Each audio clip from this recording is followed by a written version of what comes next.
Welcome to the second day of this year's Forum 2000 conference. We will be discussing today basically the highlights of day 2 of Forum 2000.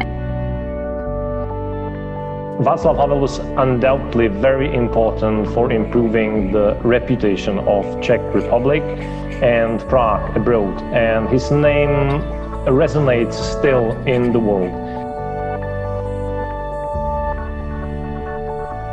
Exactly 30 years after World Revolution, people started to activize and to speak loudly what they are thinking about politics.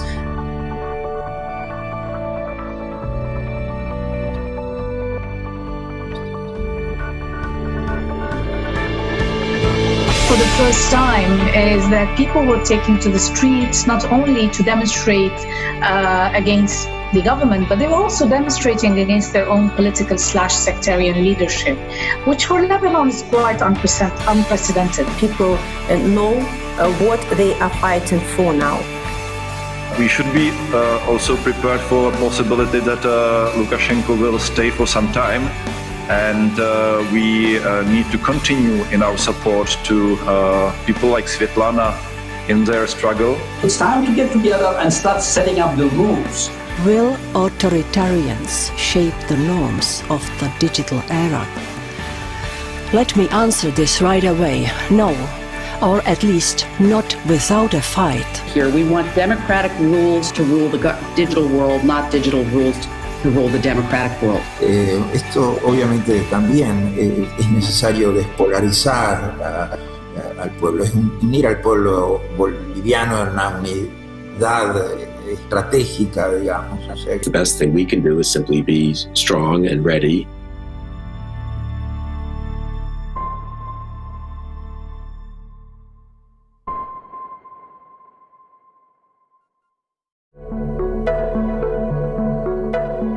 Václav Havel, Jeffrey Sachs, and Elie Wiesel founded Forum 2000 for a purpose.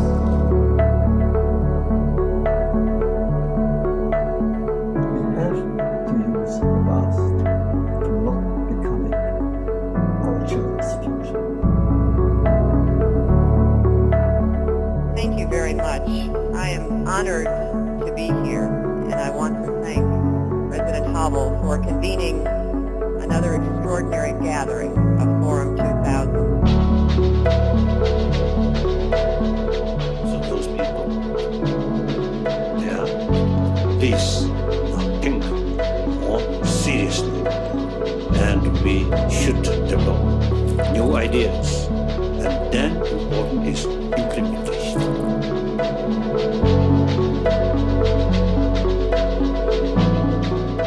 Dámy a pánové, vážení přítomní, já vás co nejsrdečněji vítám na konferenci Forum 2000.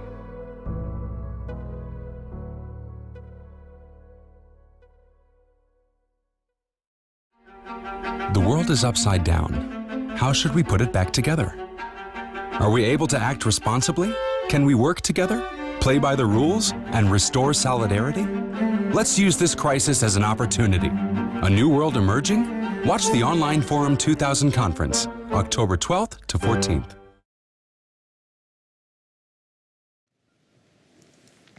Dear ladies and gentlemen, welcome to the third day of the conference Forum 2000. My name is Irena Kalhousova. I am a member of the program committee of the conference, and I'm happy to welcome you in our last day of the conference. We will talk about many interesting and topical issues. We will talk about autocracies on the march. We will talk about digital activism. We will talk about women's rights in the time of pandemic, and we will talk about Europe and challenges Europe is facing. And as a closing panel, which will start at 5:30, we will talk about democracy in the post-COVID world. Welcome, and our first panel will welcome two outstanding speakers. We will welcome Joseph Wu, a Minister of Foreign Affairs of Taiwan, and Thomas Garrett, Secretary General of Community of Democracies, United States of America. Welcome, gentlemen.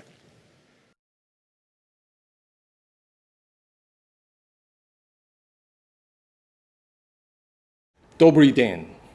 Let me begin by thanking Jakub Klepel, Executive Director of this forum, for providing me the opportunity to speak at this conference and to express my utmost respect for late President Václav Havel.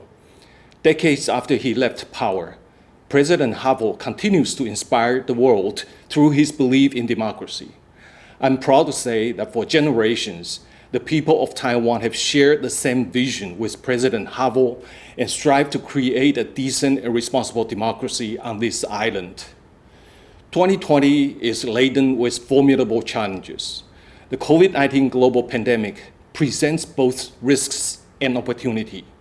At the onset of the pandemic, the government of Taiwan quickly identified transparency as the key component in our anti-pandemic measures, and we have never deviated from democratic principles throughout the course of the fight against the virus.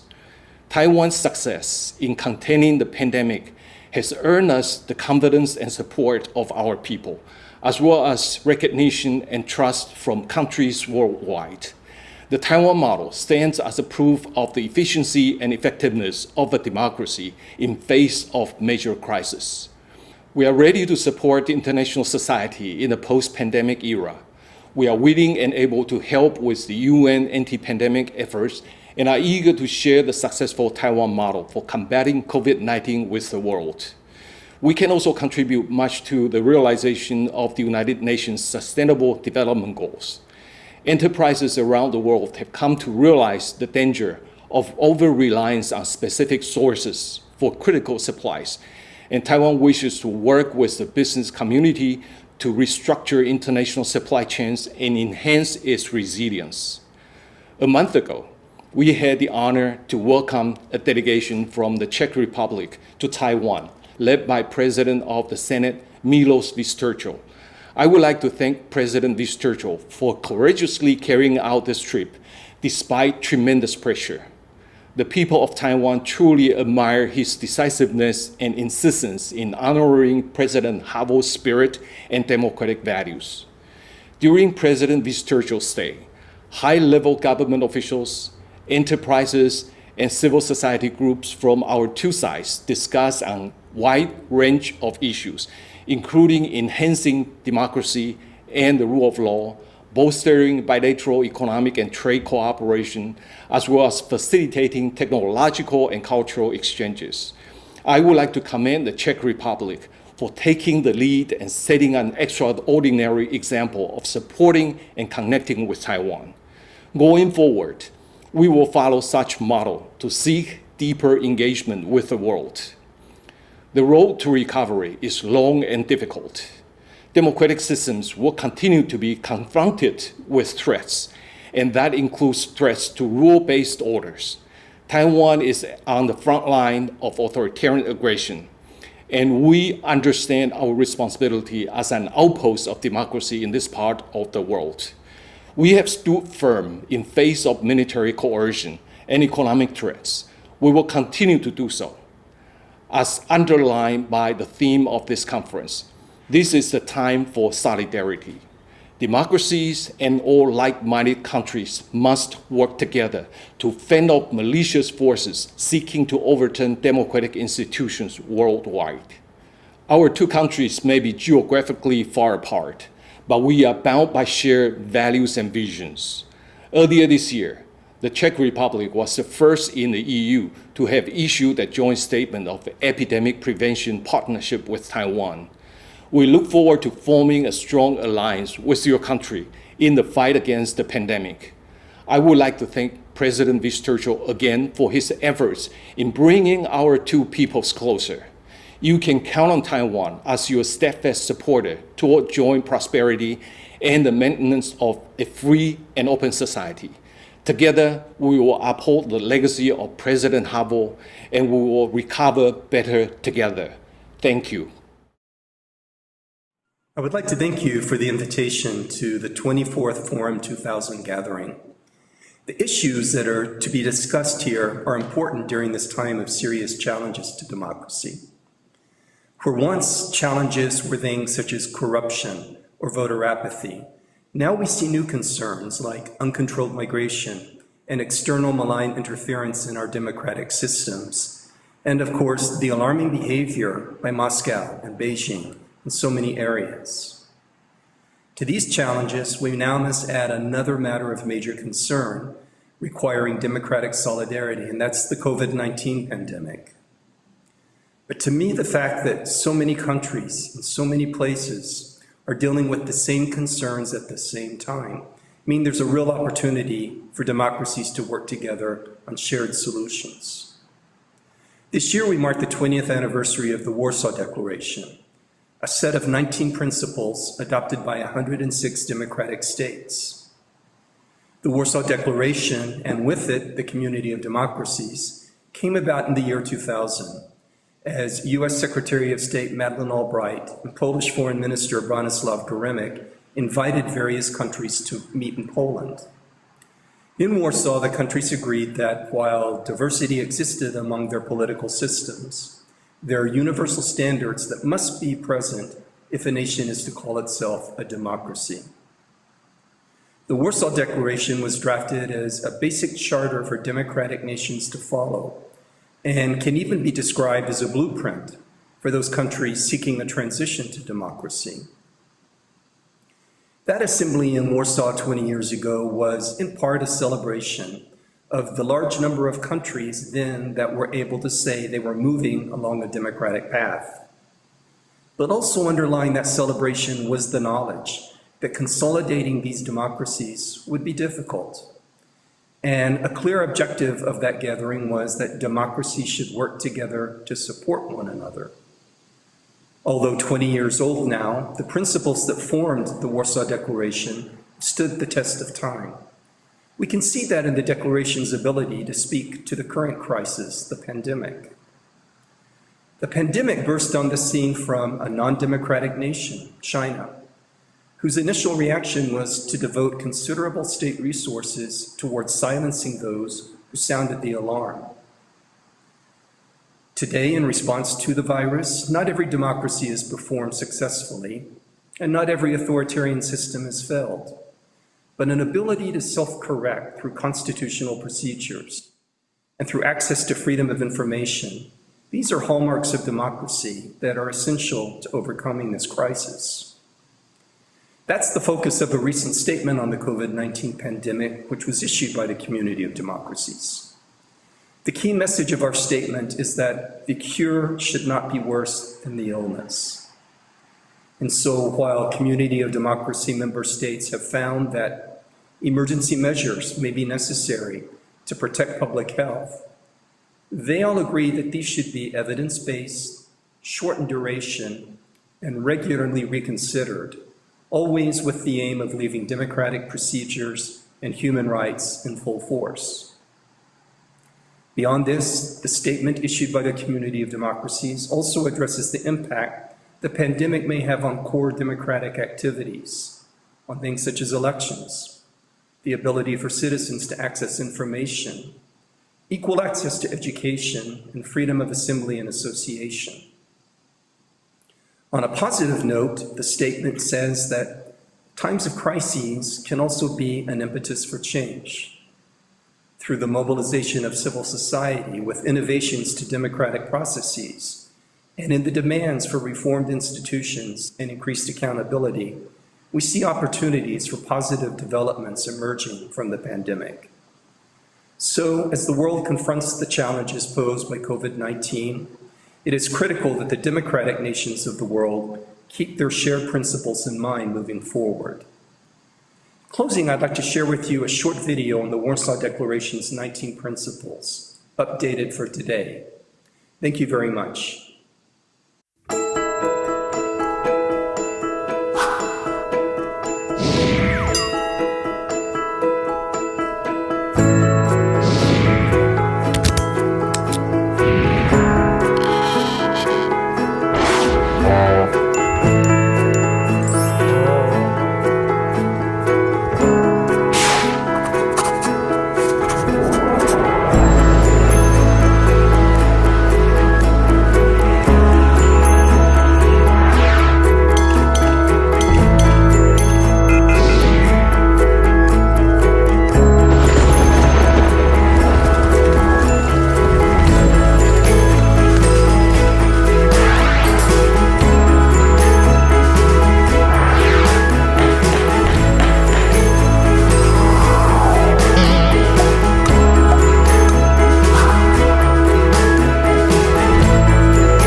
Dear ladies and gentlemen, we know that democracy is facing many challenges nowadays, and we wanted to know to what extent young people here in the Czech Republic are able and willing to join democratic processes in this country. In order to learn about their feelings and their opinion about democracy, we asked NMS Market Research Group to run a survey among 2,000 young Czech people, and we asked them what they think about democracy. I would like to welcome the director of Forum 2000, Jakub Klepal, and his guests who are going to tell us more about the results of this research.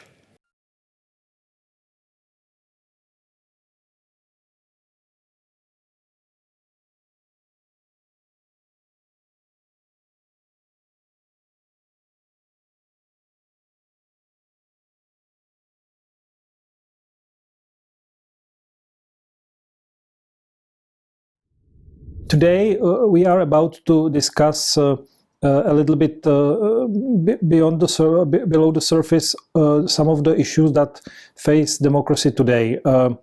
There's a number of problems that democracy is facing. One of the most important ones is its internal weakening, which has different syndromes that can be seen. The emptying of institutions, the rise of populism, lack of understanding of how the system works, how the system of governance works, lack of trust in the system.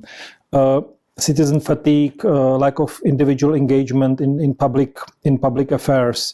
So sometimes it would seem that people do not care about whether they live in democracy or not. In order to understand this phenomenon that we see more and more in democracies around the world, we have teamed up as Forum 2000 with NMS Research, which is a market research company. And we have prepared a joint study that tries to look at this problem and looks at the young generation of Czechs between 15 to 35 years old. And it tries to understand how they feel about the possibility of making important decisions in public affairs, how engaged they are, and how they feel they can be more engaged, and more importantly, how perhaps we can help change their engagement, how we can make them more interconnected with how their lives are being affected by politics and by the public sphere. To discuss these issues, today we have with us Vít Pavliš and Martin Řípa of NMS Market Research, who together with their colleagues have conducted this research and this study. They have called the results of the research generation of mistrust, which doesn't seem very positive. So let's take a look at it. Maybe it's not as negative as it sounds. On the surface. So I would start with Vít Pavliš, one of the researchers, and I would like to ask him to summarize the main findings of the study. Okay, thank you, Jakub. So let's start with focusing on the attitudes towards the democracy and engagement in public affairs in general, because we were asking ourselves, and we were asking the young generation of Czech Republic, how are they satisfied with the state of society? How are they satisfied with the state of democracy? And we can say that they are a bit annoyed and resigned. We decided to call this generation the generation of mistrust, as you've already mentioned, and I'll try to sum up the reasons why. Firstly, it goes hand in hand with media being informed or being uninformed, because this has a big impact. There's simply too much information about what is going on and perceived often as very contradictory. It takes a lot of effort to orientate within this contradictory set of information. And actually, for the most of the young generation, the most common strategy is simple disconnection. Young Czechs typically do not describe themselves as well-informed or engaged in public affairs. but we cannot say that they are not active or not informed, because they believe in public participation, but they do not really connect it with the topics like democracy, freedom, or politics in general. They are active, but they are active mostly online and regarding topics that are concerning their daily lives or topics that we'll mention later. Secondly, how are we satisfied with, how are we as the young generation, because I'm also part of it, how are we satisfied with the state of politics and democracy itself? We can say that we are not very satisfied.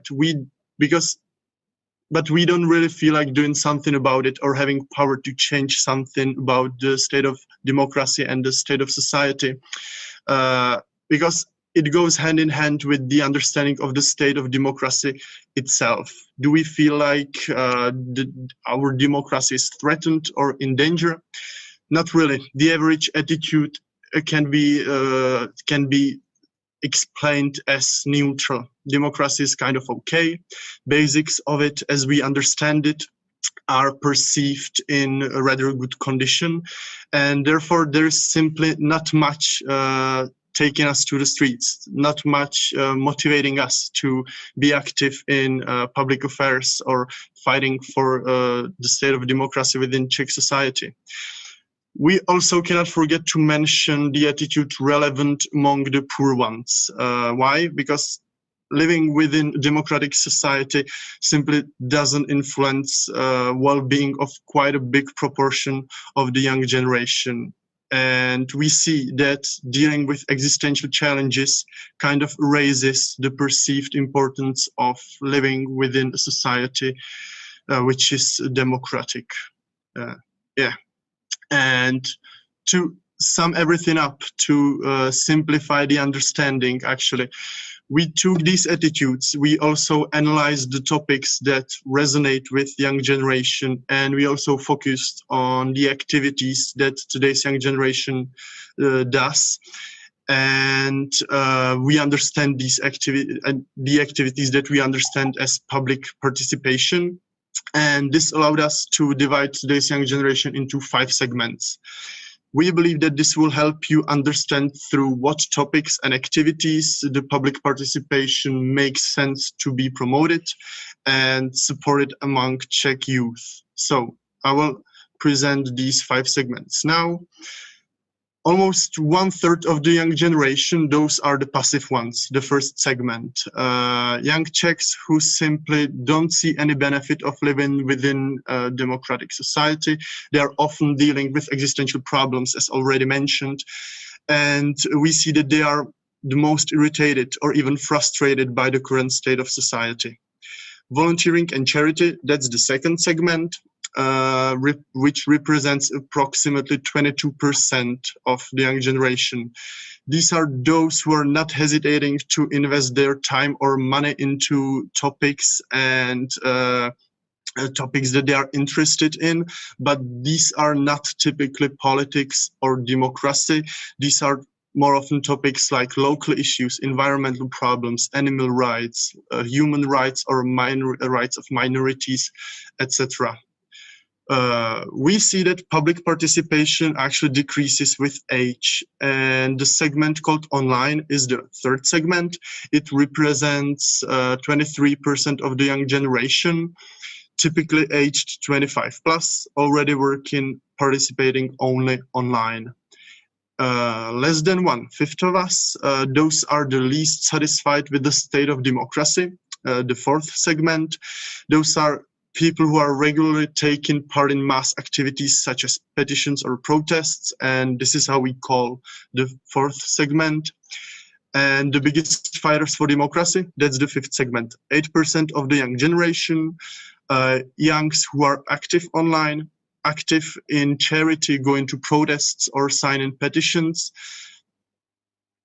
Fighting for democracy, we could say, but they are very heterogeneous when it comes to their perception of the state of democracy and politics in general, and also very heterogeneous in terms of topics that resonate with them.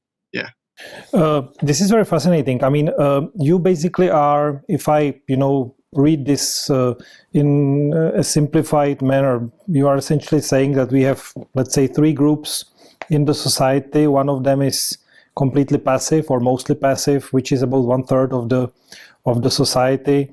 Then, if I count correctly your numbers, there is about 1/4 which is mostly active or quite active, and then there is about half or little bit less than half, which is sort of somewhere on the fence. Can be active, but not necessarily. So that, I think, can lead us to sort of my second question. How do we deal with that? What can be practical consequences of learning things like that? And I know there is much more information behind these segments, and we have the full study, so we will make that available online as well. But what can we learn based on these numbers in order to sort of motivate these people, motivate especially probably the let's say the half of the population which is on the fence, to get more active, to care more about the society that they live in? What can be the practical follow-up steps? I guess it's my turn. Thank you, Jakub. I will tell you how we can use this, how to implement the results into the reality.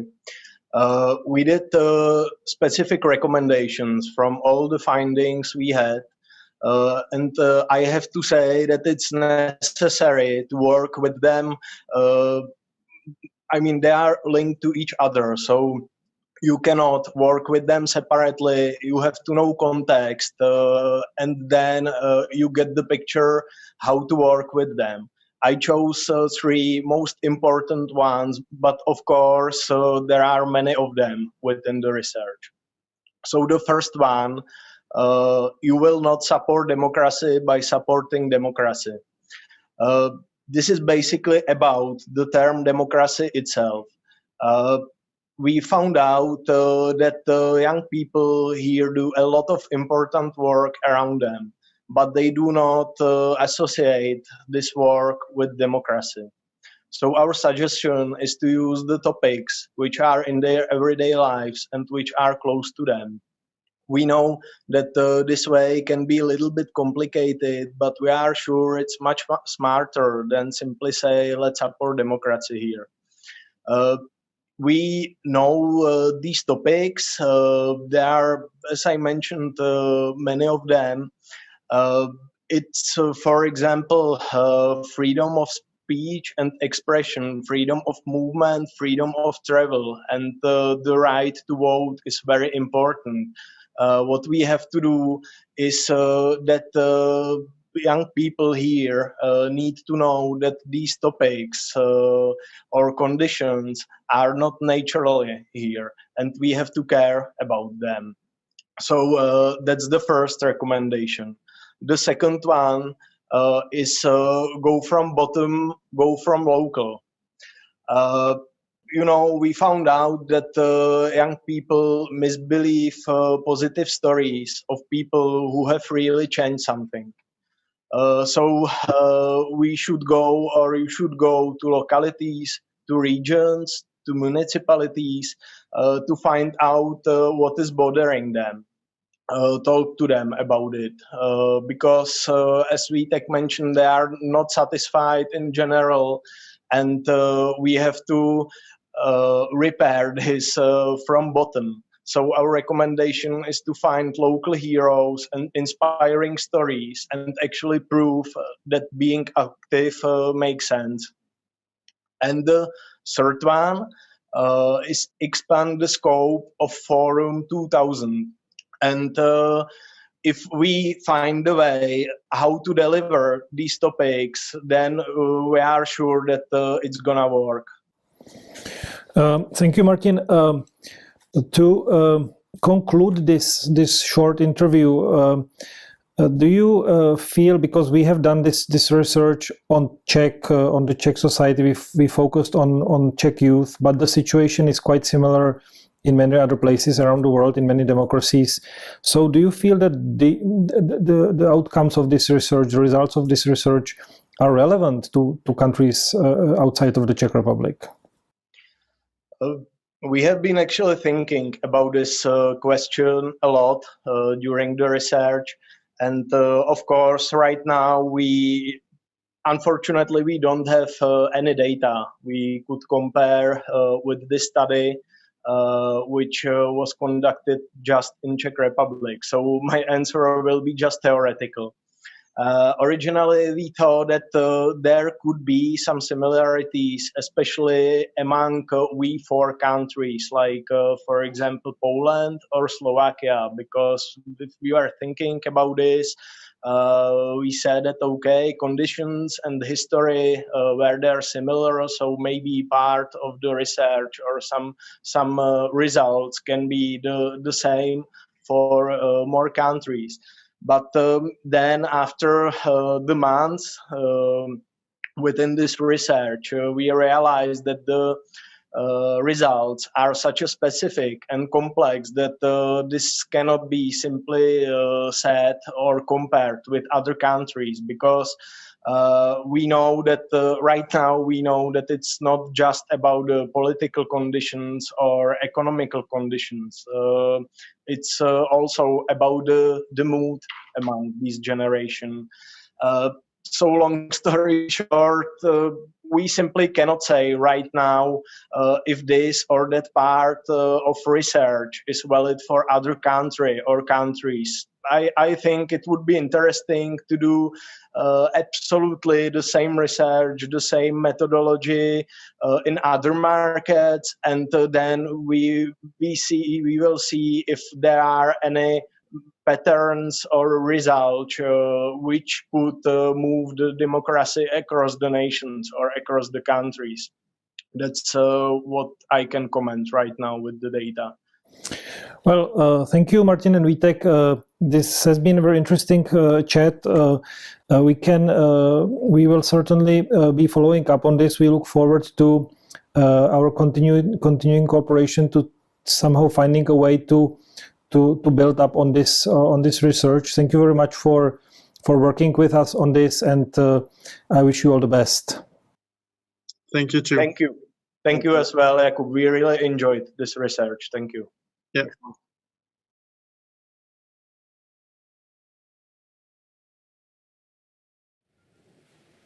Ladies and gentlemen, and now we will proceed to our next panel of the third day of the Conference Forum 2000. The world is upside down. How should we put it back together? Are we able to act responsibly? Can we work together, play by the rules, and restore solidarity? Let's use this crisis as an opportunity. A new world emerging? Watch the online Forum 2000 conference, October 12th to 14th.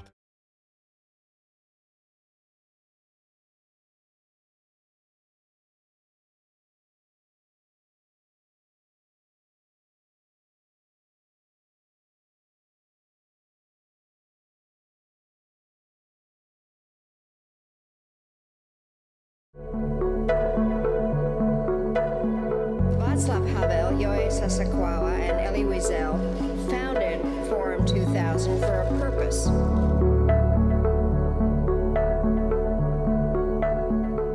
have to use the past to not becoming our children's future. Thank you very much. I am honored to be here, and I want to thank President Havel for convening another extraordinary gathering of Forum 2000. So those people, please think more seriously, and we should develop new ideas, and then important is implementation.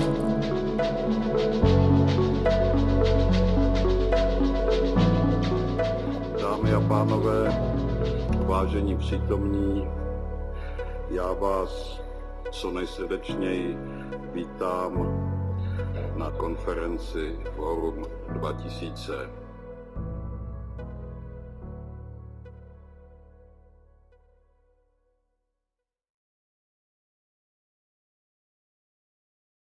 I I hope and I trust that the elites of today's world will understand what this signal is telling us. In fact, it's nothing extraordinary, nothing that a perceptive person has not known for a long time. It's a warning against the disproportionate self-assurance and pride of modern civilization. Human behavior is not totally explicable, as many inventors of economic theories and concepts tend to believe. And the behavior of companies or institutions or entire communities is even less so. Of course, after this crisis, there will be thousands of theorists who will try to describe precisely how and why it happened and how to prevent it next time. But this will not be a sign that they have understood the message that this crisis has provided. The opposite, more likely, it will simply be a further emanation of that disproportionate self-assurance and self-confidence that I have been speaking of. I regard the recent crisis as a very small and very inconspicuous call to humility, a small and inconspicuous challenge for us not to take things for granted. Strange things have been happening and are happening and will happen. Not to admit this is a road to hell. Strangeness, unnaturalness, mystery have been shifted out, as it were, of the world of serious thought into dubious closets of suspicious people.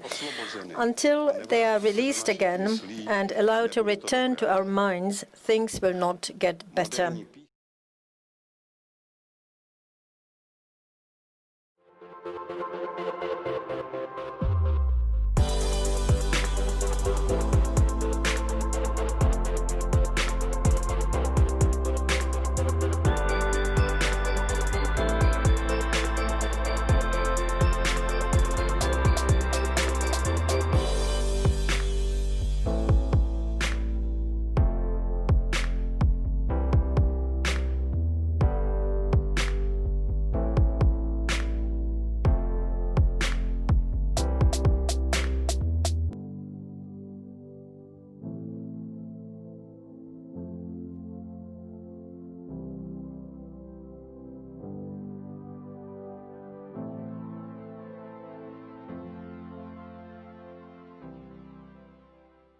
Dear friends, welcome to another Forum 2000 on mindset.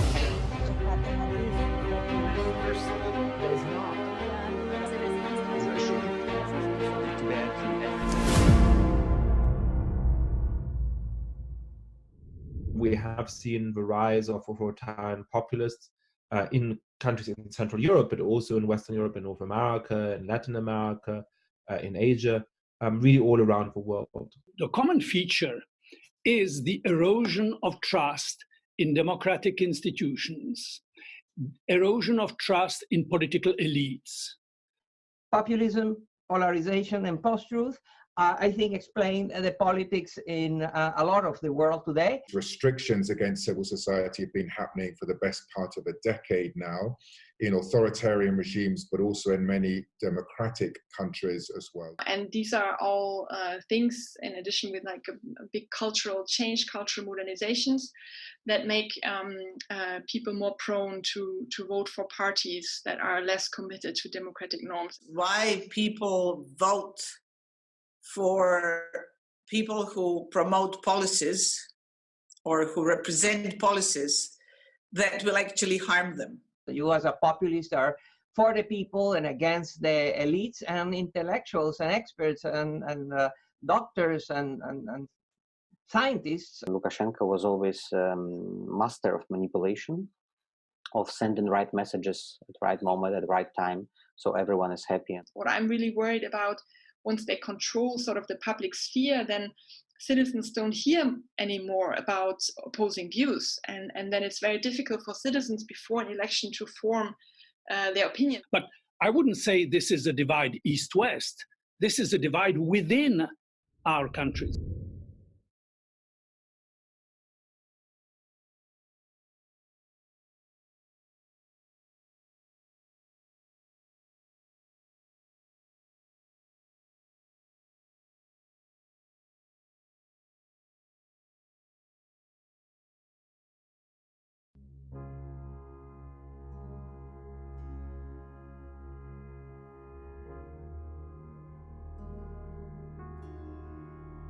It looks like that the globalization is kicking back.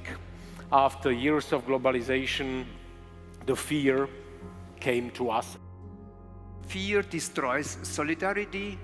Look at all countries and in all service, we see if there is any fear, the people start to become anti-democratic. There is a huge uncertainty about politics and politicians today, and we see it in the elections everywhere. Nobody can overlook the fact that nationalist groups are gaining weight.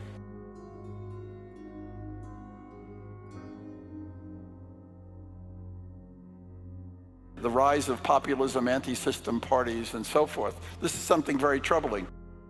Populists demonstrate themselves as moral heroes, and this is an important reason why they are so much liked. My platform was populist. I promised people whatever. Because one of my main promises was that I would break all my promises anyway, and I was elected. And I don't think that this is a passing wave. I don't think it's just something that happened in 2016. I don't think that we are past the high point of populism.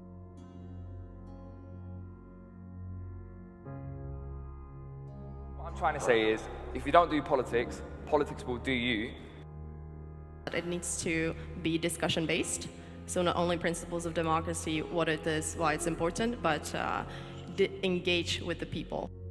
Working with young people, with young women, I realized that in my country, for instance, there is no culture of young women participation in public spaces, and that could be said for a lot of countries as well.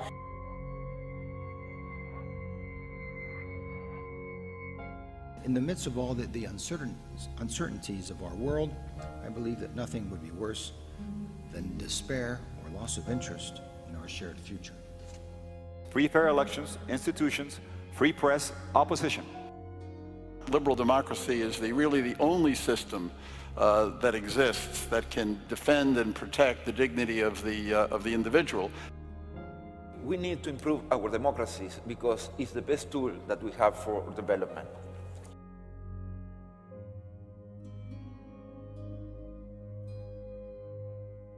Democracy, freedom, liberty, human rights are eternal. Let us renew our efforts to fight together as a coalition for democracy.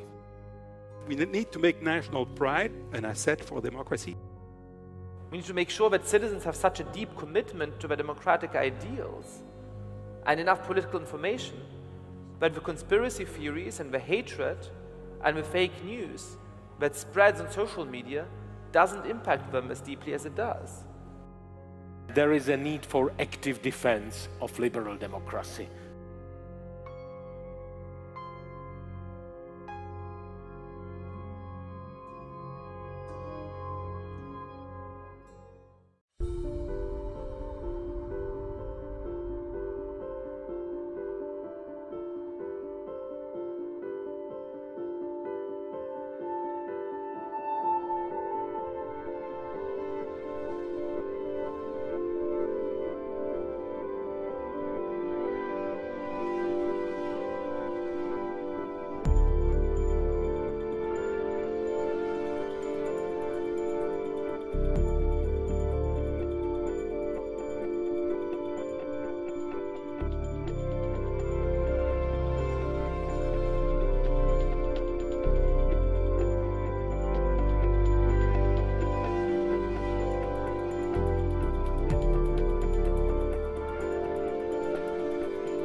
Tasaquala and Elie Wiesel founded Forum 2000 for a purpose. We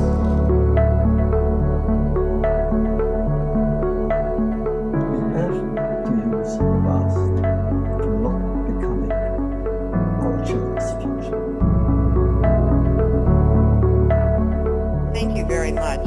I am honored to be here, and I want to thank President Havel for convening another extraordinary gathering of Forum 2000. So those people, they are please think more seriously, and we should develop new ideas, and then important is implementation.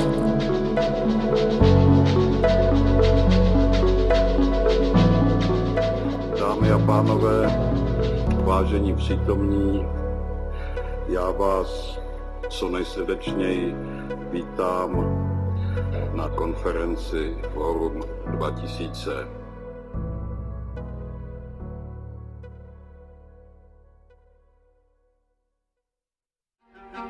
The world is upside down.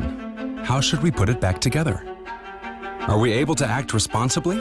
Can we work together, play by the rules, and restore solidarity? Let's use this crisis as an opportunity. A new world emerging? Watch the online Forum 2000 conference, October 12th to 14th. Okay. Good morning or afternoon, ladies and gentlemen, depending where you are in the world. My name is Jan Schweinar. I am professor at Columbia University, where I also direct the Center on Global Economic Governance, and I'm also chairman of the Executive and Supervisory Committee of CERGI, a joint workplace of Charles University and the Academy of Sciences in Prague. With me is Jeffrey Sachs, professor at the Columbia University, so we're a colleague. This is almost like an intramural discussion here, but we of course welcome you all to partake with us and ask questions. We'll be talking about the economic priorities for a new world, to what extent we can actually take advantage of the disaster, of the crisis in which we are.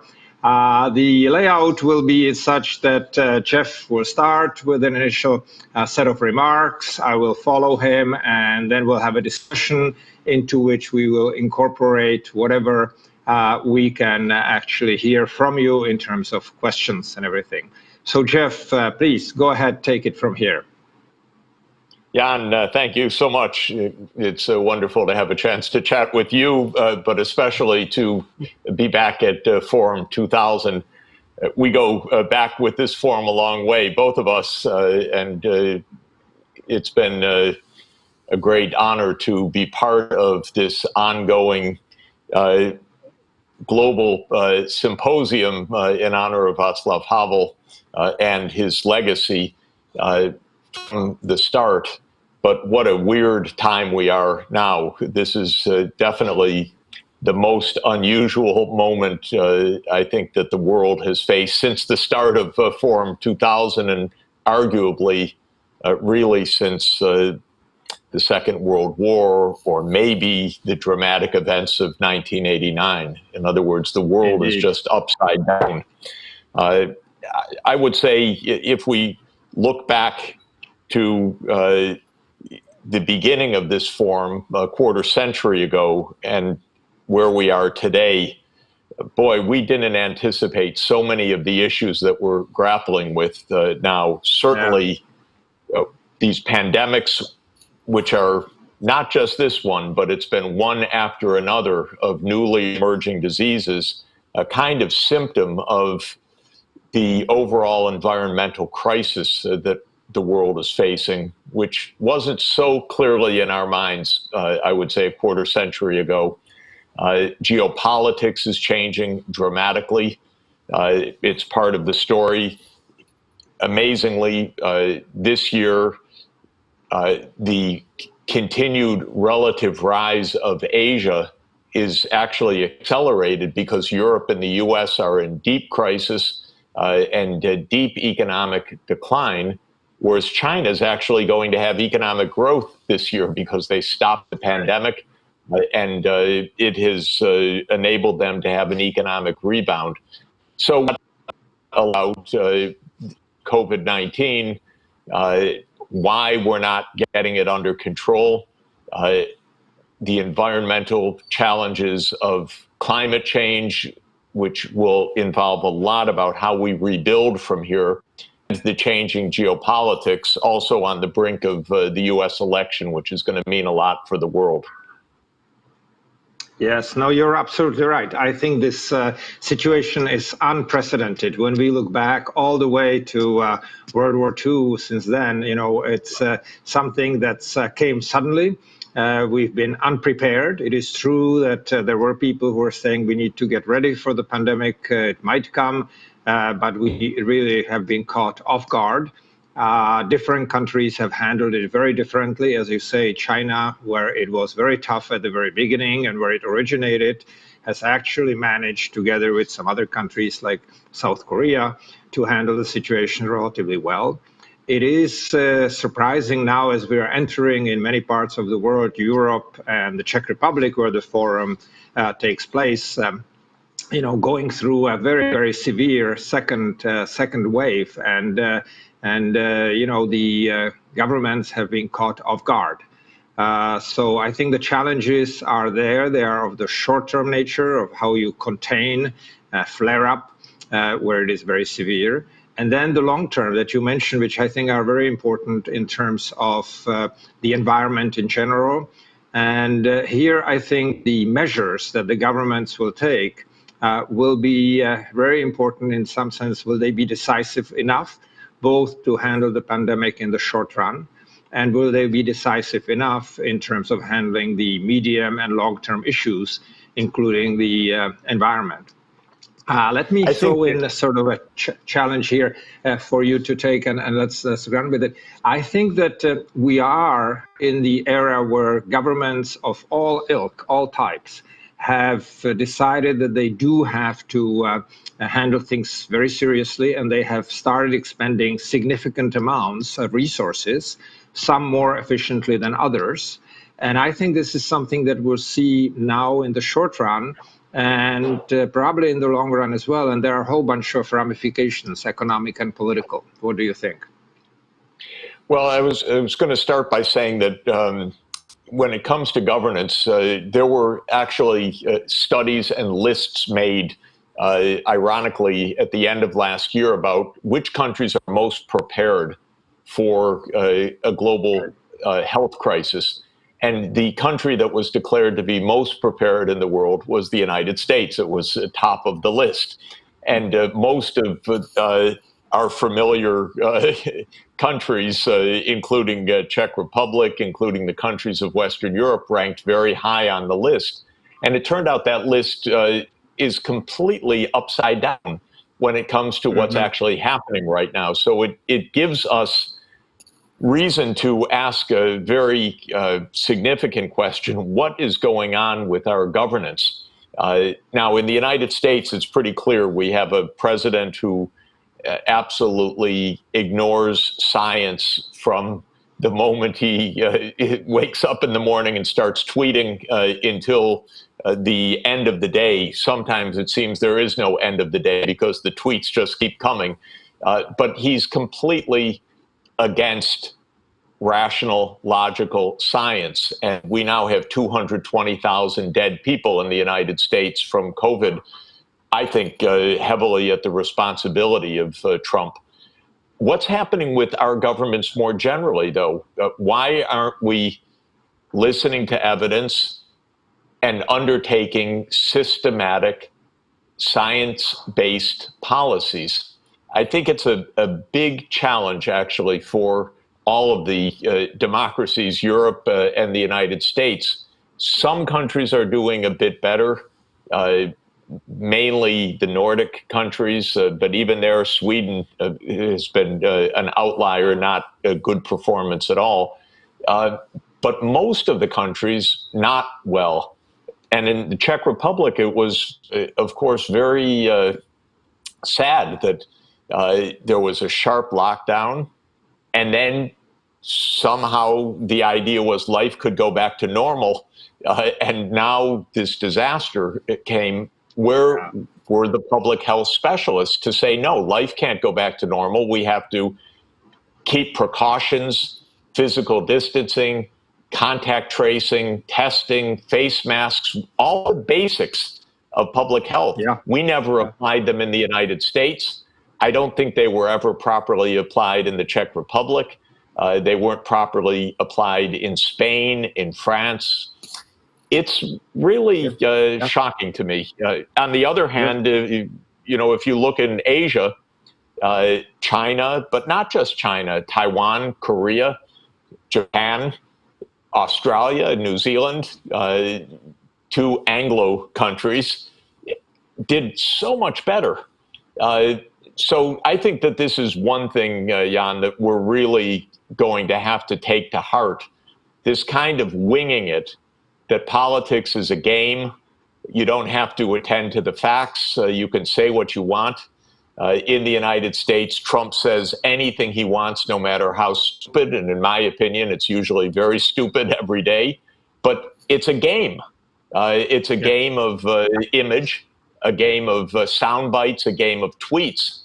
But it's deadly for us if we continue this way. So I think that this is, for me, the first takeaway. We have to get a lot more serious and a lot more systematic in what we're doing. As a very practical matter, you know, what the IMF came out with its economic outlook yesterday, the new one, and it showed that most of our countries are in a deep decline. And I think the lesson is, until we get the epidemic under control systematically, there can't be an economic recovery. The idea that, we don't want to lock down because that's bad for the economy is a little bit upside down. We don't want lockdowns, but we do want to control the virus. And that means making good public health measures so that life can get back to normal, not just pretending that we go straight back to normal and then have this massive second wave. So I think that this is, for me, the first lesson, a lesson of politics and governance. We have to be a lot more serious than we have been. I agree with you. Yeah. Yeah, and the U.S. Oh, no, sorry, go on. Go ahead. Yeah, finish. I was just going to say that, you know, maybe it's also the social media, the TV cable networks in the U.S., Fox News, or a president who tweets with capital letters and exclamation points, and this is somehow taken seriously. Presidents should not be on Twitter, period. You know, if they want to make messages, they should make systematic messages that are logical, sensible, proofread, spell checked. In other words, we shouldn't have the kind of nonsense that we have, because the whole world's lives are at stake right now. And politics can no longer be just a game of popularity or dissing an opponent. I know that's what politics is, but it can't be that way if we're going to stay alive at this point. Yeah, no, you're right. I think that the seriousness of the situation has been underestimated, underrated, and as you say, a new style politics where the populists are really basically playing a game, and human lives and suffering is at stake, is very serious. I think that the fact that scientific evidence and data have not been really respected and used enough, that's true everywhere around the world. In some countries, even more so than others. Czech Republic, for instance, where we are now speaking, is an example where even the scientific community has sent different messages, which of course aggravates the problem, because the politicians then say, look, we hear different things from different scientists. I think the advantage in other countries, United States in particular, is that the scientific community has been somewhat united in terms of their view. And so that, I think, is very, very important. I think that the danger that we also see right now is that the governance issue is so much at stake that large swaths of the population distrust the government, that the credibility of the governments has gone down. And as you say, in the United States, Donald Trump has been a prime example of it. And the US, I think, has to a large extent surrendered its leadership in the world to the respect that it had before. And obviously that can change with a change of administrations, but some of the damage is irreparable. And then, of course, governance affects the economic activity and level of economic activity. Let me shift here a little bit in the sense that I think the one thing that I found positive in this all sort of negative and down situation is that most governments did not hesitate, at least at the beginning, to go fiscally very actively into trying to help the economy. And that, I think, is important because that represents a change in paradigm on the part of some of the governments, some of the thinkers. And in particular, even in the United States, the fact that the first measure, for instance, included a big increase, temporary increase in unemployment benefits was a step in the right direction. That really the suffering of the people, if you look at the bottom 10% of population in most countries, they've been exposed to huge suffering during this, and of course others as well. But I think that's important that the governments have assumed and hopefully will assume as we go forward a more active more active role in this. And I think it'll be interesting to see how far they will go, because obviously there have been worries about the high level of indebtedness. The United States reaching debt to GDP at about 100% at this point. Italy started at 135, going up. The Czech Republic, by the way, is relatively low. It's gone from 30% of GDP to 40%. But there are many worries. People here are very conservative about the debt indebtedness, I think excessively so, given that the economy really does need the stimulus. And the latest figures from the IMF show it very, very conclusively. So I think that the question will be whether, in addition, the primary effect, of course, primary goal is to stop the pandemic, stop it, and resources need to be wisely expended. And then again, in the countries where we see the flare-up, I think we haven't done enough testing, enough tracing, smart quarantine type measures and so on. So I think that is the principal thing where what's important is to break the exponential growth that we see in some of these countries, Czech Republic including, and then having smart policies going forward. And as we are economists, I think that the economic measures of the governments will be important. And I think that at this point, the worry about indebtedness is a secondary worry. I think the primary is really how do you jumpstart the economy? How do you get it going again strong? Because frankly, the debt to GDP will decrease if GDP grows. If GDP does not grow, that problem will be even further exacerbated. We see it in the case of Greece in the last decade and a half. We see it in the opposite direction after World War II. Major economies have heavily indebted, but the debt went down over the following two and a half decades relative to GDP because GDP was growing so fast. So in that sense, really the focus, I think, should be on the government role. It shouldn't be blind, etc. But I think it should be a very decisive one. Jeff?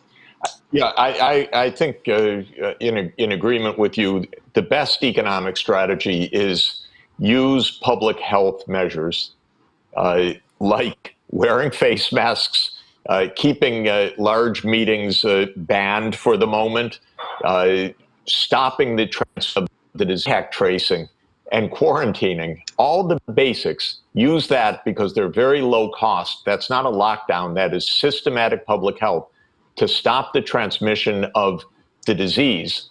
That's how East Asia and the Pacific countries have done it. Then use government spending for a new investment-led recovery and growth. And here, I think what Europe has proposed at the level of the European Union, the European Green Deal, with a recovery fund that can support the transformation to renewable energy, electric vehicles, smart grids, sustainable land use is really a good strategy for Europe. So the fact that the European Union has adopted a European Green Deal with many different dimensions to it, and then established a recovery fund and a substantial budget for public investment, is the best hope. We don't want to use government budget money just to make up for the failure of controlling the epidemic. We want to use government budget money for investment in the future. And I think Europe has set a template for that. But first, Europe has to control the pandemic, and that it hasn't done. And that's the first order of business, as you said. There are a number of questions asking, can we afford a second lockdown? Or how are other countries doing it? And I do want to emphasize the issue isn't a lockdown. The countries that have succeeded, Korea, Japan, Taiwan, China, if they had a lockdown, it was very short. What they really did was contact tracing. What they really did was isolating people that were infected. What they really did was universal wearing of face masks, not parading around saying we have the freedom to infect other people, but just good discipline to say we don't want to infect other people. What they did was widespread testing. So they did it systematically and with minimum rhetoric and maximum action, and without the populism of, say, a Trump who just creates noise rather than any solutions. So it's not lockdown versus virus, it's public health versus virus. And then one has the chance to have real economics. But I would say one more point on this about the science. The same problems have come in the Czech Republic and the US in discussing climate change, because our governments have not been driven by science. They've been driven by emotion or silly debate. There have been presidents of the Czech Republic who have been against climate science. That's awful. Again, if we go down that route of letting populism dictate our policies, we'll wreck everything. The reason we have the well-being that we do usually in our countries is because we have let science and technology have its place in our society, rationality. And the same is true with climate change and environmental protection. The populists will wreck us. Trump says exactly the same about climate that he does about COVID. He says, oh, it'll go away, it'll get colder. Well, he's a dimwit, by the way. Sorry to say it, but he doesn't know what he's talking about. And the reason I care about that is that we're in his hands as long as he's president. We're going to try to do something about that. I am next month. I hope he is gone. But this science-based policy is really important for our countries. Yeah, you make a very important point. I think it's worth stressing even further that when you look in modern history, it was scientific developments, scientific breakthroughs, the inventions and innovations that have really driven what we have accomplished in terms of the unprecedented wealth, living standards, arts, creativity, and so on. And I think that has to be, again, brought back. So I think that governments need to get credibility. They have to have that's needed here. The questions about lockdown and so on, as you've already pointed out, that's not the primary issue. I think the primary issue, sure, when you have a true emergency, and Czech Republic is a good example, you need temporarily for 2 weeks, stop, limit activities of all kinds and start immediately the measures like wearing of masks, tracing, quarantining and so on. And then again, with full credibility and openness, it has to be explained to citizens very clearly that measures are being taken which will relax reasonably, rationally, so that the epidemic stays under control. and that the investment, you stress correctly, investment, I think what I would call wise investment, and investment that has high social return, right? So nowadays, when interest rates are basically zero and countries can borrow and sustain higher levels of debt, and something that in the Czech Republic is not even should not be a big issue, then the investment for both short-term gains, be it in the tracing of people, medical, epidemiological investments are important, and investments in infrastructure, investments in the environment. Czech Republic in particular suffers from drought and other things which are, major issue. And I think the one thing you mentioned, which is very important, is that the European Union has decided to take a big step.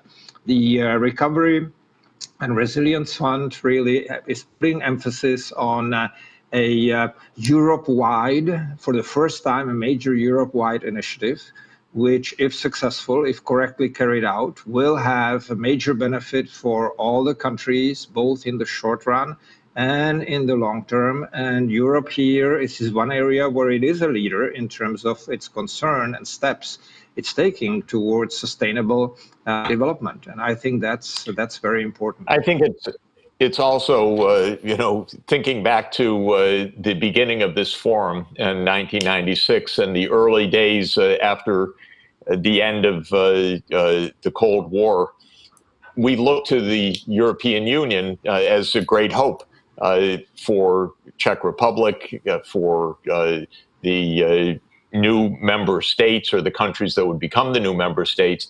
And the time has arrived now to make this really work. So I think that to get the good investments that we want, to really build the future that we want, this is the time for Europe, as Europe, in a unified way, to invest very, very boldly. And that's why I'm really pleased for a change in this rather negative time, that the European Commission and the European Council, the heads of state, adopted a bold plan, Jan. As we've been saying, it's really a good plan. And I think the Czech Republic would benefit tremendously from a strong implementation of that plan. And one of the things in the plan, also the Horizon Europe part, is that Europe should be a powerhouse of knowledge and a powerhouse of research for future sustainable technologies. And here too, the Czech Republic should shine, because Czech Republic is home to a great tradition of science and technology, to one of the world's greatest and oldest universities, Charles University, and all that it represents of leadership in knowledge for centuries. And so I'd like to see the Czech Republic stand up and say, we will help lead this scientific revolution into the future, renewable energy, new materials, new biomedical solutions, because the country has absolutely the potential to do that. But it is the opposite of populist politics. It's serious, science-based, technology-based politics within a European structure. And I think that that's the best hope.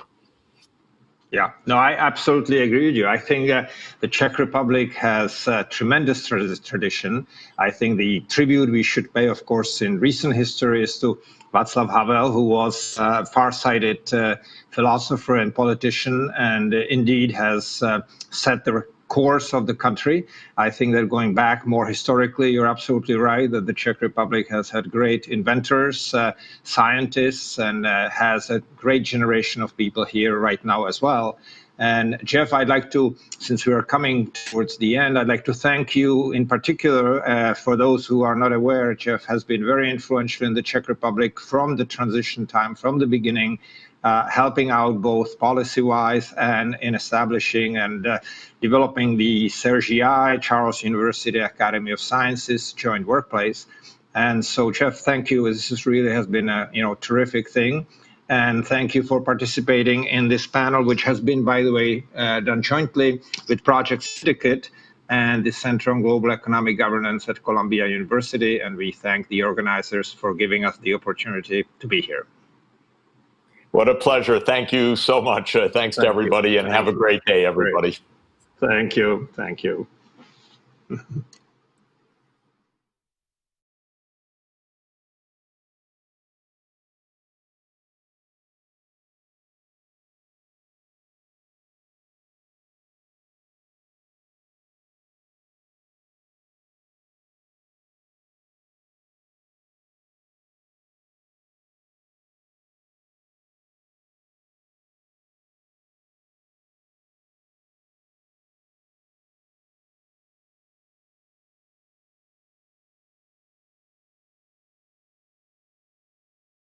Hello, everyone. My name is Derek Mitchell, president of the National Democratic Institute, coming to you all via video from Washington, D.C.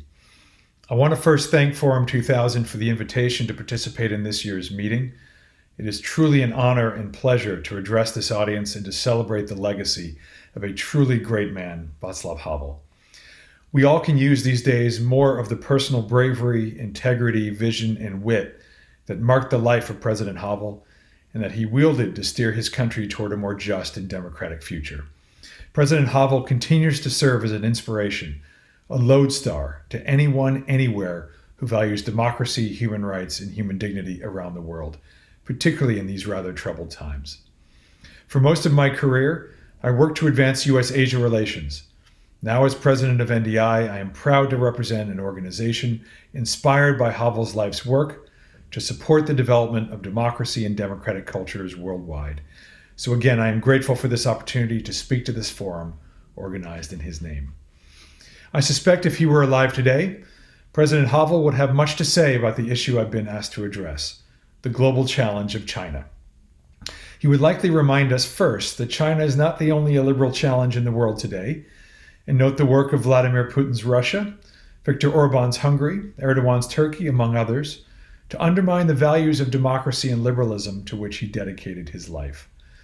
But I'm sure he'd also agree that China offers a unique challenge, given its global reach, resources, self-image, and illiberal ambition. China's rise does offer opportunities. There's no question China's resources can contribute constructively to global development in terms of infrastructure, climate, health, and other types of assistance. Such contributions should be welcomed when provided transparently, in good faith, and truly contribute to the health and well-being of host nations and the common interest. But we have to be honest about the challenges that have accompanied China's emergence in recent years as a rising and increasingly assertive, if not aggressive, global actor. The people of Prague can attest to this themselves. The Chinese Communist Party and its wolf warrior diplomats have become increasingly brazen about interfering inappropriately in the domestic affairs of other states. They are using economic and other aid, for instance, not just to assist countries in need, but also as leverage to coerce partners into conforming to their self-interested political perspectives on issues like Hong Kong, Xinjiang, and Taiwan. They are increasingly using tools of misinformation to peddle falsehoods and shape a positive image for China's repressive, autocratic, state-centric system. In that and other ways, China is proving to be a critical enabler for the spread of non-democratic, illiberal values abroad. Xi Jinping has explicitly affirmed this goal. He has highlighted his party's opposition to so-called false trends around the world, including to what he terms Western concepts of constitutional democracy, civil society, and universal human rights. Xi Jinping not only fears these ideas gaining traction at home, but considers them dangerous abroad for their potential effect on China's domestic climate and global influence. That is why he is taking advantage of openings within international organizations to not only join, but lead and shape them in China's illiberal image. It is also why China has contributed not to transparency, accountability, and inclusion around the world, but to the spread of opacity, kleptocracy, and autocracy through its diplomatic investment and assistance work.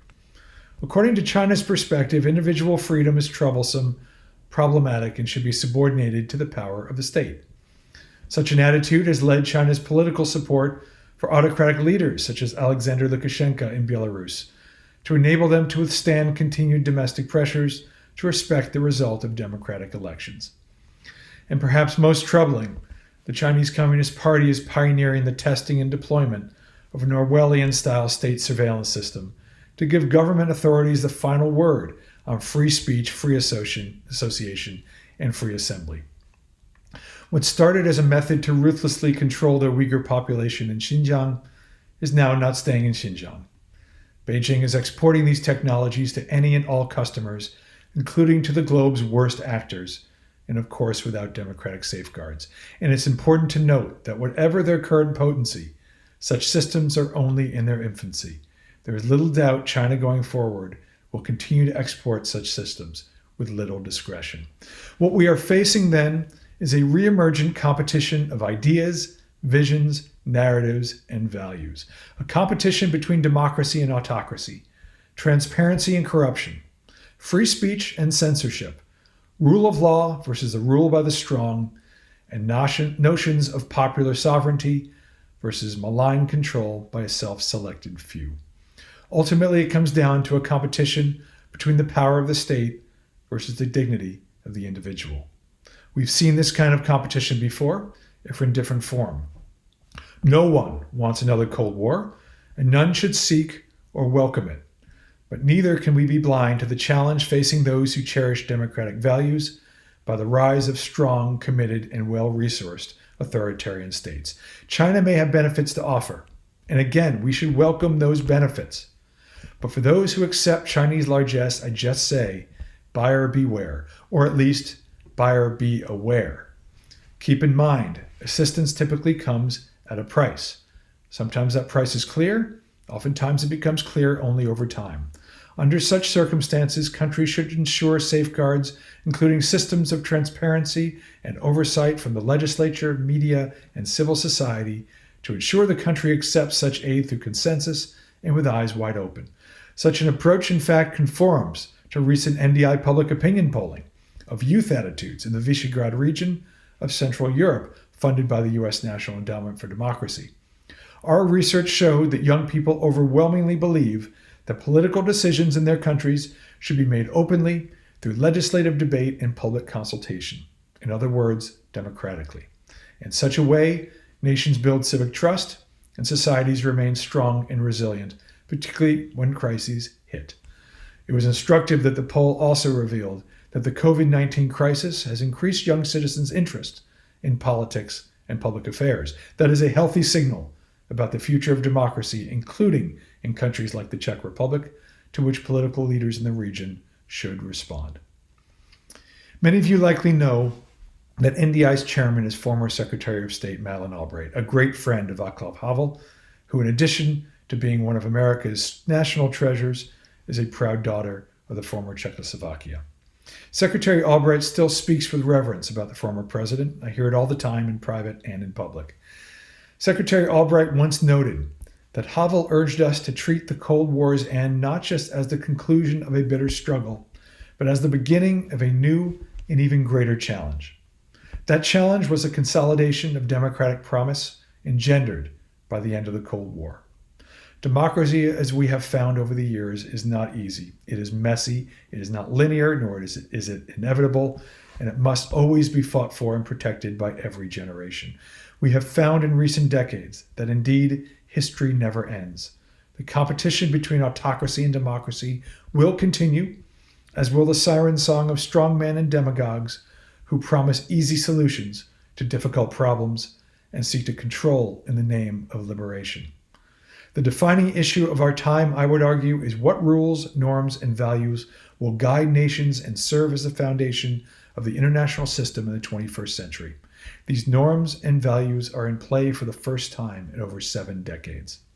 So we find ourselves at a new moment of competition and challenge, unique to this moment, different from the past, but equally urgent. It is also a more complex challenge. What is required then is neither complacency nor fatalism, but an ability to face the challenge forthrightly, honestly, and without illusion, with the kind of unyielding and clear-eyed adherence to principle that marked Václav Havel's life. Secretary Albright has often said that the best way to honor his legacy is to renew our personal commitment to the principles of liberal democracy and human rights, and demand more of ourselves to defend and advance these rights and values around the world. I am sure if Havel were around today, he would affirm that view, the necessity for democratic peoples everywhere to pool their efforts together in solidarity and build on opportunities that continue to exist worldwide to advance liberal democratic values. And I suspect he would conclude that were that to occur, were we to seize the current moment with confidence and fortitude, that the success against tyranny he achieved in his lifetime may be replicated in our own.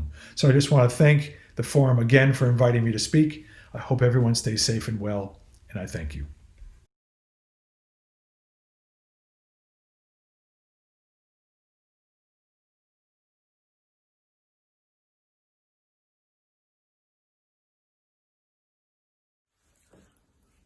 چهل سال حکومت جمهوری اسلامی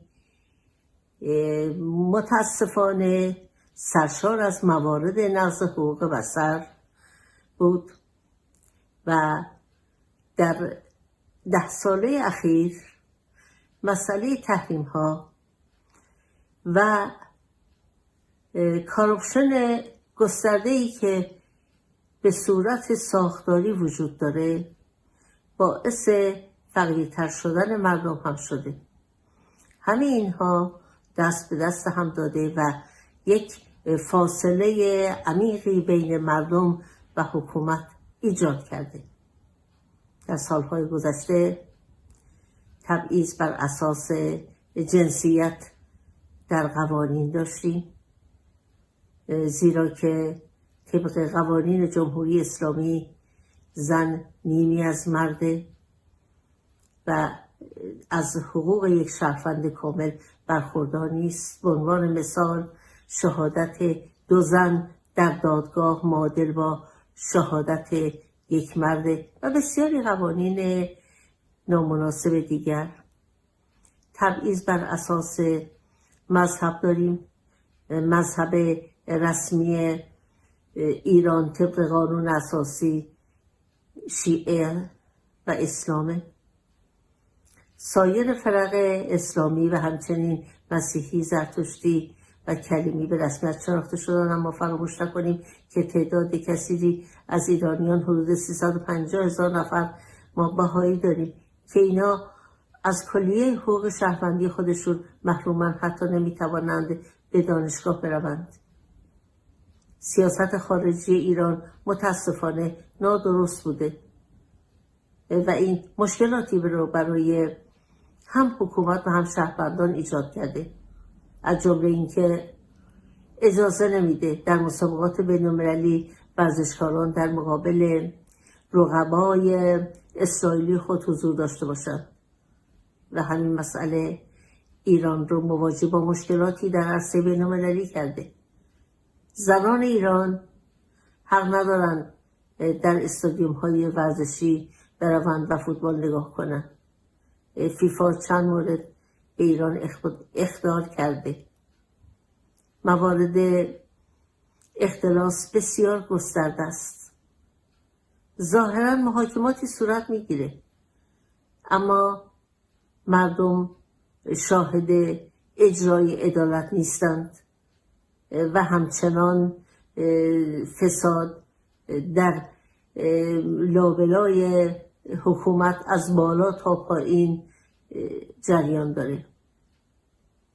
حکومت ایران از ابتدای انقلاب اعلام کرد که در پی صدور انقلابش هست و صدور انقلاب یکی از مؤلفه های مهم سیاست خارجی ایرانه و در این ارتباط به خودش اجازه میده که در امور داخلی سایر کشورها مانند سوریه و یمن و عراق و افغانستان دخالت بکنه. این دخالت ها باعث شد که ایران در مقاطع مختلف و به صورتهای آشکار و پنهان منزوی بشه. انزوای ایران که منجر شد در نهایت به تحریم اقتصادی ایران باعث فقیرتر شدن مردم ایران شده. مردم ایران با این سیاست ها موافق نیستند. مردم ایران مانند مردم همه جای دنیا خواهان یک زندگی آرام توأم با کرامت انسانی هستند و مطمئن هستند که به خواست خود میرسند. میدانم که روزی مردم پیروز میشوند و دموکراسی با دست جوانان ایران به ایران خواهد آمد. Good afternoon. The Islamic Republic of Iran is one of the challenges liberal democracy is facing today. Hence, the importance of understanding its regime and its impact on its own society. Less than a month after returning to Iran, and before even elaborating on its content, the founder of the Islamic Republic, Ayatollah Khomeini, defined his ideal polity in contradistinction with Western democracy. His government would not be democratic, he insisted, for democracy was a Western notion. He also warned his people that his government was not an ordinary government, it was a God-designated government, and any rebellion against it would be a rebellion against God, punishable by the harshest retribution. For the last 40 years, the main objectives of the revolutionary Islamist project have been waging war against the autonomous man of liberal democracy inside the country and fighting liberal democracy around the world by propagating revolutionary Islam. These objectives are essentially correlated with one another. That is why the storming of the US Embassy in November 1979 was, for Ayatollah Khomeini, the dawn of a greater revolution that will not, in his own words, stand still and see that we have been duped by nonsenses such as democracy. 40 years later, a repentant hostage-taker, reflecting on the political meaning of their actions, said the embassy takeover was the consequence of a leftist trend which spread the idea that whoever is liberal and defends freedom and democracy is a gate opener for economic and political imperialism. Hence, from its inception, the Iran's Islamist ideology was permeated with a form of Leninism. It was not surprising, therefore, that to wage his sacred war against his own society, the Ayatollah resorted not to Islam's prophetic tradition, but to Robespierre and Lenin's combined legacies. An autocratic state and a set of revolutionary institutions such as revolutionary committees, revolutionary tribunal, and different forms of militias borrowed from Jacobinism and communism provided the Ayatollah with the means to build his ideal Islamic society. Structurally, the regime is based on a God-designated supreme leader who is the tutor of the people, not their representative, for the people are defined as minor and stripped of their sovereignty. All other state branches emanate directly or indirectly from the supreme leader. Even elective authorities are pre-selected by institutions emanating from the supreme leader. The judiciary, the army, the security apparatus, and state media are under the direct control of the supreme leader, who is accountable only to God. The 40-year-long history of the Islamic Republic has been that of a long war waged by the regime against its people. A war that started from February 1979 with the establishment of the Islamic Revolutionary Court. To this day, the revolutionary courts continue to spread terror among the population. The outcome of this war matters not only to Iran, but also to the rest of the world, since fighting liberal democracy constitutes a founding principle of the regime. At first glance, one can think that the Islamic regime is winning this war, and as its apologists affirm, it's stable and in control. For from the very first demonstration of thousands of women against mandatory veil on March 8, 1979, through the unprecedented popular protest of December 2017 and November 2019, when people, mostly from the poorest background, protested in more than 100 cities and chanted slogans against the very existence of the Islamic regime, many popular protests, strikes, and peaceful civil rights activism have indeed been crushed by the government's bloody brutality. Yes, at first glance, we can say that for now, the regime has the upper hand over the society. There would be no better place than the Forum 2000 to argue, as the late Václav Havel did in his letter to Gustav Husak, that the state apparent victory is in fact hiding a crushing historic defeat. If Khomeini succeeded in 1979, it was because the proponents of liberal democracy were a small minority in the country.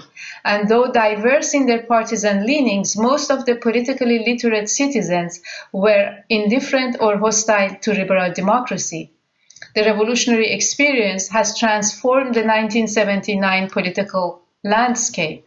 Iranians have learned politics and liberal democracy in their daily clashes with the authorities. The more the regime exerted violence, the better they understood liberal democratic postulate and the more radical grew their dissidents. In the wake of the 2017 popular protest, political dissidents and right activists, including former pro-regime militants, have signed joint statements demanding a referendum and a transition to a secular democratic regime.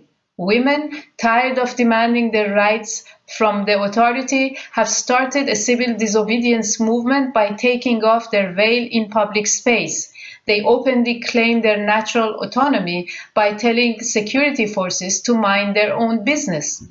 The regime refuses to hear the population's demands by claiming that its laws are divine and eternal. In response, people have started to leave the state religion. Iran is now the fastest growing Christian church in the world. There are estimated to have been several 100,000 conversions to Christianity. In 1977, there were no more than 500 converted Christians from Muslim background. As a result, part of the clergy, blaming the regime for this popular defection, has started a radical religious reformation that rejects Sharia law as an obsolete historical corpus. It also promotes a strict separation of mosque and state and advocates for secular democracy and human rights. These tectonic social and cultural changes point to a crucial crisis within Iran's religious regime. The result of a recent digital anonymous research in which over 50,000 respondents participated, around 90% of whom residing in Iran, confirmed the tectonic religious shifts in Iran. For instance, while 79% of respondents do believe in God, only 32% consider themselves to be Shia Muslim.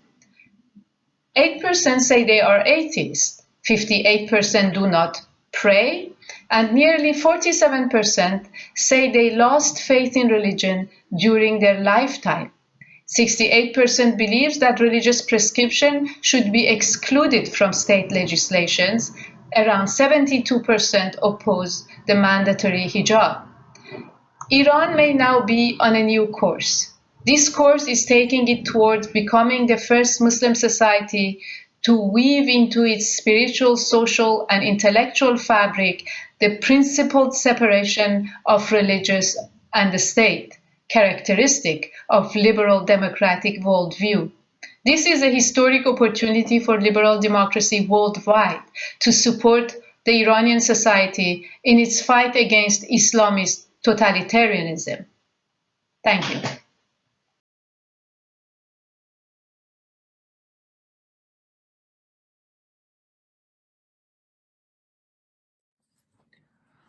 Merhabalar, Prag'da düzenlenen 2000 Forum konferansında herkesi sevgiyle selamlıyorum.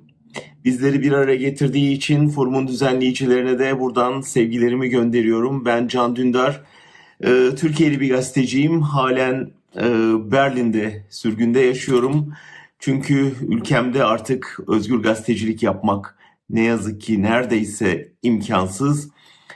Çok ağır riskler alarak çalışıyor arkadaşlarımız, kalabilen, hala gazeteciliğe devam edebilen bir grup insan. Ama ne yazık ki birçoğumuz ya hapiste ya sürgünde yaşamak zorunda bırakıldık. Bu konferansın konusu yeni bir dünya doğuyor ve bize düşen sorumluluklar ve dayanışma ihtiyacı son derece kritik bir noktada, son derece önemli, anlamlı bir başlık. Ben biraz Erdoğan rejimi altındaki Türkiye'den bahsedeceğim. Aslında olağanüstü koşullar altında düzenleniyor bu konferans. O yüzden sanal ortamdayız hepimiz. Ve hepimiz zannediyorum benim bizzat yaşadığım ve birçok meslektaşımın halen yaşamakta olduğu cezaevinde tecrit koşullarını, izolasyonu ve bütün bu yasaklarla bir arada yaşamanın ne anlam taşıdığını bizzat deneyimleyerek öğreniyor. O açıdan evden çıkamayanlar, bütün toplumsal yaşamı baskı altına girenler Covid-19 nedeniyle zannediyorum bizlerin neler yaşamakta olduğunu, neler yaşadığını ve sadece suçu, tırnak içinde suçu düşünmek olan, yazmak olan insanların hangi koşullarda tutulduğunu bugünlerde daha iyi anlıyorlar. Dünya tarihi aslında bir sarkaça benzetilebilir. Yeryüzünde birçok ülke artık günümüzün globalleşen koşullarında aynı deneyimleri peş peşe yaşamaya başladı. Bu sarkaç kimi zaman özgürlüklerden yana oluyor. Bir anda özgürlük rüzgarları esiyor dünyada. Fakat sonra aniden iklim değişiyor ve otoriter liderlerin, popülizmin çağı başlıyor ve sarkaç öbür yana doğru savruluyor. Ne yazık ki bugünlerde 2000'li yıllar, 21. yüzyıl o çok bize özgürlükler getirmesini dileyerek başlattığımız yeni 1000 yıl otoriter rejimler, popülist liderler getirdi ve birbiri peş sıra baskı rejimlerini öne çıkardı. Ne yazık ki Amerika'dan Rusya'ya, Çin'den İran'a, Brezilya'ya, Balkan ülkelerinden Türkiye'ye kadar rastladığımız manzara bu. Ortak özellikleri var bütün bu liderlerin ve ülkelerin. Bir defa merkezi yönetim ve bir lider etrafında yerleşmiş çoğu tek adam rejimleri doğuruyor. Bir başka özelliği yargının siyasallaşması. Bu tek adam yönetimleri sadece yürütmedeki yetkilerle yetinmiyorlar. Aynı zamanda meclisleri ortadan kaldırmaya yönelik yasama yetkisini de üstlenmek ve yargıyı, bugüne kadar bağımsız hareket etmiş yargı organlarını tahakküm altına almak istiyorlar. Ve tabii dördüncü kuvvet olarak medyaya saldırı da bunun bir parçası. Mümkün olduğunca medyayı ele geçirme ihtirası, ele geçiremediği yerlerde de baskı altına alarak, sansürleyerek ya da korkutup tehdit ederek medyayı susturma çabasına tanık oluyoruz. Devlet kurumlarının kişisel çıkarlar için kullanılmasını da bu ortak özelliklerden biri sayabiliriz. Trump'tan Erdoğan'a kadar uzanan bir ihtiras bu. Tabii yasaların işlevsizleşmesi, giderek sokakta polis gücünün artırılması, sivil toplumun baskı altına alınması ve en önemlisi ırkçılık, sokakta ırkçılığın teşvik edilmesi, yaygınlaştırılması da bu liderlerin ve son dönem ortaya çıkan otoriter rejimlerin ortak özelliklerinden.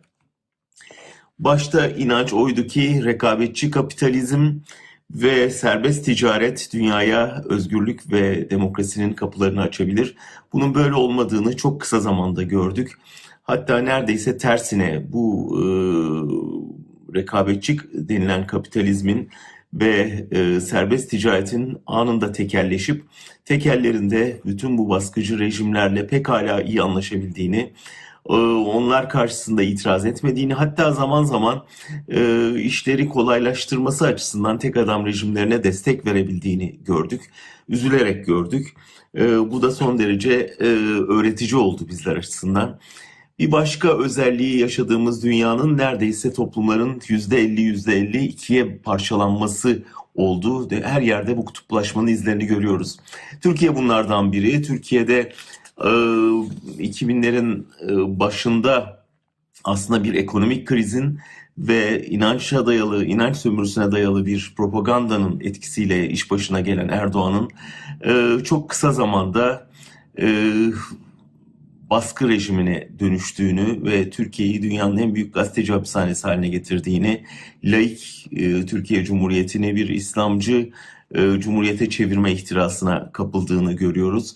Ve ne yazık ki aslında İslam dünyasında laik bir rejimin inşasındaki neredeyse tek örnek olan Türkiye'de o laik rejimin ciddi tehdit altında olduğunu görüyoruz. O yüzden dünyadaki diğer özgür ve demokratik bir dünyaya inanan dostlarla, hareketlerle işbirliğine ihtiyacımız var. Yine hatırlatayım, o da global dünyanın bir başka örneğiydi. 2000'lerin 2010'larda ortaya çıkan Arap Baharı'ndan Occupy Wall Street'e ve Türkiye'de Gezi hareketine uzanan bir özgürlük rüzgarı esmişti. O hareketin de ortak özellikleri örgütsüz kendiliğinden global, sivil, öndersiz ortaya çıkmış hareketler olmasıydı. Ne yazık ki örgütsüzdü ama çok ciddi bir özgürlük rüzgarı estirmişti dünyada. Ben açıkçası bu otoriter, popülist rüzgarın arkasından gelecek tepkisel hareketin biraz oradaki sivil toplum gücüne yaslanan, bunun daha örgütlü bir modelini öne çıkaran, demokratik, laik, tamamen özgürlüklere dayalı, kadın erkek eşitliğini, genderlar arası eşitliğe inanan bir yeni dünya için global bir hareketin yerküremizi nihayet donatacağını ve bu dayanışma, bu hareketler arası dayanışma sayesinde hepimizin soluk alabileceği özgür, yeni, mutlu bir dünyanın inşa edilebileceğine inanıyorum. Bu konferansın bu amaç için bir araya gelmiş insanların fikirlerini paylaşabileceği, buna öncülük edebileceği bir başka zemin olmasını diliyorum. Bu fırsatı verdiğiniz için teşekkür ediyorum. Özgür bir Türkiye, özgür bir dünya özlemiyle sözlerime son veriyorum. Bütün konuşmacıları ve bizleri dinleyenleri saygıyla, sevgiyle selamlıyorum.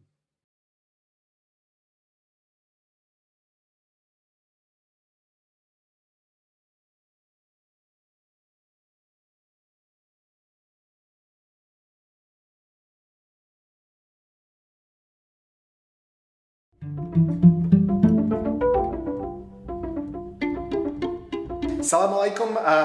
This is Najia Nassim of the Women for Afghan Women.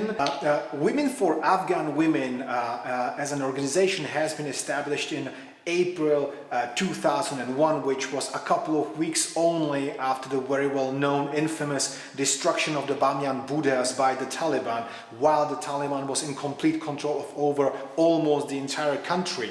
It's been a very long time for you and a lot of activity.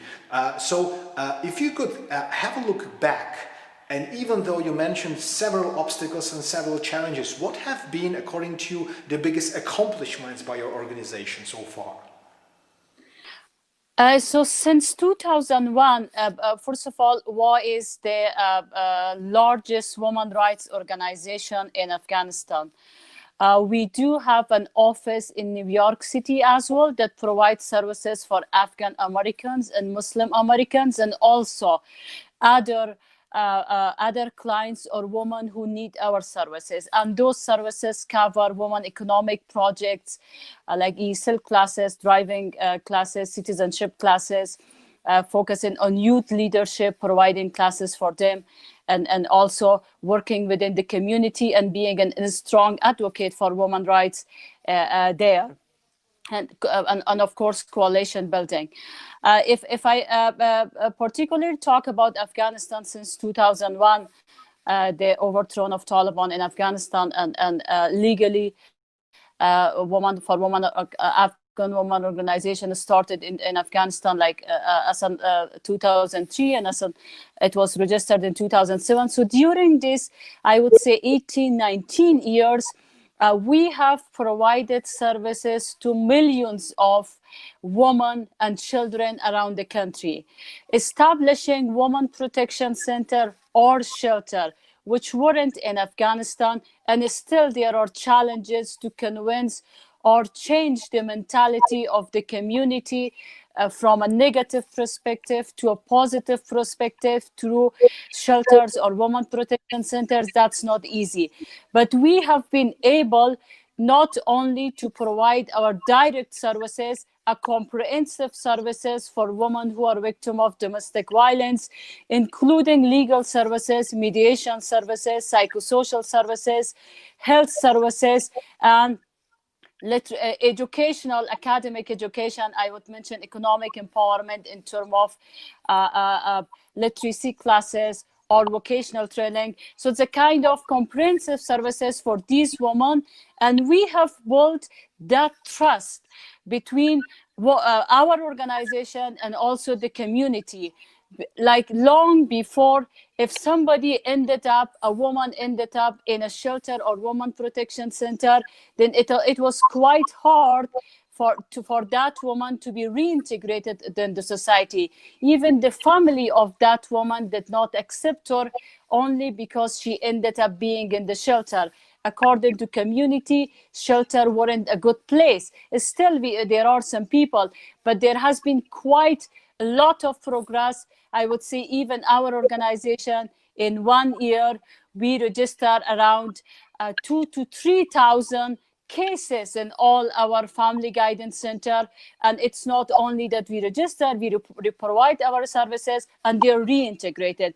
So this is a big achievement that we are a strong partner with government, a strong partner with the local community, like the elders that they were opposite of women protection centers. Now they refer the clients from the community that we have to provide those services.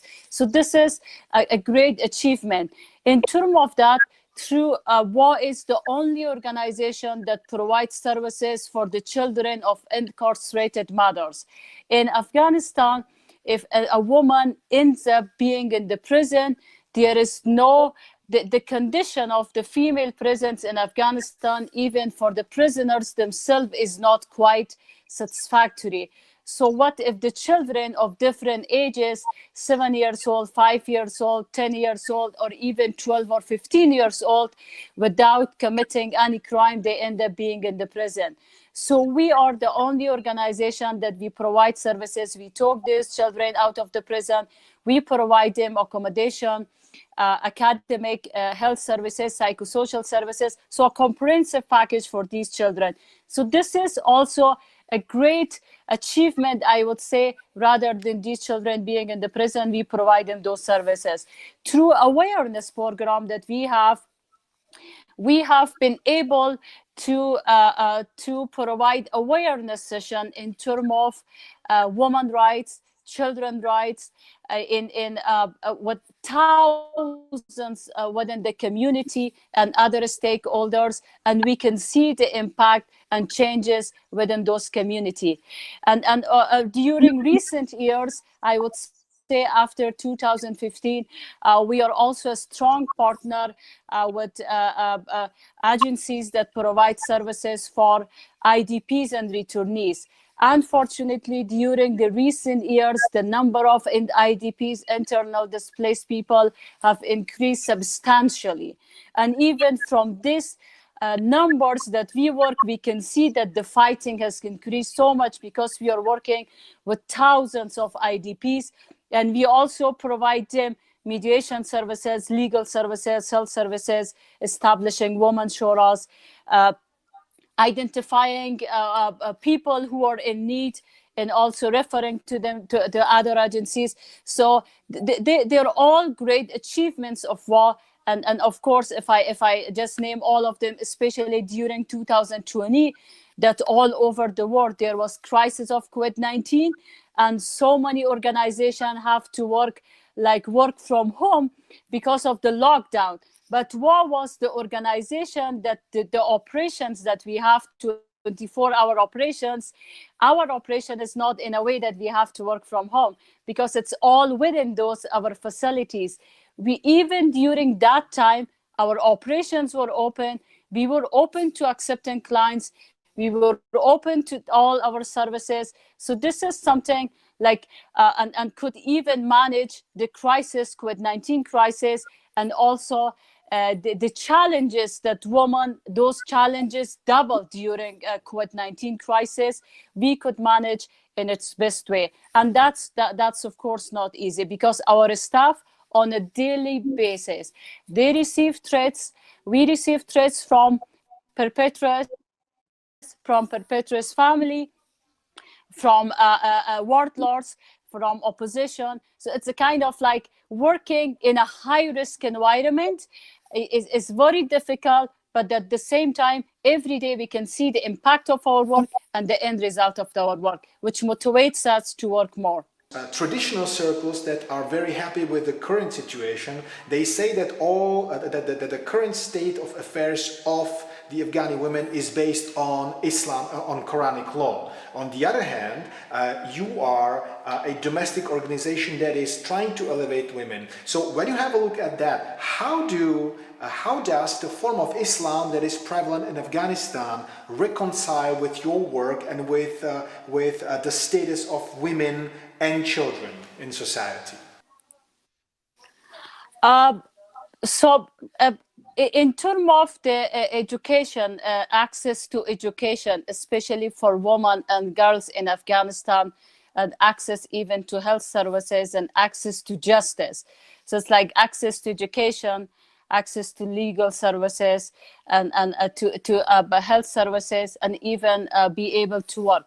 It's a kind of a lot of challenges, a lot of barriers, and those barriers are not only because of the misinterpretation of the Islamic Sharia law, but also like security is another reason, and cultural norm is another reason.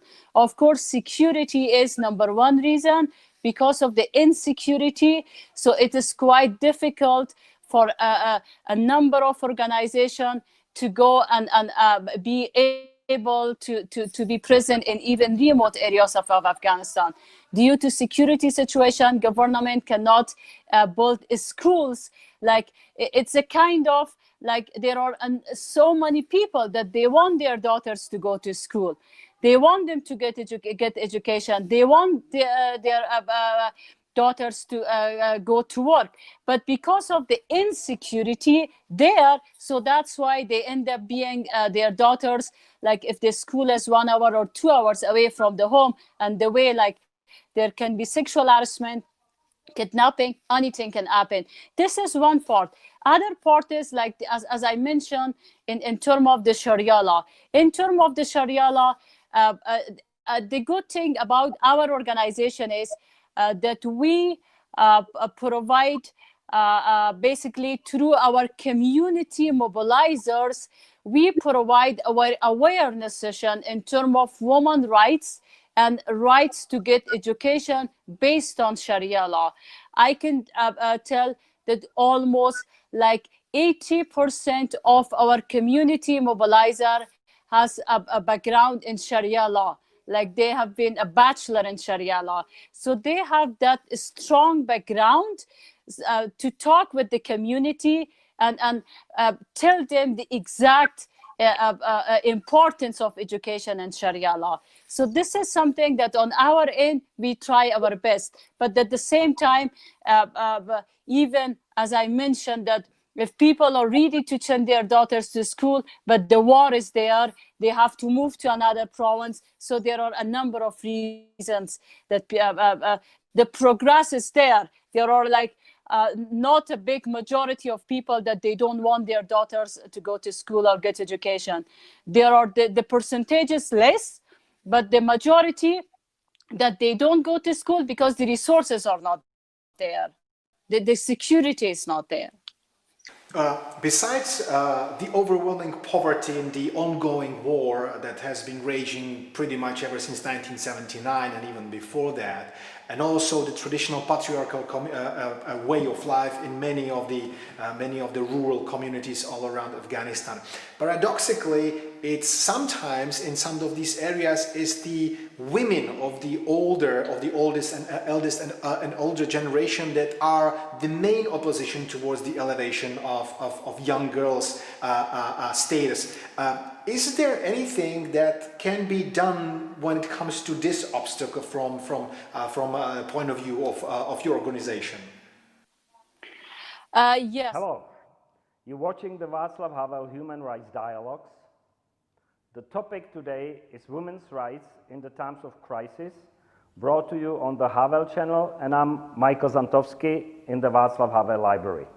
This panel is taking place in cooperation with our friends from the Forum 2000 Foundation and for the Forum 2000 conference, this year inevitably also online.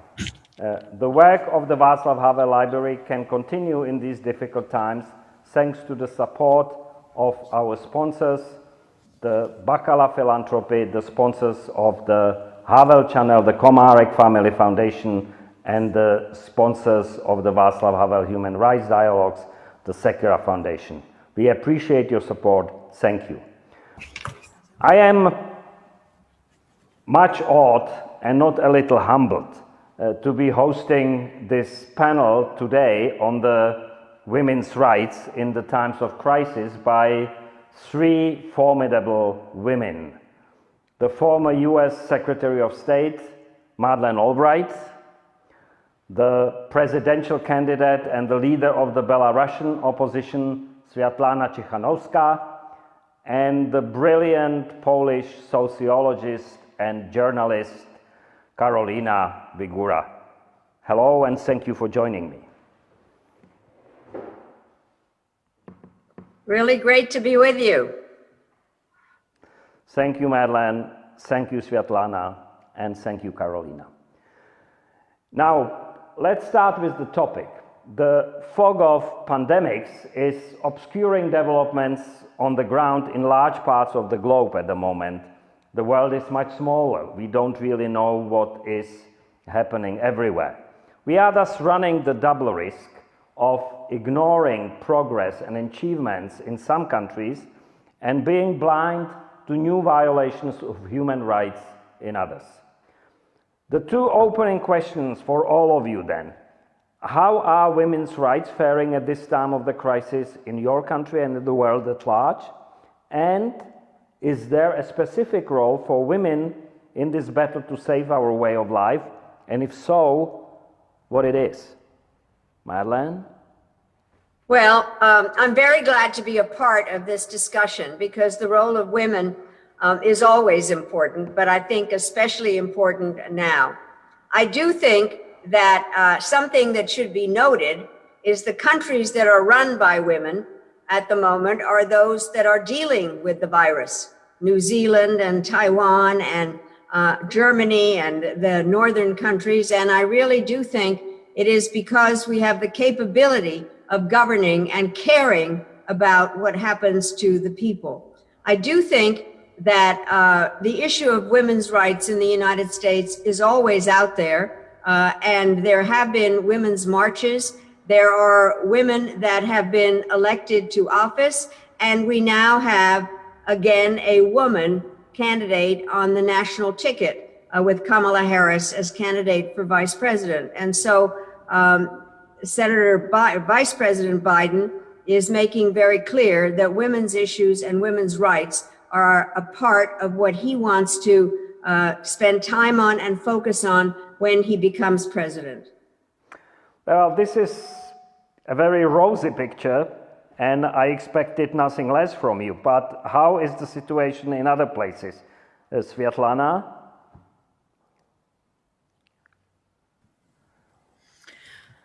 Oh, at the moment I look at women, I have to look at women only from the point of view of the situation in my country.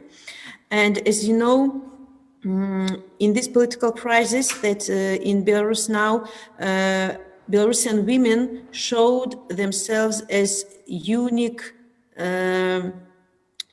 people, because we have never played huge role in politics and in country at all.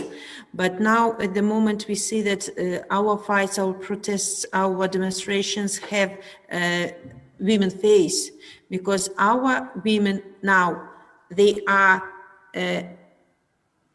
beside our men or even in front of them. They just have necessity to stand instead of our men, because our men are brutally beaten in our country, and women later were not touched by riot police. But at this real moment, women's rights are under threat in Belarus the same way as everyone else's, because women started to be beaten by police in the same extent as men and everyone else. So For Belarusian riot police, men are absolutely equal to women from this point of view. But I'm sure that in the future, in free and safe Belarus, women will have a much bigger role for country than it was before. Thank you. Thank you, Sviatlana. This is, a very peculiar kind of equality of being beaten. It's a sad aspect of the situation in your country. And how are women faring in Poland and Karolina? I'm afraid. Oh, I'm sorry, I was muted once again. Right. You're on now. Thank you very much, Michał, and thank you, Madeleine and Sviatlana. It's really, I'm really delighted to be here. Well, you asked about the pandemic, but I do believe that the pandemic is a catalyst at most. So if it changes anything, it only makes things that were already present before more visible. That's all. That's it as for what the pandemic actually changes. But speaking from the point of view of an illiberal democracy, which Poland currently is, I would like to speak about two phenomena. First phenomena I would call rising moral panic. The illiberals, both in Poland but also in Hungary, have been trying to play on women's rights issues, like, for example, the abortion rights, for quite some time now. Many feminists and people who do care for women's rights ask whether, for example, in Poland, we will be witnessing a total abortion ban. But my argument is that it is those cultural wars are not led in order to provide a ban. They are actually led in order to cause more moral panic, and within the feminist movement and within the female politicians, exhaustion and also radicalization, because many women, when they see this spectacle of diminishing women's rights, they at the very beginning they protest, and then they slightly go more and more exhausted, and only the more radical stay with defending women's rights. And this is extremely important, because this allows illiberals to show with finger and say, see, the women's rights are only defended by radicals. So this is one phenomenon. The second phenomenon is what I would call hijacking feminism. Namely, when the Law and Justice came to power in 2015, they came up with a female prime minister, Ms. Beata Szydło. So everybody said, okay, so those illiberal populists, they are actually also, they have these feminist ideals. But in fact, feminism here is used only in a very instrumental way. So I do believe that those two phenomena are something which is not only Polish, it is also global. So you can see very important behaviors, very important, very similar behaviors and strategies used by Viktor Orban or Donald Trump as an example. And I do believe that we have to be aware of this, and it needs developing new strategies of opposing illiberal populism. And I do believe that women, exactly with those competencies about which Madeleine said, she spoke about caring, and I would say also empathy. Those competencies are crucial in the world as fast changing as the world that we are living in today. Well, thank you very much. I'm glad that you've brought the level of the debate down a little from the political level to the human level, and I would like to focus on this now. It's, I think, a general feature of the pandemics that the vulnerable groups, the people who are isolated, live alone, are the ones most threatened by the virus and its consequences. In the Czech Republic, self-supporting mothers are identified as one of the most threatened groups in terms of the impact of the pandemics.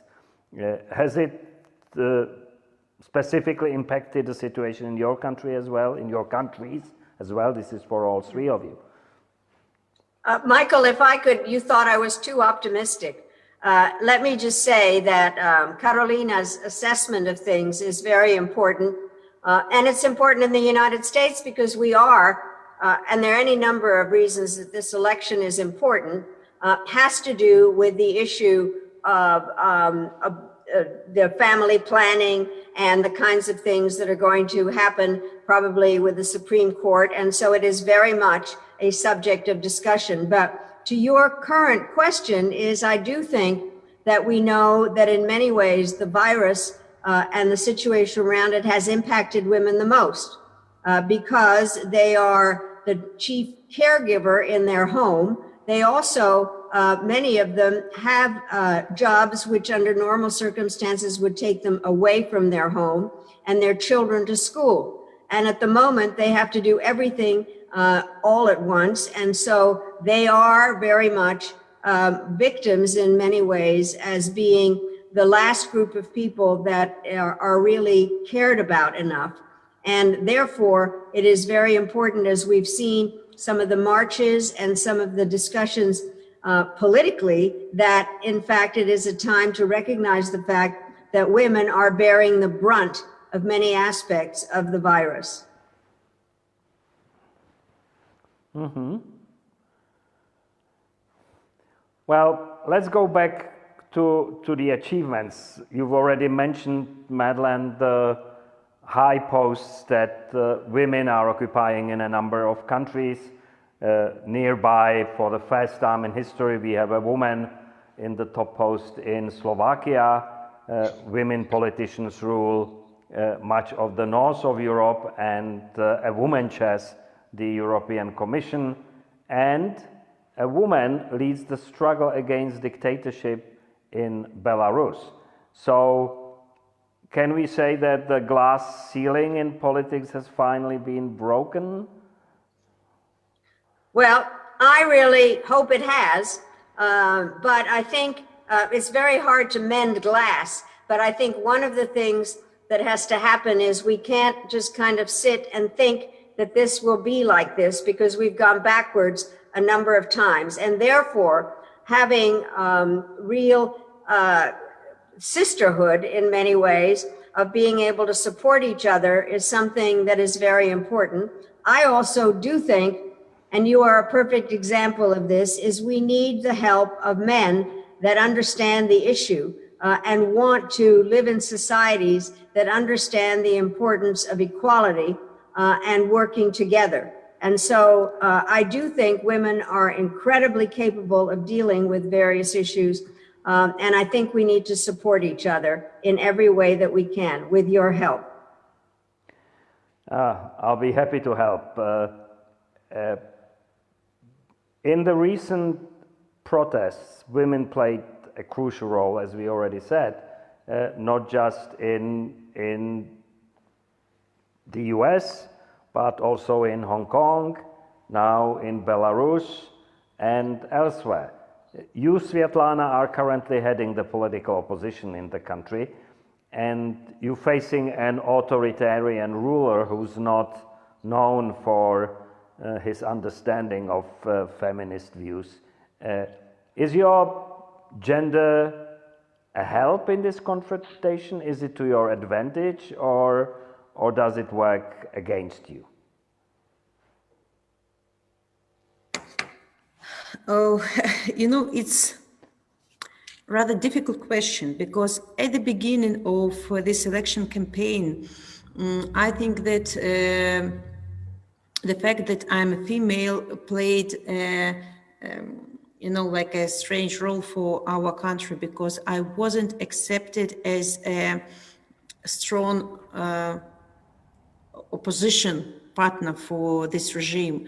And they allowed me to participate in this election campaign because they were sure that nobody in our country will go after women.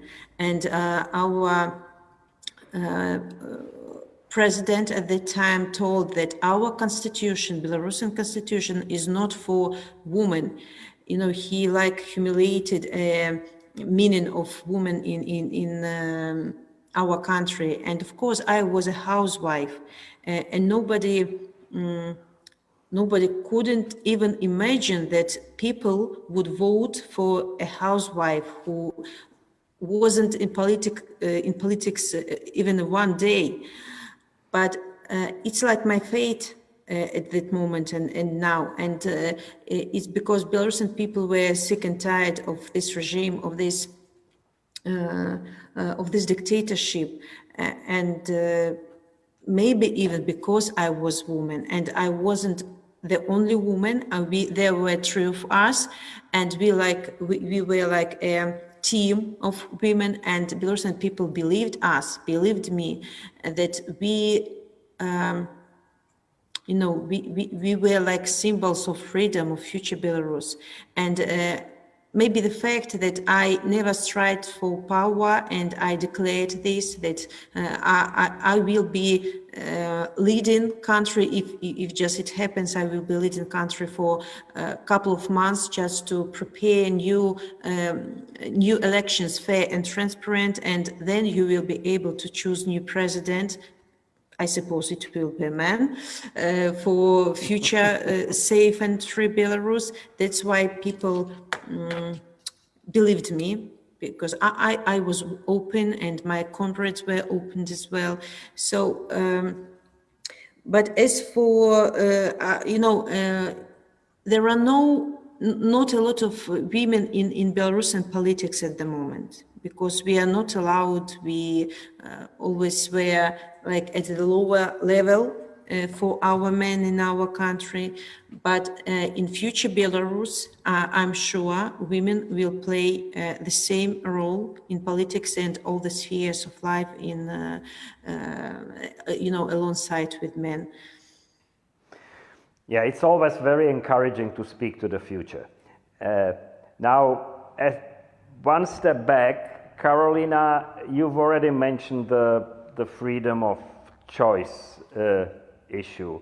And if I understand you correctly, you saying that the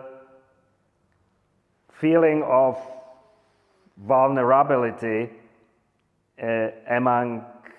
in the society contributes to the moral panic, which then goes against liberal freedoms like freedom of choice. Is that the correct description of the situation, and how can we overcome it? I would like to answer your question, but first I will refer to what Sviatlana said. We both come from Central and Eastern Europe, so Lenin had made a mark on our biographies and also on our region. And when I was listening to you, Sviatlana, I thought that when you mentioned that Lukashenko tried to humiliate you because you were a housewife, I thought about Lenin and his famous statement that in the future politics will be led by a female cook. Well, history proved Lenin wrong for many, many reasons, but at least in one respect, he perhaps was right, namely that political talent and political leadership does not have to come together with being a professional politician. And I do believe that there are some competencies that are more important than being from the beginning a professional politician.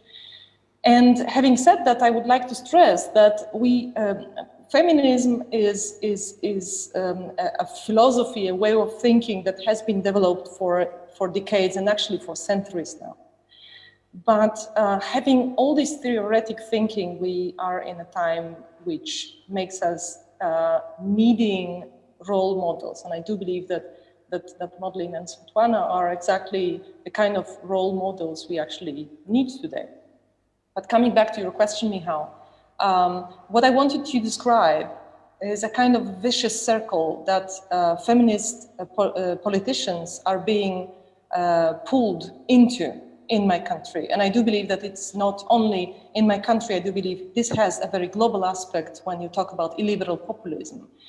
Namely, the women's rights are either diminished or decreased, or there is a lot of talk about doing it, like with the example of the abortion ban, which calls them to action, of course. And this is very good so, and I respect very much people who protest. What I was trying to say, and I would like to be understood very clearly, is that whilst protesting, we have to be aware of the fact that this is also a game led by populist politicians who want the feminist activists and also female politicians look radical. So my answer to that is that we basically need new competencies and new creative methods of doing politics, basically. And I do believe that many women have exactly those competencies because of their social roles. So I do believe this new type of political leadership is connected with changing loss and fear into empathy, into creativity, and into responsibility. This brings a whole new set of competencies that we should bring back into politics, because somehow during the past decades we have lost those.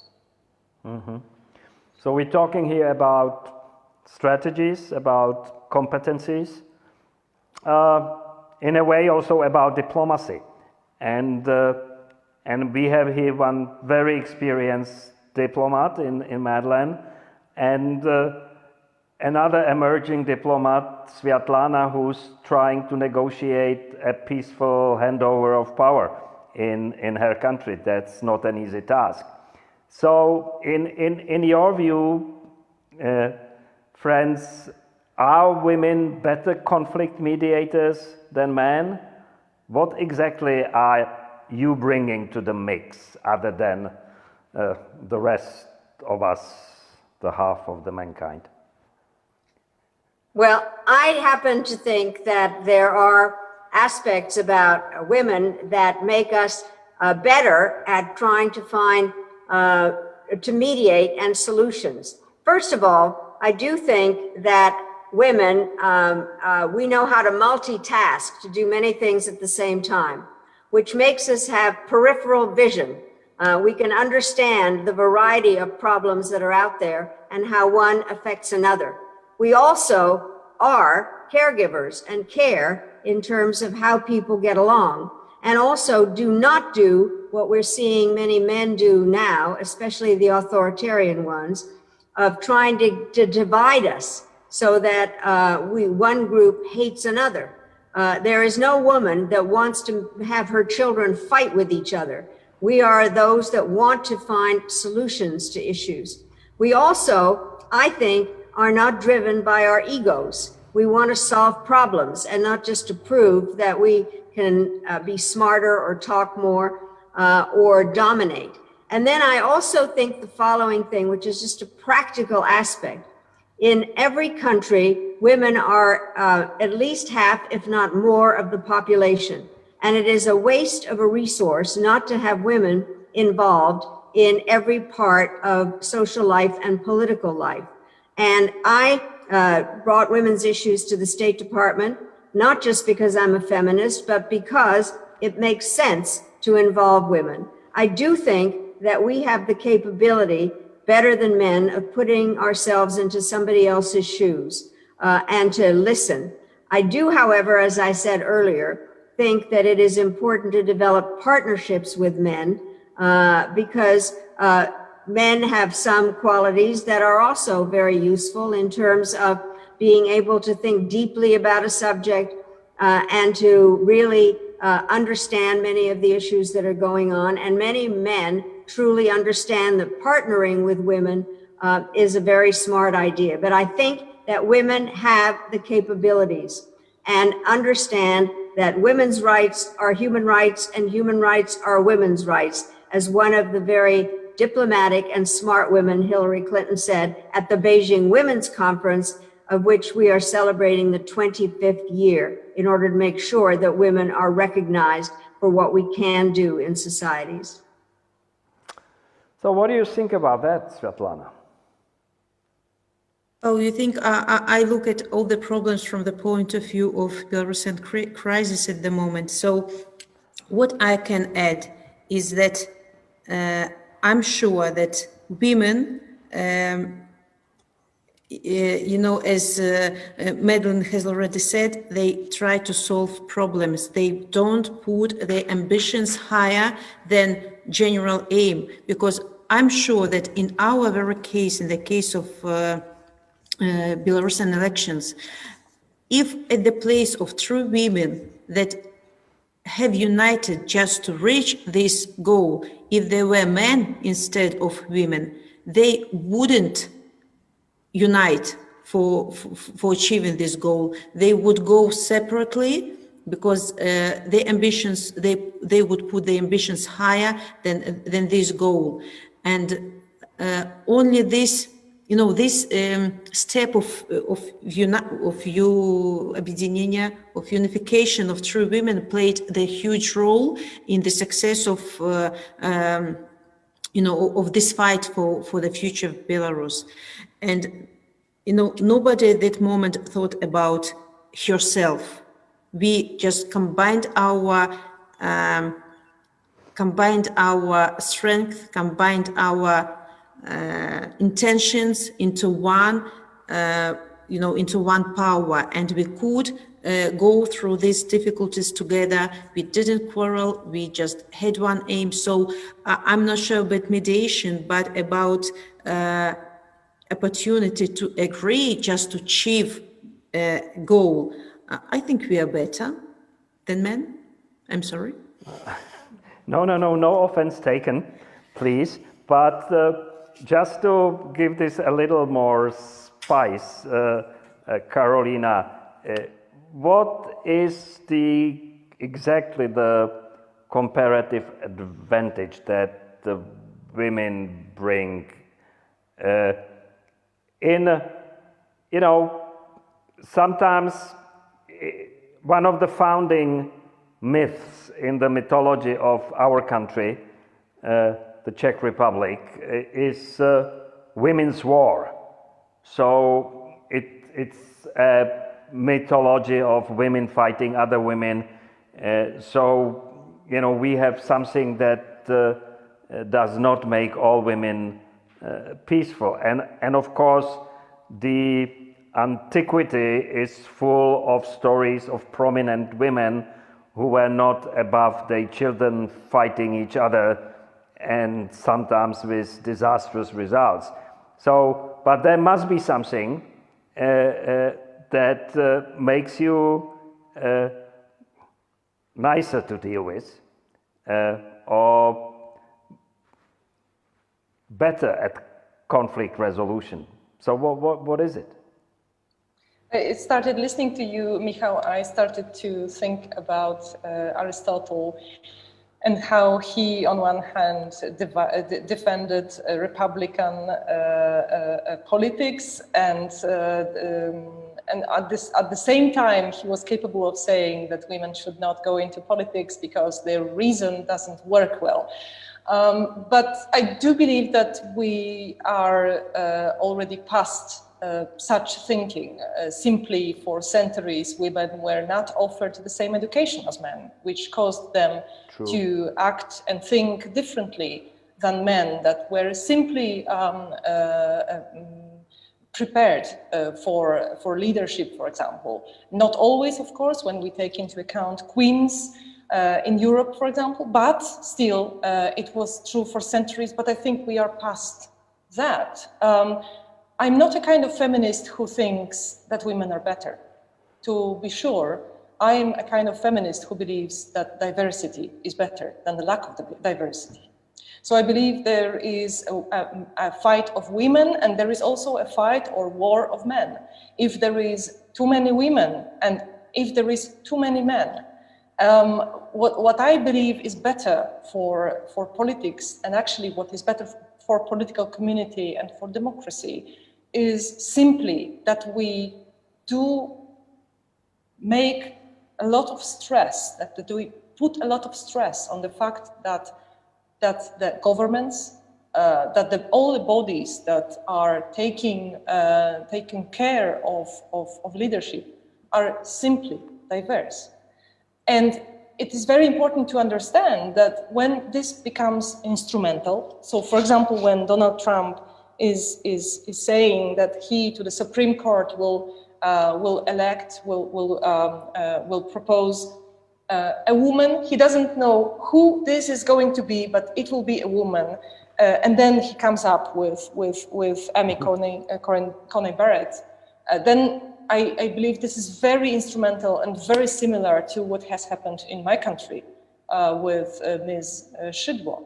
But when we do think about diversity really honestly, then it really contributes to better politics. And I just wanted to make one more remark, namely, when Madeleine told us we should reach out to men, then I'm very much agreeing, and I would just like to add something more.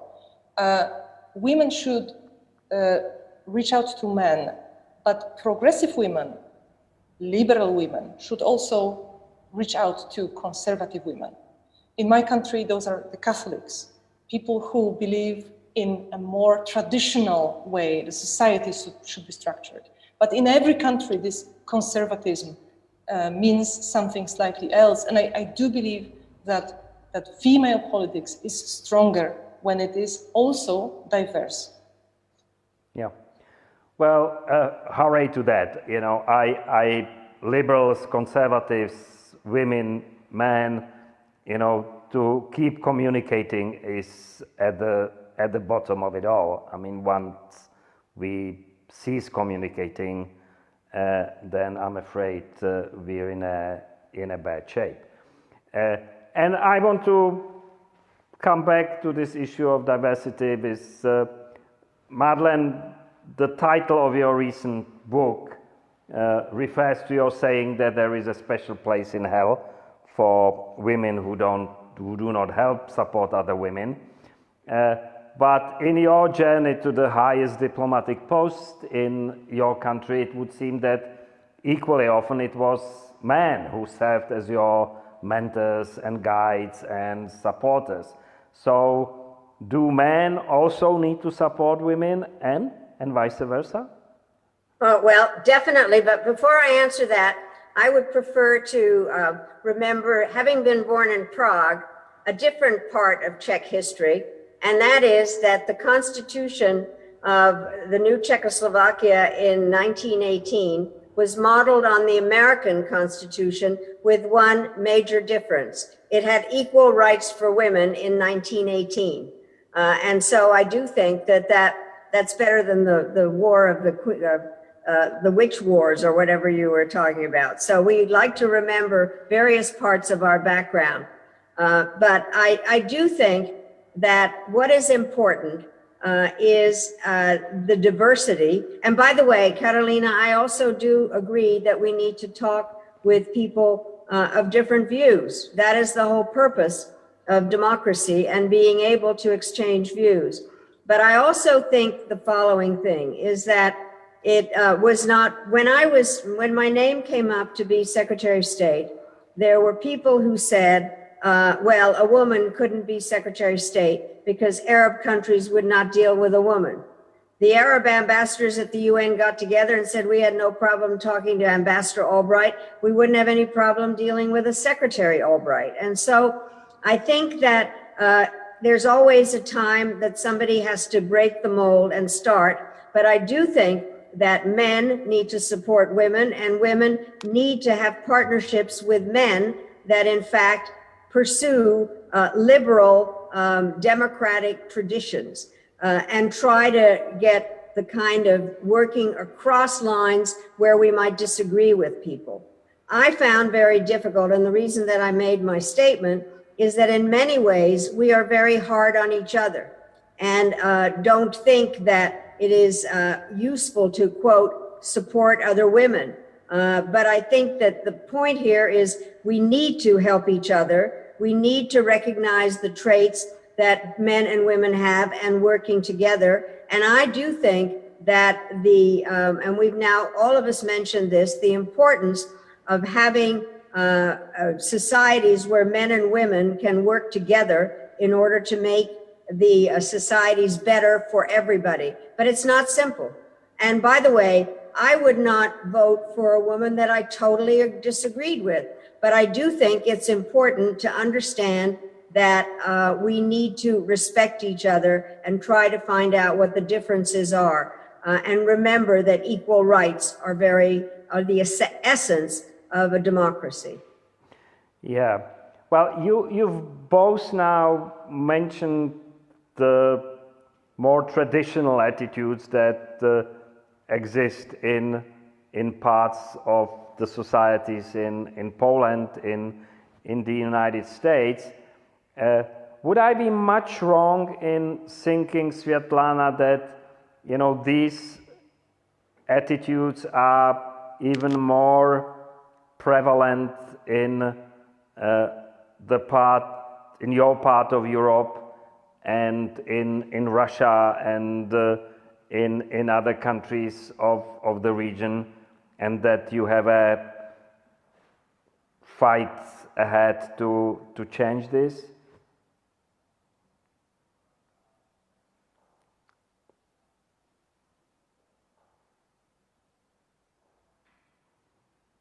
Yeah. Thank you.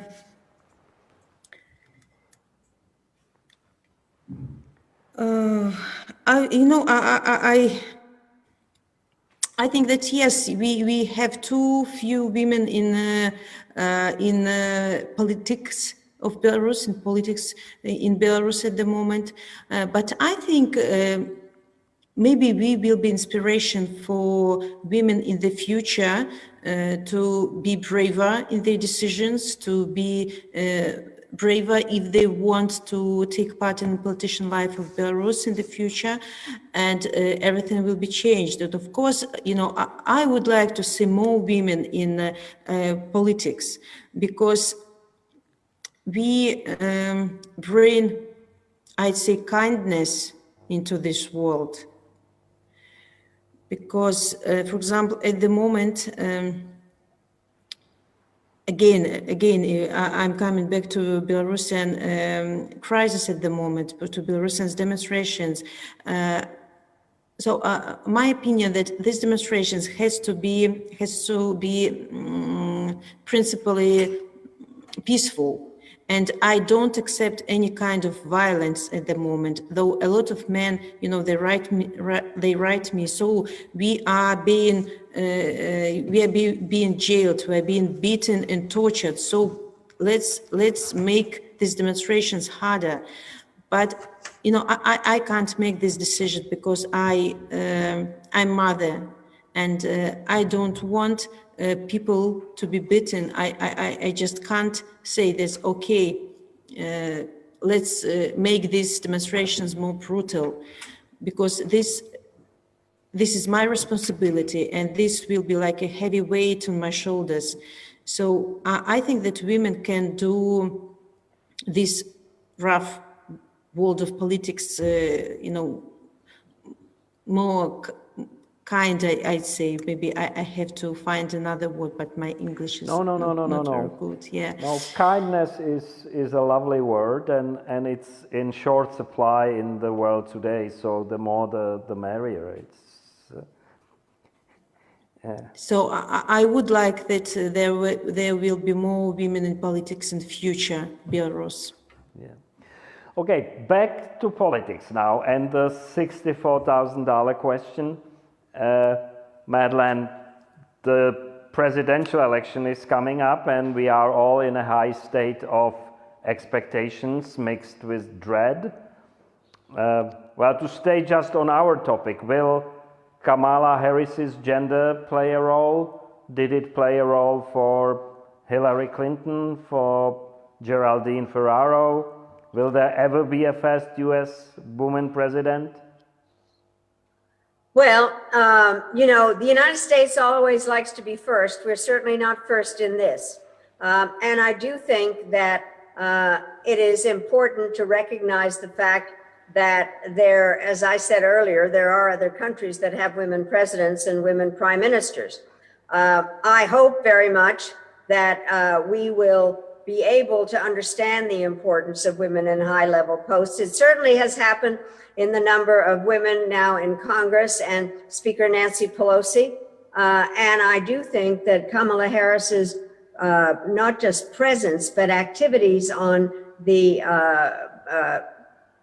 federal level here and her capabilities are going to be noticed and are very important already. Plus, Vice President Biden has made clear that he will have many women in the cabinet. And so it is a matter of constantly putting the issue forward. But this is a very important election for any number of reasons. And I think that my sense is that the America that we're seeing now is not the America that most people want, and that there will be more activities by women, and that Kamala Harris's presence makes a big difference, and that women generally that are on the ballot in a number of different places are being regarded very strongly, and that the movement is moving forward. But, and I always say this, nobody can take anything for granted, which is why one of the things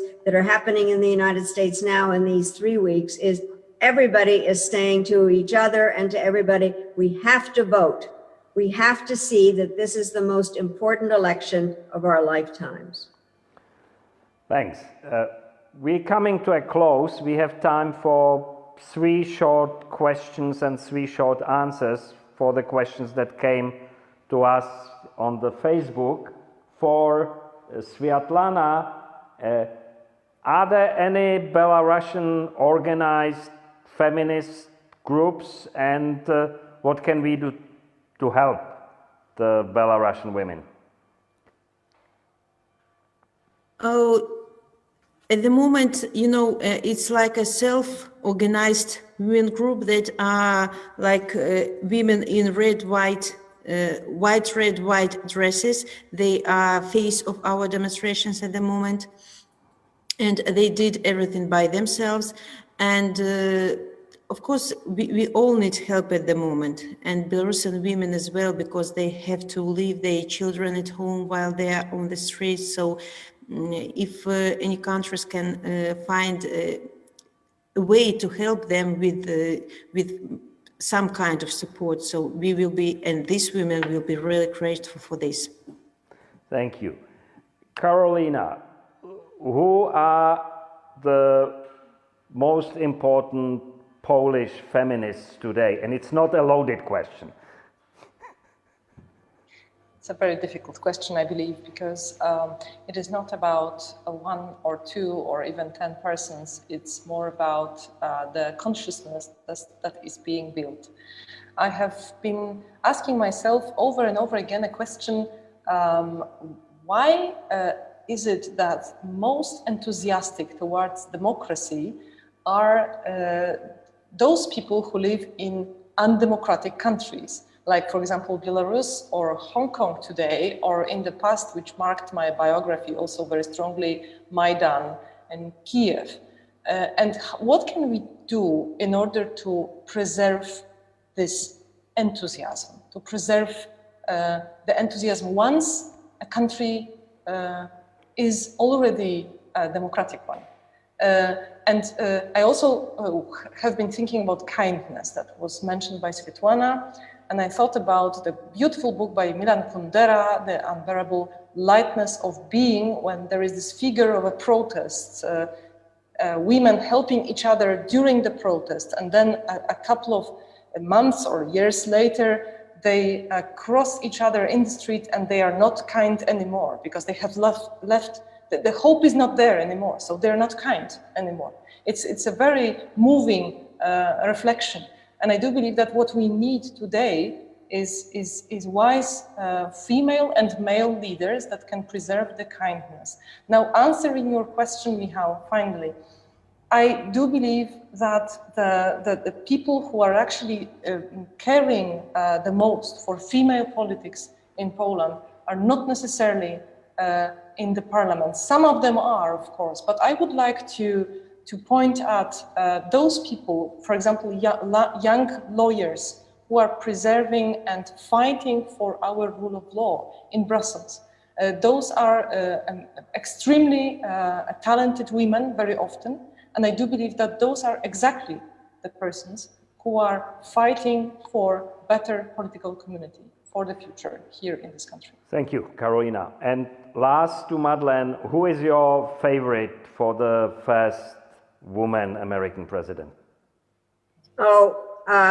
I'm not going to answer that question, but I really do think that Kamala is going to be fantastic, but there are a lot of women that are capable of carrying on that role. And I do think that the time has come for the United States to understand what some other countries have, is that women can lead their countries.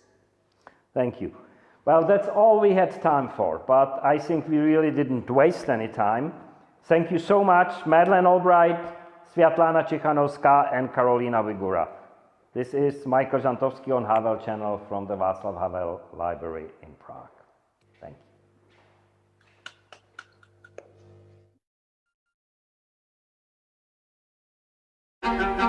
The world is upside down.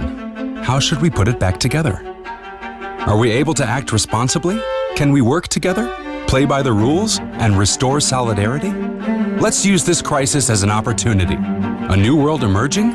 Watch the online Forum 2000 conference, October 12th to 14th.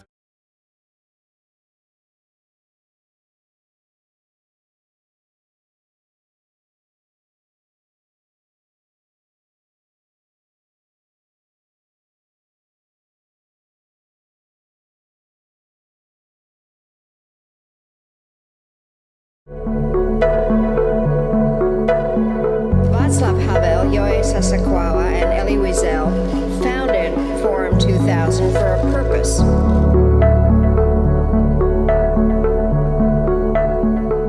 have to use the past to not becoming our children's future. Thank you very much. I am honored to be here, and I want to thank President Havel for convening another extraordinary gathering of Forum 2000. So those people, they are this think more seriously, and we should develop new ideas, and then important is implementation.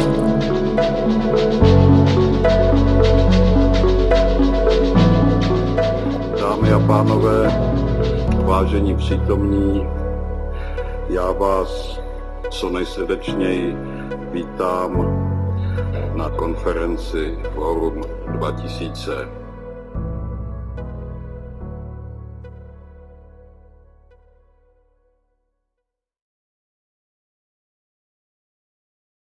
So perhaps we should rather talk about liberal democracy and not democracy as such, because I do believe we do have democracy in Poland. It has not ceased to be, it's there. It is different though.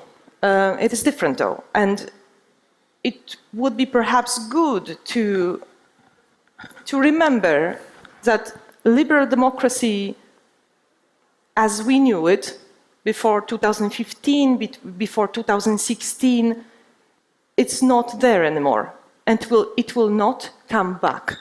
So, if you are asking me what is this thing that liberal democracy delivers, then I would say, well, it's a whole spectrum of things, but if we are to revitalize the liberal democracy, it will probably deliver slightly different things than before.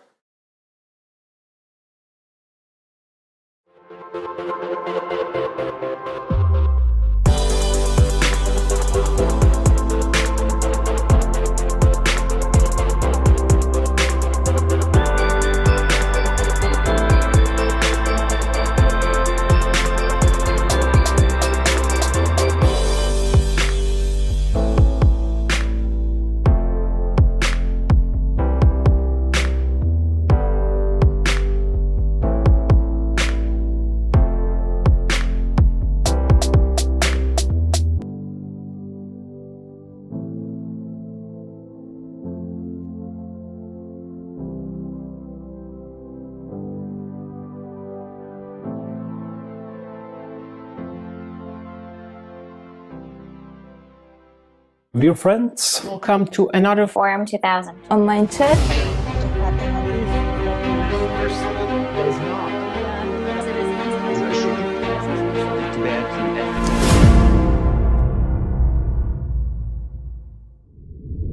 You know, COVID-19 is really the new stage of what you might call a battle of narratives between authoritarian countries and democracies. But crises are, in many cases historically, an opportunity for autocratic-minded leaders to consolidate powers. Partly because of the impact of the pandemic, that Cold War II is happening, and that it's not going to be easy to be non-aligned in this new Cold War.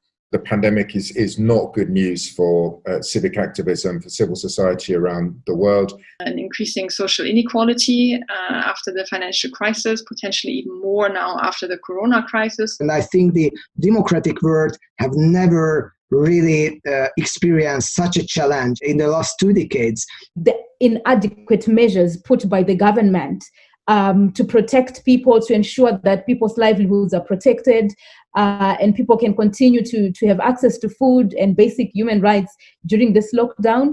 By closing the borders, you confirm to the nativists that A, the problem comes from abroad, and B, you can stop that by closing the borders. You know, there are a lot of challenges that are out in front of the private sector because of the COVID environment, and some opportunities, to be honest. In some senses, we're seeing the emergence of new kinds of civic initiatives trying to help out on the health emergency.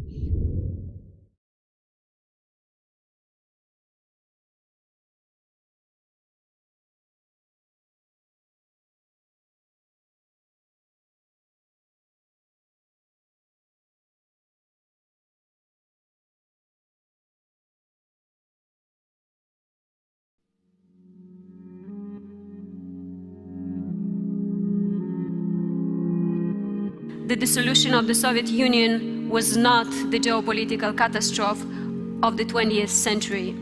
That was a great aspiration for us, and at the same time, it was a great fears for the dictators. We are the role model as a Central Europe, despite all the problems. Europe and EU is living the best time in our history. We have to remember that democracy from the beginning was very much about the public. In fact, most of the democratic decline is coming about not at the behest of populists, but at the behest of executives. And perhaps we should simply think about a new formulation of liberalism.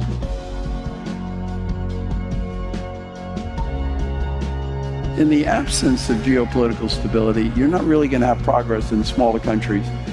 Basically, we are living in a state of certain confusion with regard what is the future of the world for the next 20 to 50 years. China, with the newly found economic power, rapidly built up its military forces. And more importantly, subtly, with the economic power, they corrupt the democratic way of life in the West. We're seeing a rise of a new empire. This is becoming a new economic, political empire, right? And there is a more global sort of question, what happens to the existing powers? However, on the value aspect, I think it's every country's own responsibility to make a choice which position they would like to take. Now, the West should decide to be with the will of people or to be with the dictators. We believed in it. When in prison we heard about solidarity from official Soviet Pravda. That was like the best proof that we are right, that people will not live under this dictatorship all their life. We only have you as the international community to stand with us. And just like the speaker who spoke last night said, without international solidarity, we will perish. We depend on borders. We elect people within districts. We're border-based. Borders matter, but I believe in relations and friendships between these countries. Despite the horrendous atrocities the Uyghur people are facing today, we are confronted with a muted world. We need your help and support. the level of control and the level of crackdown on the information space is unprecedented. Through the use of emerging technologies, we can create a stable authoritarian system that can be exported, that can promise prosperity, that can promise stability, but without freedom. If we want good things with technology, we're going to have to make that work, because technology does not solve social, cultural, political problems. That's our job. The appropriate response to our present multifaceted crisis is the development and establishment of a culture of solidarity. A była taka: nie możesz podnieść ciężaru, to doproś paru, abyś go podniósł. Lifestyle matters, individual responsibility matters. But finally, individual responsibility is not a sufficient answer to the challenge we are facing. Climate change, as I'm trying to see it, is in a way a challenge of humanity. It's a challenge of our morals. It's a challenge which is asking us to do things because they are right, not because we have immediate outcome from them.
Václav Havel, Joe Sasakawa, and Elie Wiesel founded Forum 2000 for a purpose. We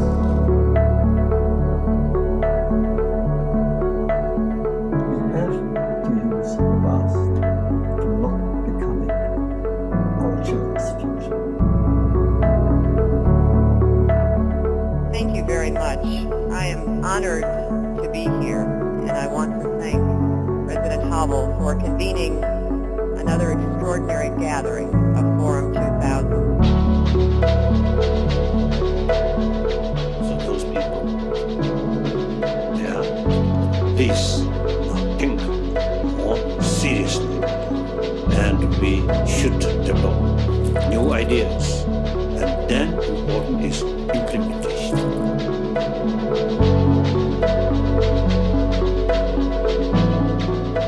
Dámy a pánové, vážení přítomní, já vás co nejsrdečněji vítám na konferenci Forum 2000.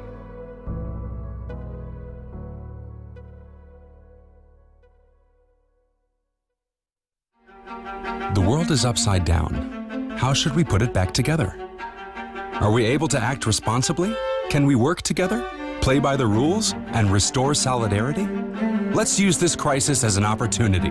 A new world emerging? Watch the online Forum 2000 conference, October 12th to 14th.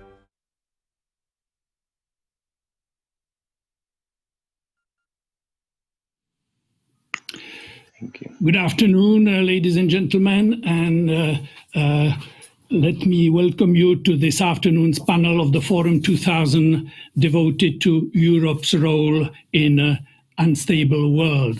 I take this title to mean a question about Europe's role as an international actor, its capacity to respond to the challenges, and this, of course, has been a very old question about the capacity of the largest trading bloc to be more than a dwarf on the international political scene. So this is a very old question, but the setting is new, and this is what we're going to be discussing with our two panelists,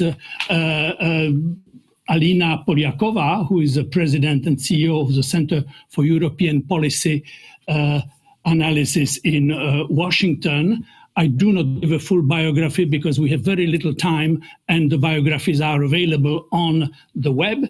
And second speaker is Jerzy Pomianowski, who is the executive director of the European Endowment for Democracy. For our American colleagues, they know about the National Endowment for Democracy. Well, in Europe, we have something that would like to emulate that, perhaps, and that's called the European Endowment for Democracy.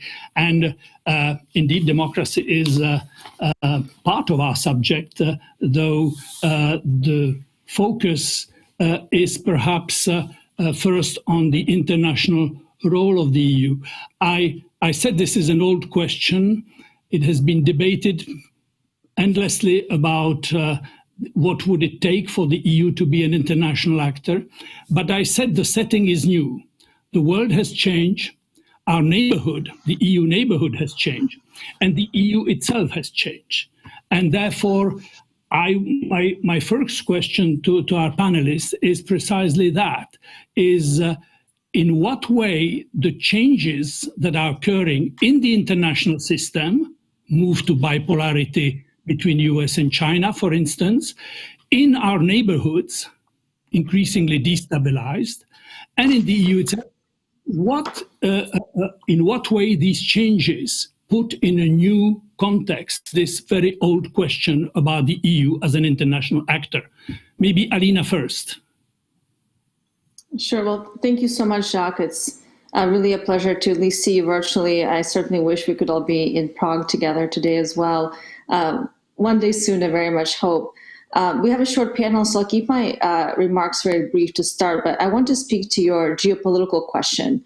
What is the role of the EU in a changing and uncertain geopolitical environment that is increasingly defined by competition between so-called great powers? I think Europe has a choice, and the EU specifically, whether the continent can act as a coherent whole when it comes to a united and comprehensive foreign policy, a foreign policy that is in the EU's national interest, not in the national interest of Germany, France, or Poland, or other member states, and to the extent to which the EU as a bloc can act in a coherent way to first and foremost manage and compete with China, because we are an increasingly competitive rather than cooperative environment with China, and work closely with the United States, because at the end of the day, the transatlantic alliance is key here.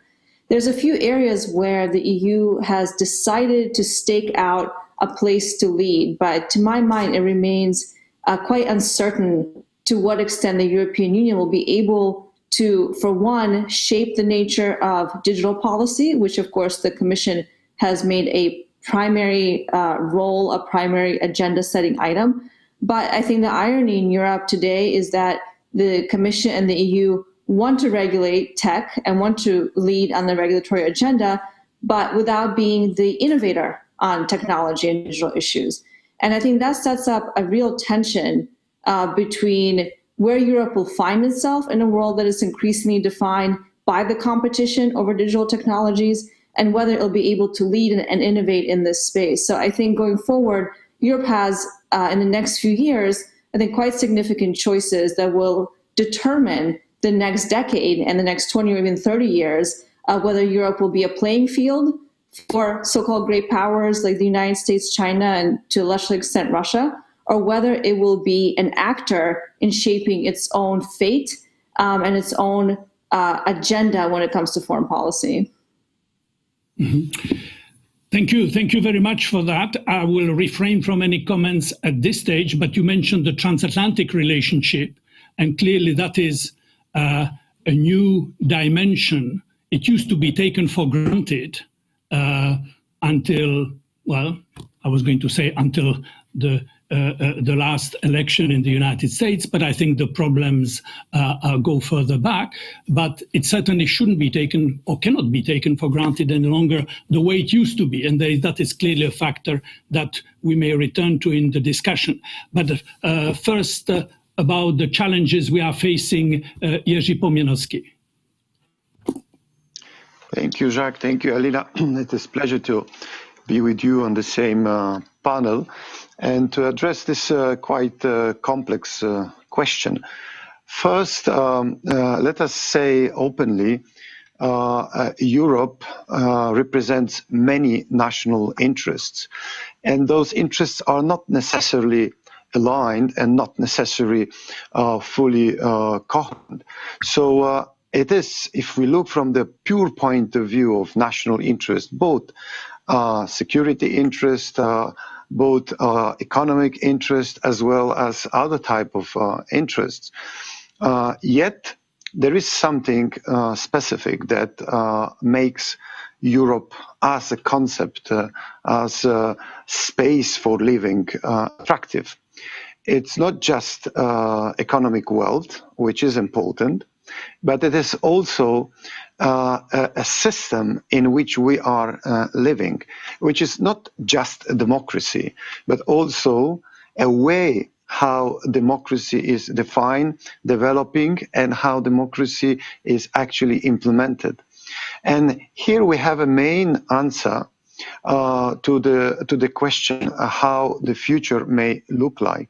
And I would say, in a very brief way and in simplifying the message of this discussion, saying that all aspects are important: the security strength, the military strength of Europe, the economic strength, the innovative or innovation aspect, research.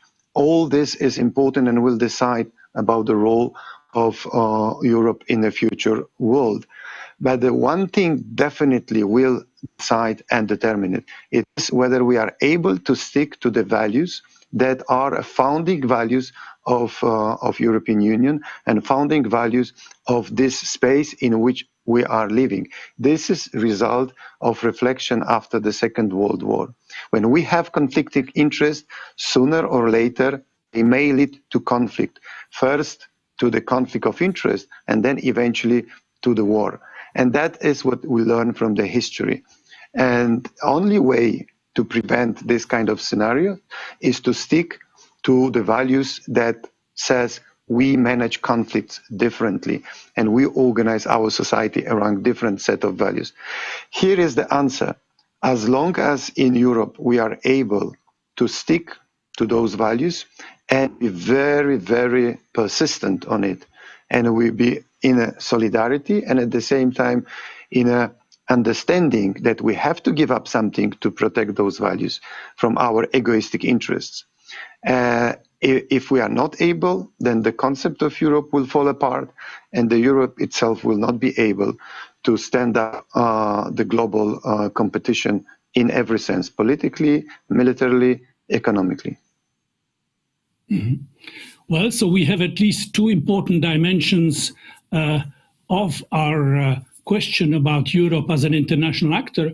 One is the global competition, the digital competition that Alina referred to, and then we have, and that very much refers to economic capacity, economic competition, regulation. But the dimension that Jerzy Pomianowski has just mentioned, values, and that entails, of course, commitment to democracy, rule of law, and such things. And many people, especially in the foreign policy analyst community, like to oppose the two. You know, you either promote your interests, your realist. This is a realist school. You have to. You build up a capacity, you promote your interest, and those who think that you cannot, in the long run, promote your interest unless you promote your value. How do we keep the balance between the two? Europe is the largest trading bloc, so it has a certain capacity to have its interests heard on the international scene in that realm. But when we talk about values, and by that we suppose refer to as well to democracy and rule of law, human rights, such things, we discover that the capacity to act is very limited. And my question to Jerzy first would be, how can Europe promote such values in a world where we see the emergence of authoritarian powers? The international system has changed. Look at China, Russia, Turkey. In the EU neighborhood, the two main challengers, Turkey and Russia, are both authoritarian. So not easy to promote democracy in our neighborhood with such powerful and authoritarian neighbors. And related to that, well, how do we promote democratic values if we sometimes are not observing them within the EU itself? So that may be a subsidiary question. Jerzy, what's your take on this? No, Jacques, you are perfectly right. This is not a subsidiary question, it's a main question, because this is exactly where the weakness of the construct is coming to picture. If we are not credible enough to ourselves to protect our values within the territory of European Union, and as I said, this is a founding values of the European Union, then of course our credibility to act and our efficiency to act is automatically diminished. So here we have an important dimension of Europe. And here we would be mistaken just looking into, let's say, Poland, rule of law issues, or Hungary situation. No, if we are talking about values, we have to look into Cyprus, we have to look into real estate businesses and the dark banking systems that are protecting oligarchs' money from Russia and from Ukraine, and many other aspects of our own system that looks into values as it is comfortable to the different players in Europe. So we are not consistent, we are not coherent in protecting and implementing those values within our own system. That's why our credibility is not that big, not that strong. Nevertheless, still, if we try to balance, if we try to say where is more human rights protection or less, where is a little bit more of rule of law and less, then we can definitely say still Europe represents the space where human rights, civil rights are protected most in the world. Whether it's enough to be credible, it is difficult to say today.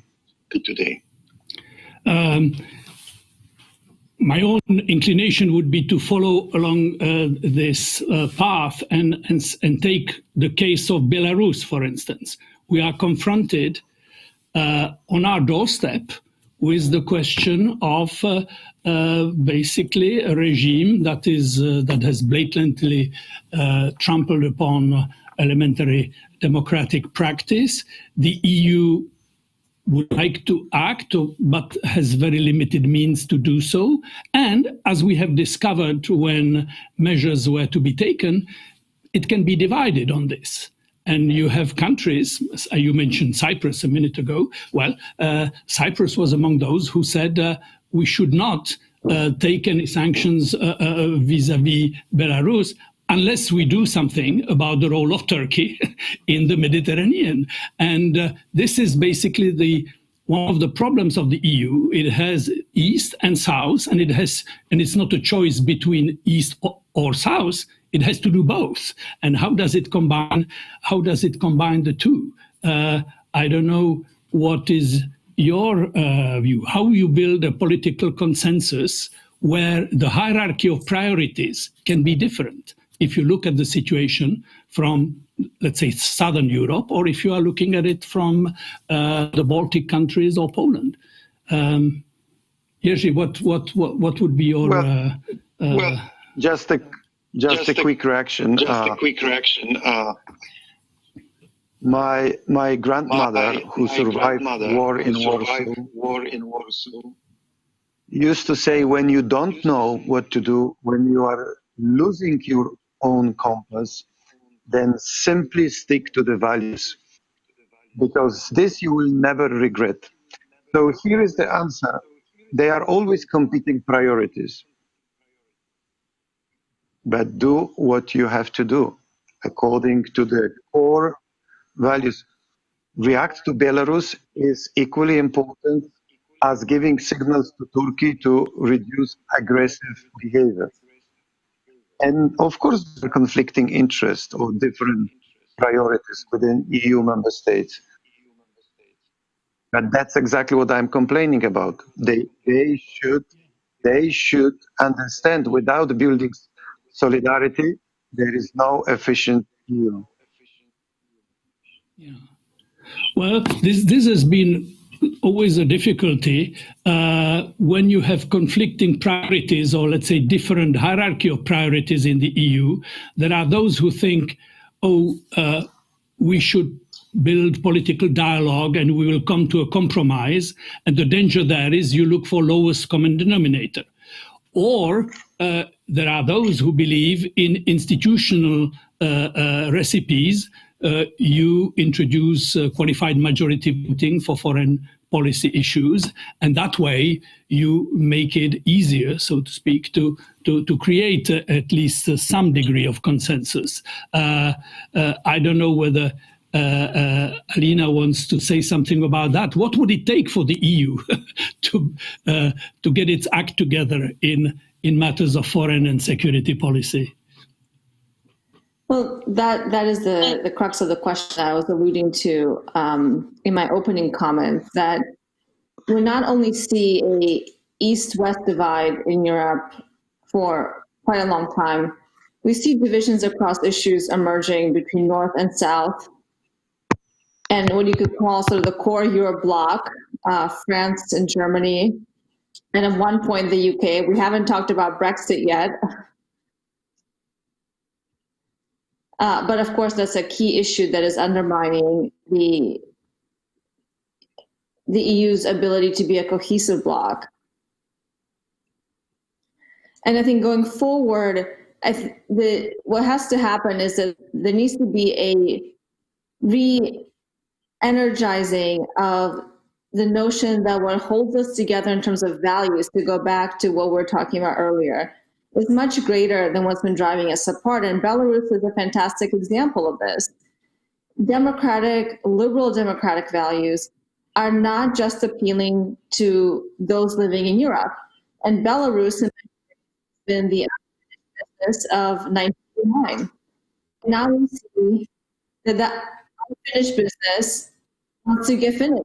Because why? Because the people living in a digital society want to live in an open and free society. And we have been too mired in we know what's going to happen in the future, that we know that authoritarianism is going to win. You know, if you read so many interesting analytical articles about the future of democracy, they're opining on the death of democracy. This is a fait accompli. But of course it's not. And of course the notion that authoritarianism will inevitably win is a false one.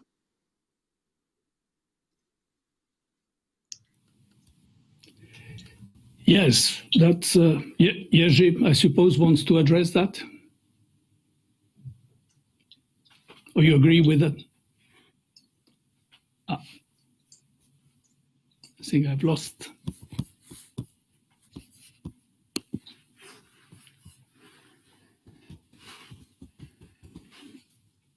I'd be happy to say a few more words if you can hear. I'm getting a bit of a sound echo as well. But I'm hoping that that's not coming through. So my point about Belarus was to say that the only way that we can act as a common bloc is to understand that what binds us is our common commitment to democracy. And Ukraine and what happened in Ukraine around the Euromaidan movement and the Revolution of Dignity was a lost opportunity for Europe. It was an opportunity for the EU to rally around the people who were dying on the streets for European values, for democracy, for liberal values. And now we're seeing that happen again in Belarus. So this is another opportunity to support and understand that open societies, democratic societies, are not vulnerabilities. We have assets, and we have to start acting in a way that clearly shows our economic soft power, our political soft power, and most of all, our values-based soft power across the world, because these are not European ideals, they're not American ideals, they're universal ideals. And I would really encourage everyone living in Europe to look at Belarus and be inspired about what's happening, and to not lose that opportunity again to really raise the flag of democracy and freedom that the EU flag now represents to so many people across the world. Well, that certainly is a major issue. You just said, opportunity. The Belarus crisis is an opportunity for the EU to speak out for those values, and it can do so. It can offer support to the opposition in Belarus in some ways. When the French president meets in Vilnius with the leader of the Belarus opposition, clearly this is mark of political support. But that is also more or less the limit of what can be done, because you can have economic sanctions, you can speak out, but you soon discover that the neighborhood of the EU, the eastern neighborhood, is a shared neighborhood. It happens to be also Russia's neighborhood. And therefore, given what happened in the Ukraine, you will have Europeans in two minds about how to proceed, how far should they be engaged, and with what means. And that raises more or less the Russian question in the equation, in the European role in its neighborhoods. Absolutely. I don't know if we have Jerzy back, but on the Russia question specifically, I think the notion that these countries are legitimately should be called a part of Russia's neighborhood is actually a false one. What we've seen over and over again is that countries that Russia sees as belonging to its neighborhood, those countries don't want to be in Russia's neighborhood. Ukraine doesn't want to be in Russia's neighborhood. Georgia doesn't want to be in Russia's neighborhood. And increasingly, the people of Belarus don't want to be in Russia's neighborhood either. And so I think it should be our agenda to encourage the notion that it's not that a country or people belong in one neighborhood and the other. Those people have the right to choose their own fate and their own destiny. And over what we've seen is that when the people speak, they don't want to go east, they want to go west. And I think with all of the issues we're having in our societies, the kind of polarization and divisions that we're experiencing, in every Western democratic country, including obviously the United States, around so many potentially divisive issues around religion, around ethnicity, around race, around refugees, et cetera, et cetera, et cetera. We have to take this opportunity to see that still, despite all that, Europe and the EU remain a beacon of hope for so many across the world. And the Russian desire to keep these countries under its heel is not legitimate, nor should it be given the kind of credibility to just assume that this is the way things are. We cannot accept the status quo. You were asking... I was not suggesting... Yeah, Jerzy. Yeah. Sorry, I am back. You were asking about Belarus. I think Belarus, for me, is an excellent example how the certain degree of persistence and also sticking to the values actually paid off. Because for many years, if we look into different conferences and discussions, we were starting them with the general description, well, there is an apathy, the society of Belarus has no vision, the leaders, opposition leaders, has no visions, nothing happens. So we better maybe go to realpolitik, deal with regime and Lukashenko, make a kind of trans-border cooperation, anti-money laundering, all that is necessary for the security of Europe, ecology, because this is the reality and we have to deal with it. Instead of it, we were very persistent in continuing support to civil society, to independent media in Belarus. Besides those kind of negative pictures they were given by many experts. And suddenly, all those many experts were surprised with the freshness and the strength and the vibrancy of the civil society of the Belarus that stood up and says, no, we are young, we are female, and we want our country back to us. We want dignity and we want to live in the normal society, not run by the director of the kolkhoz. So this is a kind of surprise to many that would argue for so-called realpolitik, and we should apply a similar logic in many other directions. Yes, it may take time. Yes, it may take many years. But if we are persistent and coherent in our approaches to those agendas, we may wait for the moment when societies are ready to take their future in their hands. And we have to help them.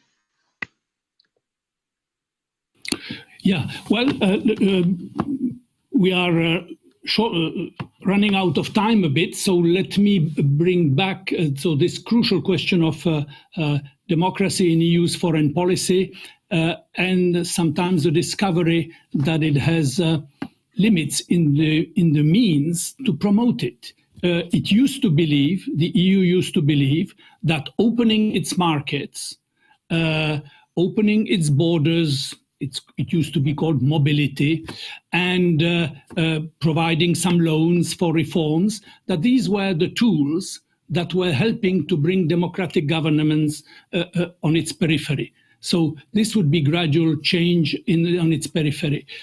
What happened in Ukraine, I think, made many people think about the limits of that approach, and this is not a reason to give it up. It's simply an occasion to think through the difficulty and the challenges at stake.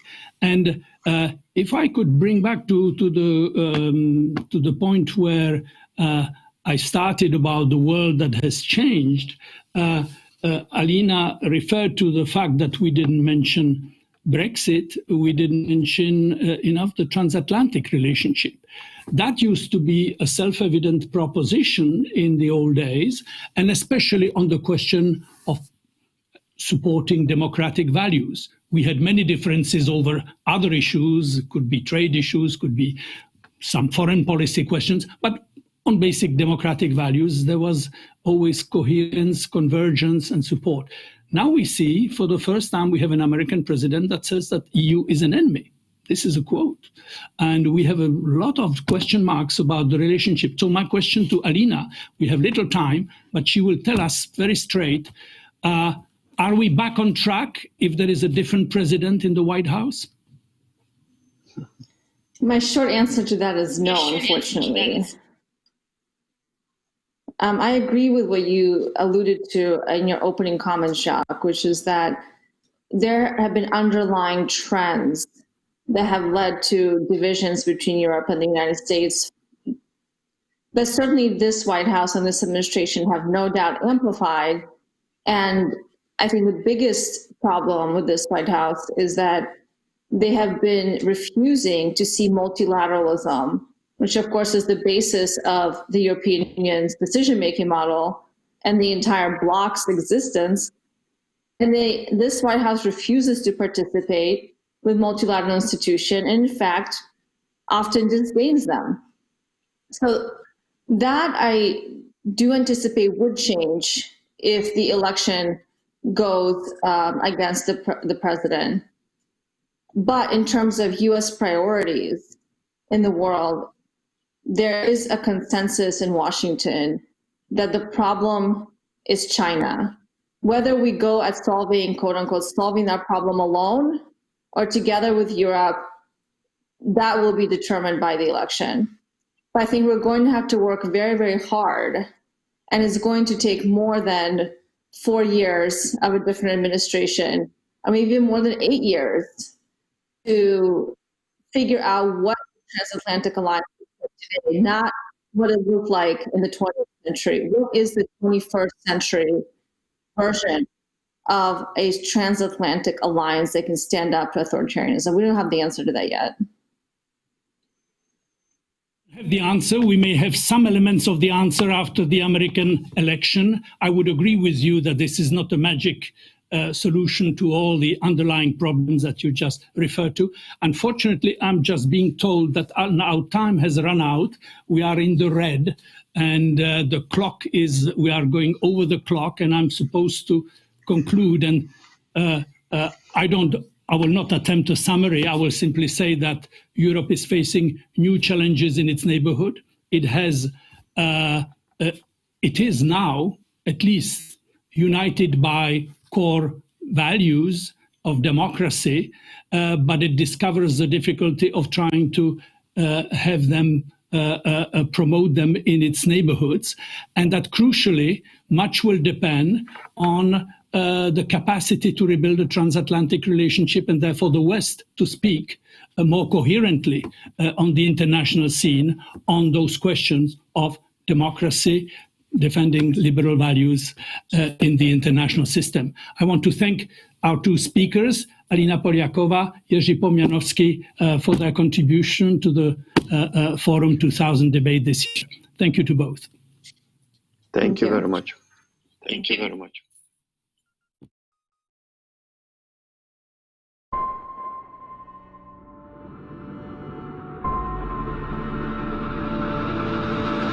Dear friends, welcome to the 24th Forum 2000 conference. We will talk about the highlights and main commentaries. So we are once again in dark, difficult, daunting times. But if we have these four: truth, solidarity, strategy, and responsibility, there will be brighter times ahead. And during this pandemic, one of the most critical issues we must resolve has been how to safeguard our democratic system and way of life.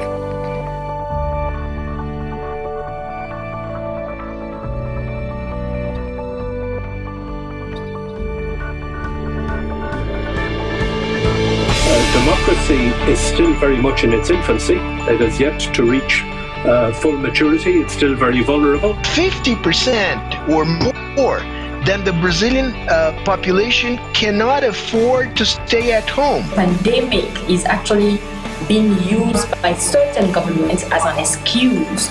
So silence is complicit. First thing, we can begin with speaking out for human rights. China's human rights problem is not just a domestic problem, but a universal affair. Across Africa, the demand for democracy is outstripping supply. That message of politics tolerance, of empathy, is what I want to take forward from this year's conference. And if you look at all in the countries, youth are energetic, they're creative, innovative, and they're ready to go for it. That is what the Corona crisis did. It showed, and it still shows, if we are willing to, if we really want, we can take a crisis seriously. And I think it also gives us feeling that we will be able to cope with climate change and any other problems that come our way if we have the will to do it.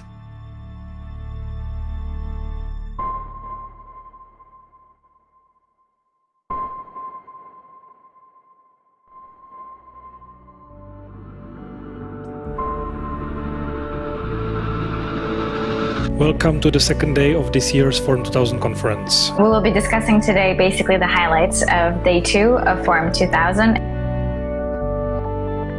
Václav Havel was undoubtedly very important for improving the reputation of Czech Republic and Prague abroad, and his name resonates still in the world.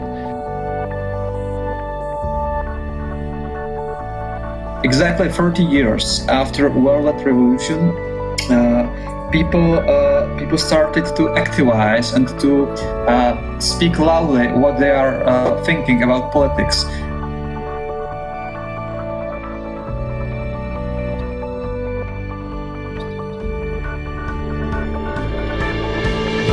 For the first time is that people were taking to the streets not only to demonstrate against the government, but they were also demonstrating against their own political/sectarian leadership, which for Lebanon is quite unprecedented. People know what they are fighting for now.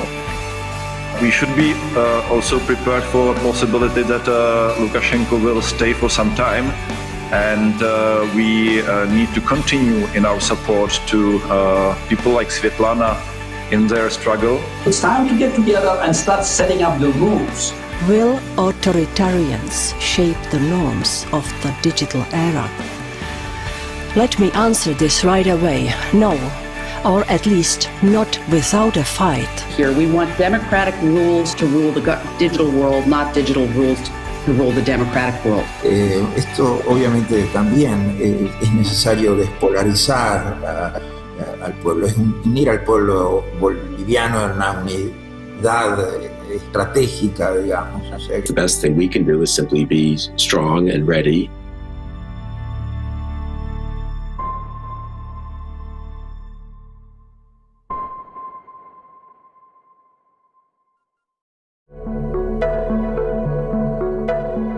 Václav Havel, Joe Sachs, and Elie Wiesel founded Forum 2000 for a purpose.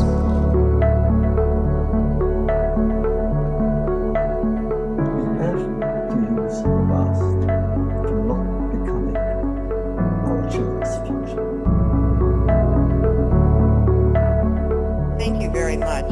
I am honored to be here, and I want to thank President Havel for convening another extraordinary gathering of Forum 2000. So those people, they are please now think more seriously, and we should develop new ideas, and then important is implementation.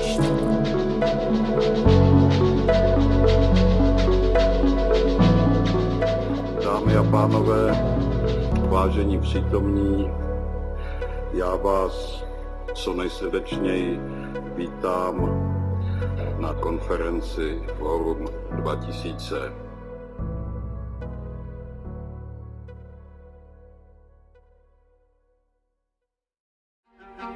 The world is upside down. How should we put it back together? Are we able to act responsibly? Can we work together, play by the rules, and restore solidarity? Let's use this crisis as an opportunity. A new world emerging? Watch the online Forum 2000 conference, October 12th to 14th.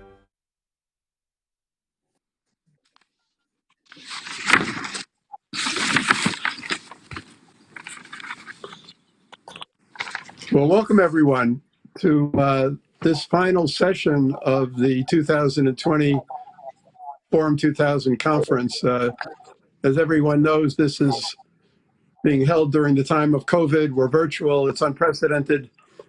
But I just want to say that it's been an absolutely extraordinary conference, and you've just seen some of the highlights and all the remarkable people who have spoken at this conference. President Tsai from Taiwan, Sviatlana Tsikhanouskaya from Belarus.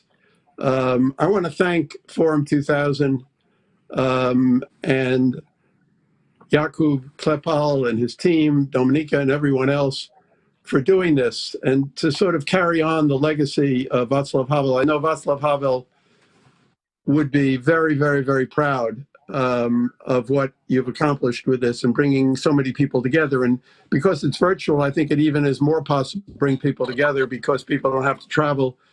And it's been an extraordinary time. And thank you very, very much. We have a great concluding panel. And I'll very briefly introduce the speakers, and then we'll get right into a discussion. We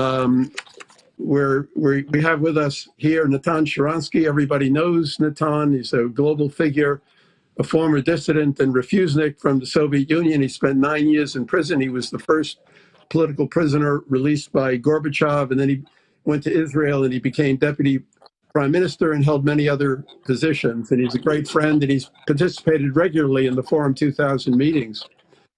We also have with us Anna Lurman, who in 2002 was the youngest parliamentarian at the age of 19 ever elected to the Parliament of Germany. And she was the youngest parliamentarian in the world. And she has since become a researcher with VDEM in Sweden at the University of Gothenburg. But she tells me that she's going to be returning to politics, which is very, very interesting. And then also Shalini Renderia, who is the rector of the Institute for Human Resources in Vienna and a professor at the Graduate Institute of International and Development Studies in Geneva. Natan, I want to begin with you, if I may. Your very old and dear friend Yuri Orlov, who is a great figure, he just passed away. And you just wrote an article about him where you talked about how it was Yuri who took the lead in encouraging the dissidents in the Soviet Union at the time to establish the Moscow-Helsinki group and how important that was. And, you know, back then you were 11 dissidents, as Luda Alexieva once told me, 11 dissidents with a typewriter, and look what you accomplished. And what is the relevance of that today when people are so worried about whether we can accomplish anything, whether the forces are simply too overwhelming to actually accomplish anything against the authoritarian forces? What is Yuri's life and struggle? What does it tell us? Well, to understand the role of Yuri, we have back to 1975 when so-called Helsinki agreements were signed by 35 nations. And Helsinki, 3 baskets, one political, about recognition of the borders of the Second World War, what Soviet Union wanted very much. Economical cooperation, what Soviet Union wanted very much. And the third basket was it is important to respect human. And we dissidents in the Soviet Union, those who are not in prison, are afraid that the world is deceived again by totalitarian Soviet Union, that there'll be lip service about human rights, and what they want, they'll get. And so we were discussing how we can mobilize world public opinion not to let Soviet Union pay only lip service. And I was proposing more dialogue with the international public opinion people, other things. Yuri Orlov said, enough conversations. We have to create our own group of monitoring helmets. We have to start publishing case of the violation that we know of Soviet Union. We will be arrested very quickly, but before we are arrested, our document can make the world to protest, and it will make impossible for Soviet Union to ignore. And that's exactly what happened. months we were all arrested, but in this time 20 documents about major gross violations of human rights and Helsinki agreements by Soviet Republic. The world, the free world, showed unbelievable solidarity. In the American Special Committee created, which, by the way, works to this day, especially studying all our documents. There were groups of solidarity in many other countries. As a result, we were the violation of Helsinki Accords by Soviet Union, human rights obligations of the Soviet Union, became the main topic of negotiations until the death of Soviet Union. So Uriar law made sure the Helsinki went into death sentence to Soviet Union. We were all talking a lot, discussing, but he was the one who said, we have two perceptions. It means that we are risking our freedom and maybe our lives, but that will make impossible for Soviet to avoid world pressure. And that was his greatness, his leadership. And does it have relevance today when everyone is feeling so gloomy about the future of democracy?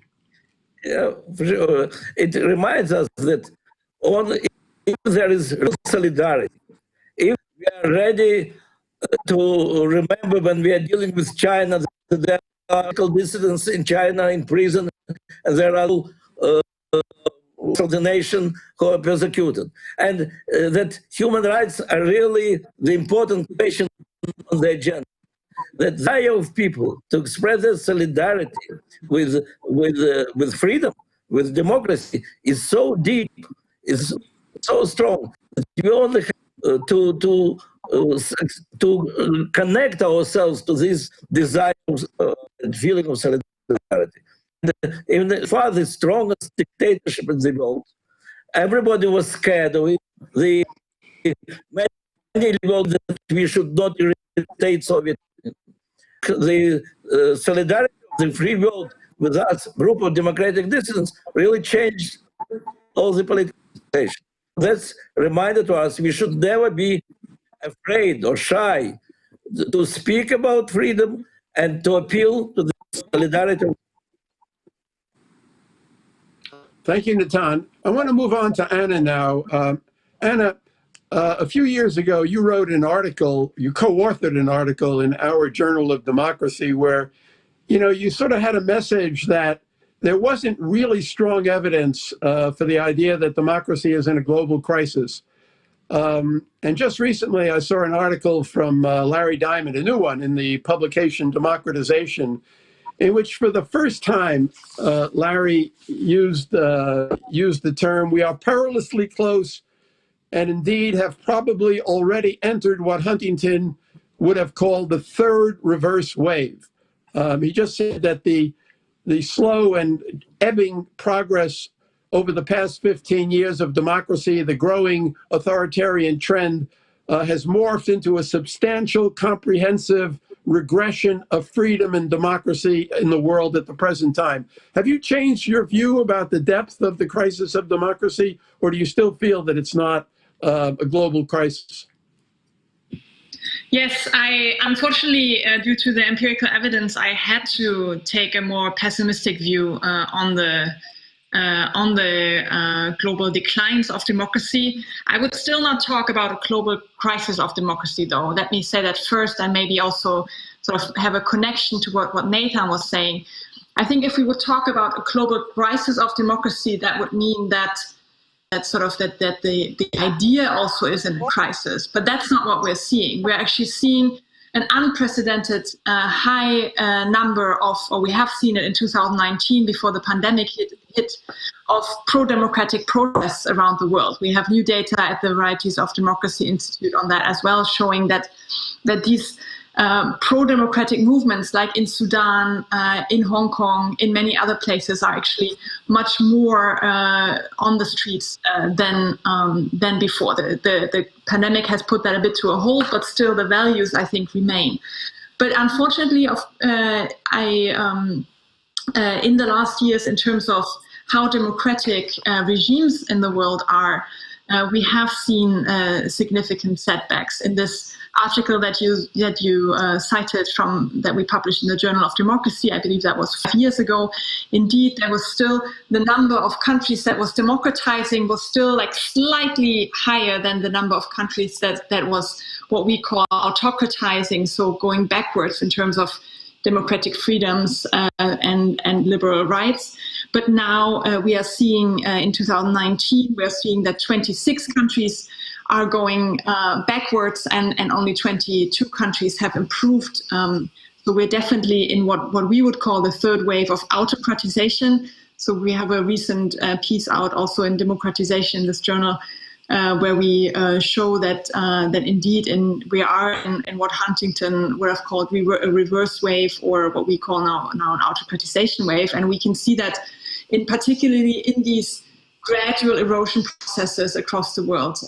Well-known cases are Hungary, Poland, Turkey, and unfortunately, I would argue also recent developments in the United States, though to a lesser extent. And how much does COVID have to do with this, in your view? So all the numbers and data that I just cited was based on data until 2019. So this was really sort of before the pandemic hit. We've seen these erosion processes now happening. We have, as a Democracy Research Institute, of course, followed the pandemic very closely. And since March, we have started a new project that is called Pandemic Backsliding Projects. We mentor with the help of 6 researchers the development of democracy under the pandemic now in 144 countries around the world. And what we've seen there is, on the one hand, worrisome, because we have seen in a vast majority of these, we have seen at least some violations of democratic rights during the pandemic. For example, to have emergency laws without limit, to arbitrarily enforce them, to limit the media during the pandemic. So we have seen those kinds of movements and developments in the wrong direction. However, these mainly happened in countries that were already either democracy dictatorships before the crisis, thinking of China, for example, or they were countries that were already autocratizing, already on a downward trending, like Hungary, for example. So this wasn't such a big case. However, we have some countries where clearly now the pandemic has been used as an excuse to go further down that path, particularly with also discriminatory measures. I'm thinking here of India, I'm thinking of El Salvador, where we've seen some really, really problematic measures being implemented. So indeed, it has deepened this autocratization wave, but still, and this is, I want to end on a positive note, most democracies are resilient still, even in the pandemic. They have managed to enforce lockdowns to restrict freedom of movement without targeting those freedoms that would have been unproportional and unnecessary to attack. And we have to remember this is the standard that the International Covenant for Civil and Political Rights sets for emergency measures, that they should be proportionate to the crisis, that they should be only necessary. So most of the democracies have fulfilled those standards. Right. And Shalini, you've written about the way the soft authoritarian regimes are using COVID to try to strengthen their power. You wrote recently about India and the way, it appropriated billions of dollars to help the poor and the marginalized, but the poor and the marginalized got no support. And there's a lot of corruption. Do you want to talk about your idea of the way soft authoritarianism has been growing more authoritarian, and then also how COVID has affected that? Thank you. So, yes, I think first we need to say a word about soft authoritarianism as a concept at all. What I'm thinking of are all kinds of regimes which are no longer democracies, although they are formally elected leaders and governments in place. So these are not military coups, these are not military dictatorships. There are no attacks out in the street. There is no overt violence by the regime, except in some countries. For example, Turkey would be a wonderful example of the backsliding, where you have a lot of dissidents, but also journalists, lawyers, and also university professors in jail. So you have a jailing of opponents. You have no murders of opponents. You have a limited amount of violence which is being used to instill fear more than to kill your opponent. So that is, if you like, the softness, one part of it. But the other is that there is a curious use of constitutions and also of law. So this is not a rule of law, this is rule by law, or rule through law.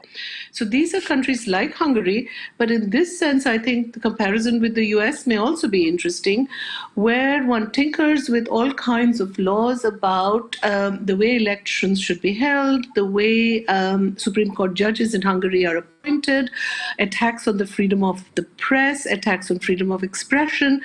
These are things which are happening very slowly and gradually and eroding over the years, democratic norms, hollowing out institutions from the inside, using democratic means by formally, legitimately, democratically elected governments. So these are regimes in which you have a mixture, in a sense, of crony capitalism, a toxic masculinity. They're all led by men of a particular kind, and the use of law in order to hollow out democratic institutions, using also ethno-nationalist rhetoric. It can be white supremacist, it can be Hindu supremacy. And you have a majoritarian politics of the particular kind. What kinds of mechanisms have they used then to reduce any kind of threat to their power? So these are not necessarily ideological projects. These are very much about keeping particular strong men in power, these projects. So the one thing that they really have tried to reduce is any kind of protest and civil disobedience. And you can see that there is a reduction in many, many contexts. We have seen, as Anna said quite rightly, in Hong Kong, also currently in Belarus, and in the US, Black Lives Matter, which has resonated worldwide. So it's not just a national issue for the US. So some of these movements for equality, social justice, anti-discrimination have had a worldwide resonance.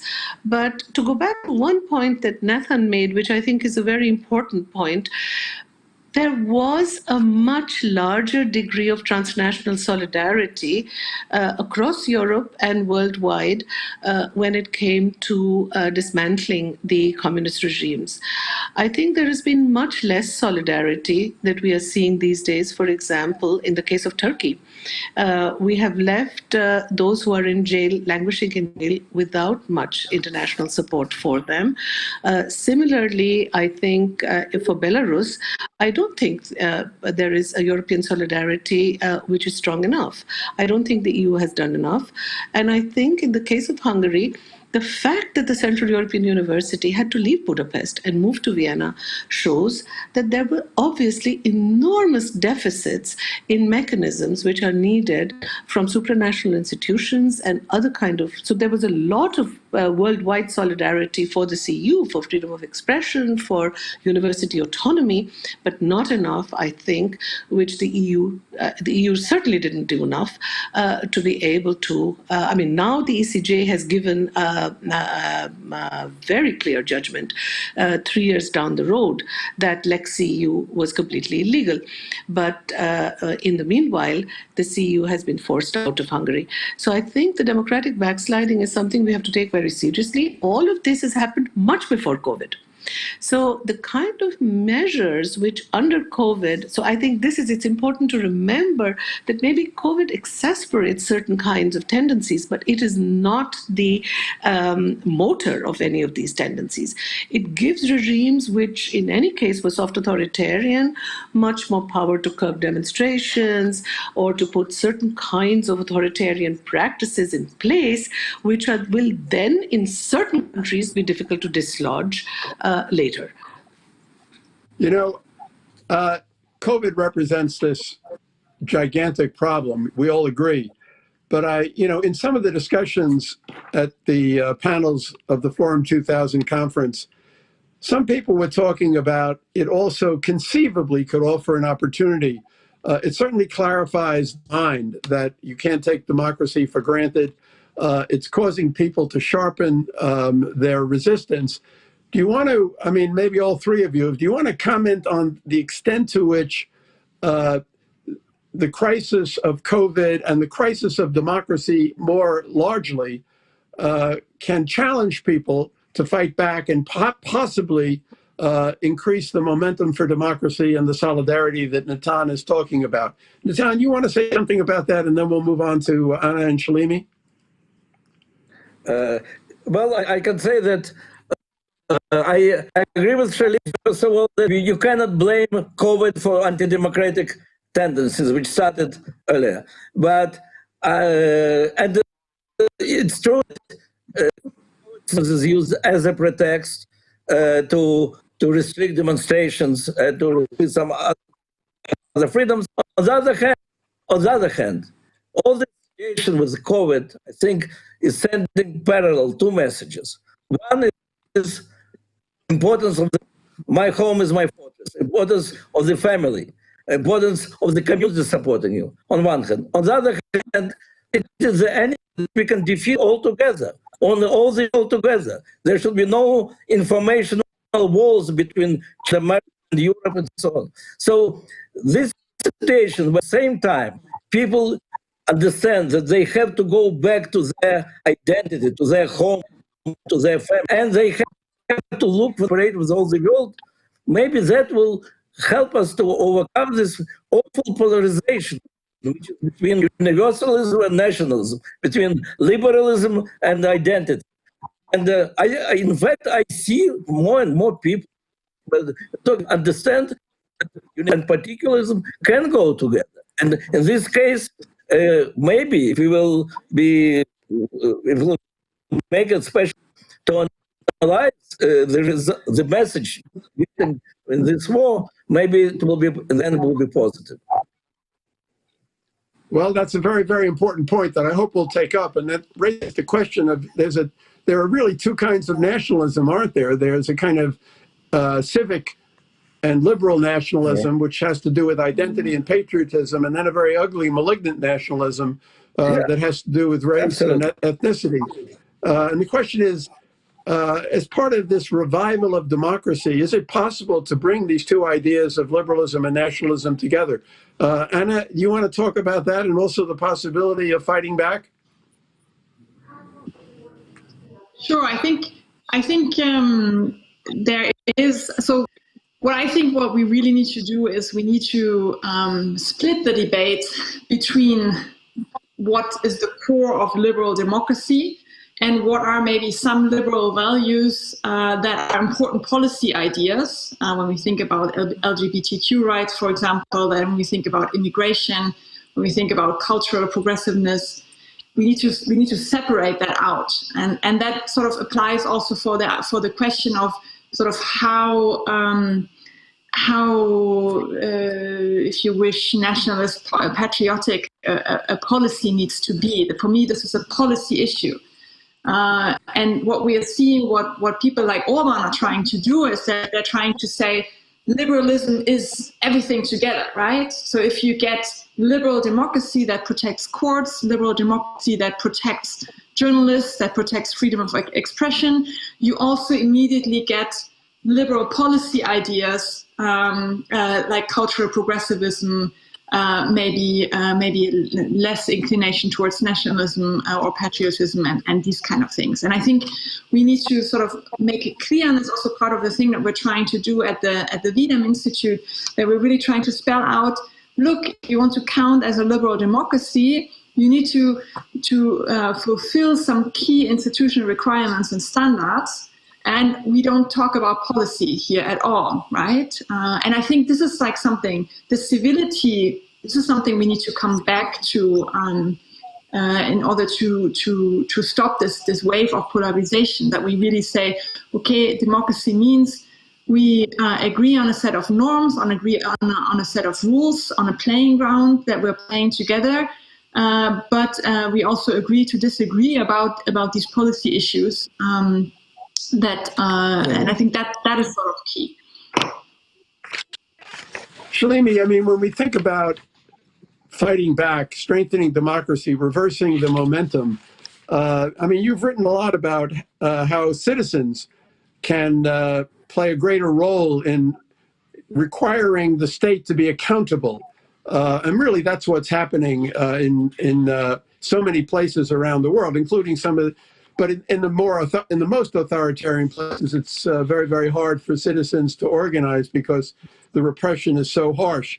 But how can these movements that are in the streets, how can they have a political impact beyond just trying to create public pressure from the streets? How do they enter into the political process to really make a change in policy and in the future of government?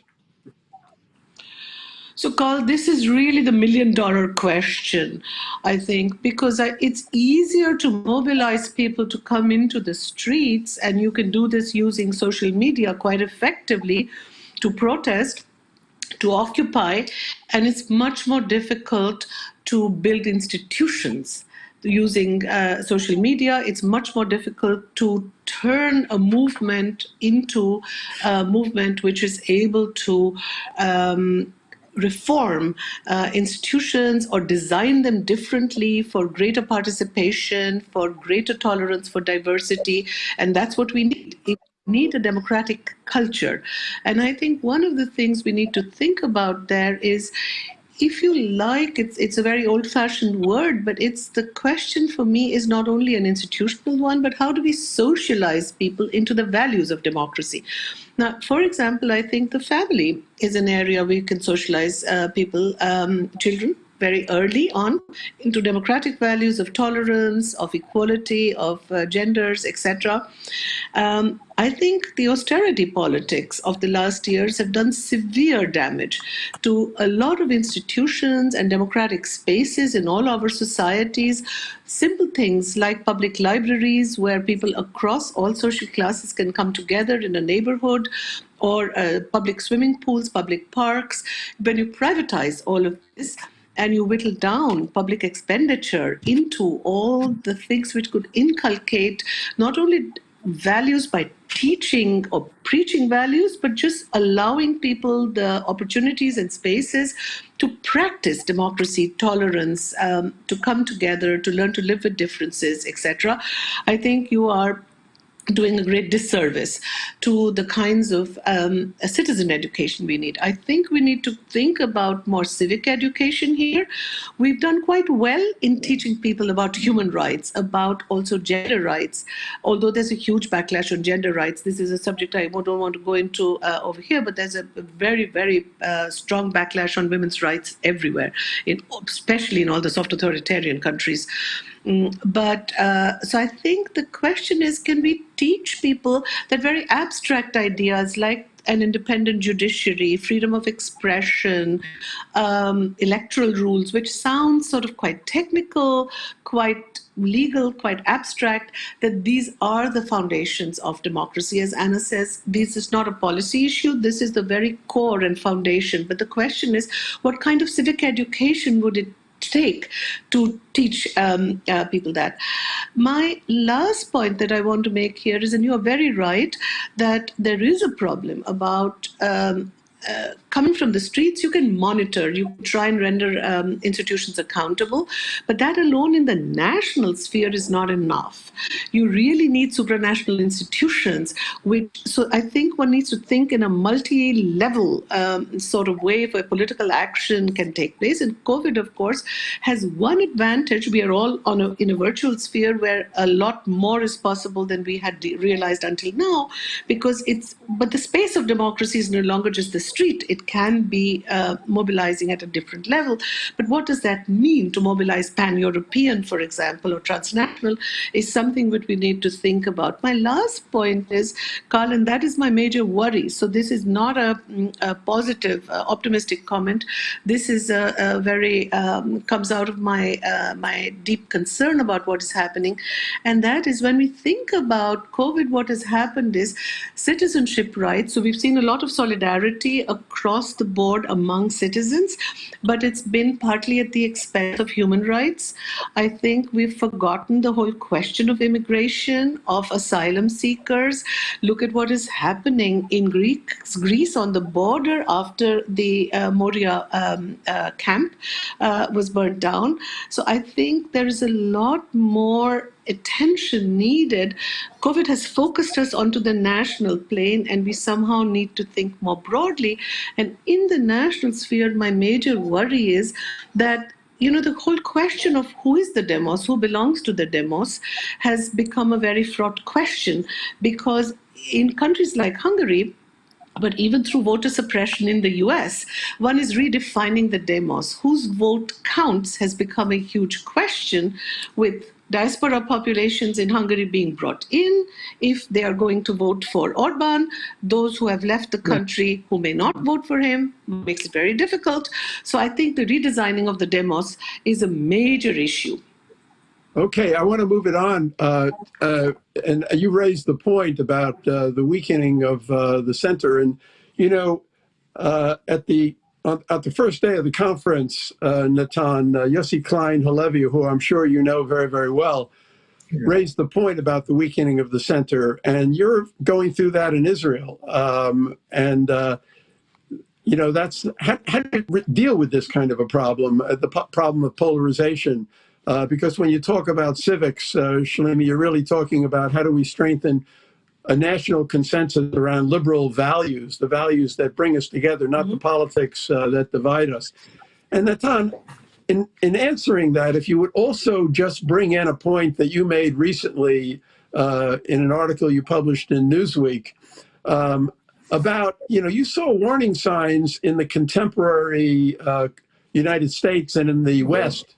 You saw warning signs of what you called the signs of totalitarianism, a kind of fear society, people being afraid to talk, a cancel culture, demands for ideological purity. To what extent is that also a problem today? It is a start from the first thing. We in Israel, for example, can clearly see, and I can't say that that is direct result of Corona, because when so many people are unemployed, so the desire to go to the street and to change the situation is bigger.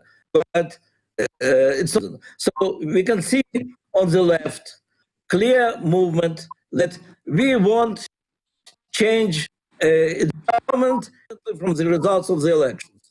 No elections, we, the people, demand to change the government. On the other hand, on the right, we clearly demand there were elections, and that's why there is no one in the court. What it means to send to just one so big election. So, in fact, that's an attempt to replace the institution, the whole of the court by the will of the people. And I think in all this polarization thing, the only thing which we have is to defend our institutions which protect our democratic society. And that has to be a red line. You can argue that a prime minister is good or bad. You can argue whether the way you wanted or didn't want. You cannot argue about the right of the court's decision, the right of the people to make their decision, the right of the government.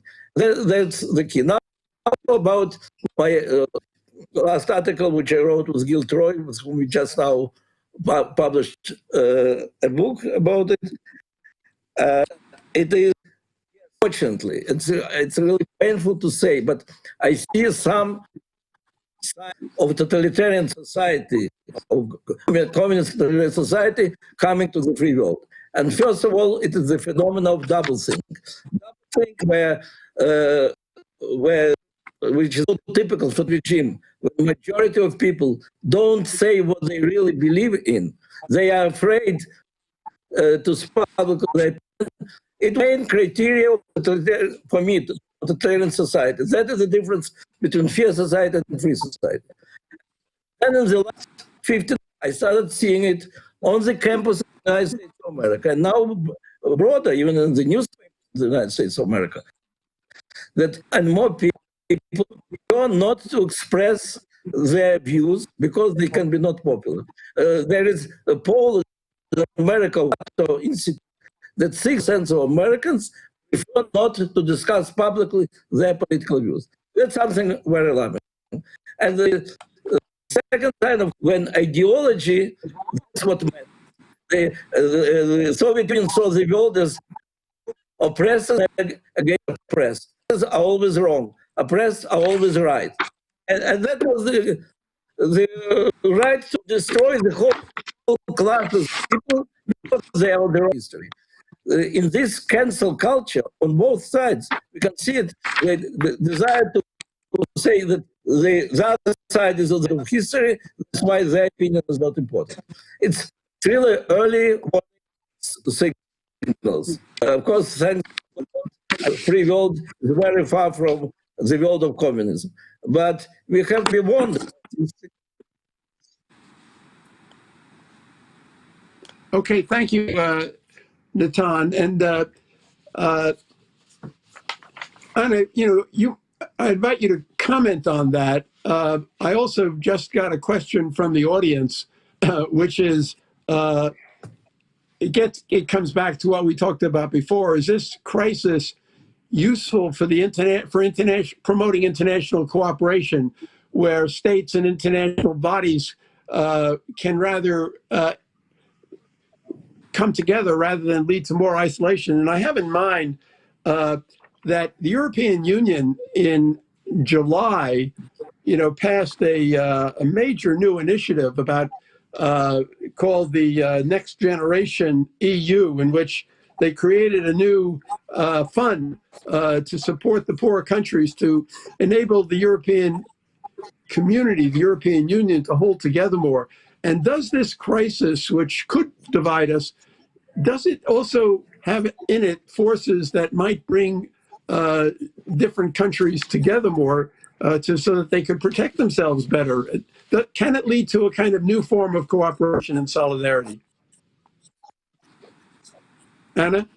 Yes, I think it can, because fundamentally this is a global crisis that we all experience around the world. So we have, first of all, reality, a common problem that currently affects us all around the world. I mean, when I have calls now with people from all corners of the world, we're all sitting at home office due to COVID-19. We all had the problems with closing schools, the health worries about ourselves, about our families. So I think sort of a shared lived experience, first of all, creates the understanding that we share this humanity, that we share, live in the same world and share the same problems. However, when we saw the first reactions to the crisis in March and April, particularly in Europe, I mean, borders closed. Look, I'm a German citizen. I live in Sweden. I have most of my friends and family in Germany. And all of a sudden, there was almost no way for me to get home. I mean, this is an experience that I thought as sort of a child of the post-Cold War area that I would never experience again, that I would have a problem of traveling within Europe, right? So this initial reaction brought out sort of some of the worst instincts of sort of badly understood nationalism, of closing borders, of thinking first of their own community. We had discussions about that masks shouldn't be exported anymore and these kind of things. But then I think, as you rightly pointed out, at least in the EU, I'm not sure about the US president here though, but at least in the EU, I think leaders have taken the right conclusions from these setbacks in March and April with a relatively daring package in July, indeed, that includes a lot of movements of solidarity. So there is the hope here. We will have to see how it continues also with the WHO, where the US in particular has sent has basically refused solidarity here to the international body dealing with the crisis. So I think sort of the bag is a bit mixed. Maybe one final thought on an opportunity that lies in the crisis, sort of more on the individual level. I think what a lot of citizens around the world have seen, how precious our life is and how precious our order is, and how much we actually need each other for our day-to-day life to work, and how much we need also a functioning state and a democracy to ensure that, and how much they can actually intervene with our life in a crisis like this. So I think that was a moment or a thought that I've heard from many people that I've been. So for me, this is sort of the hope that people stop believing this narrative that we don't need the state, that politics doesn't matter for you, because we've really seen how politics matters for the health and life of each and every one of us. Right. Shalimi, I'm going to pose this question to you, but try to be short in your answer, because I want to come back and ask one concluding question. We have from someone in the audience the concern about the impact of COVID on the poorer people, and how can democracy really be strong if societies are so unequal and if there's such great poverty. And that also gets to what I mentioned before, that you wrote about the way India said that it was going to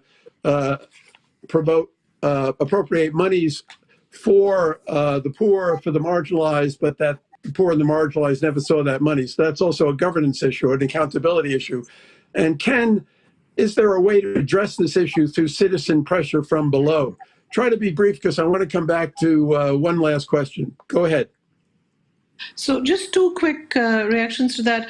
I think it's not a very, empirically also this generalization cannot be borne out that democracy only succeeds in countries which are rich. India is a wonderful example of a country in which despite every prognosis from all the American political scientists in the 50s, 60s, and 70s, I remember at least 30 books that we were made to read in school and college, that Indian democracy would die for all kinds of reasons.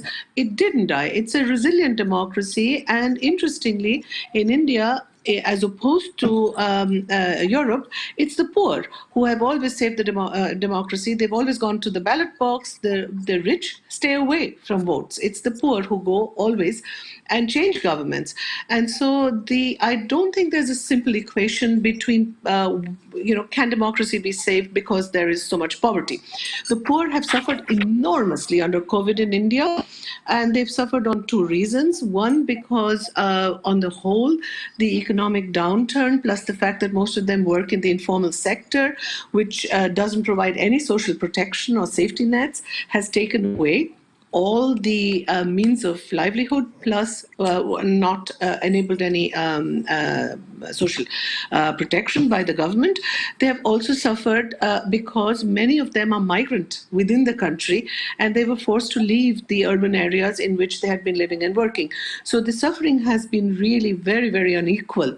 So yes, we are all in the same boat as far as the virus is concerned, but the impact on those who are poor has been that much worse, with the poorer countries in the world, especially think of the African countries, with very few resources to mitigate it.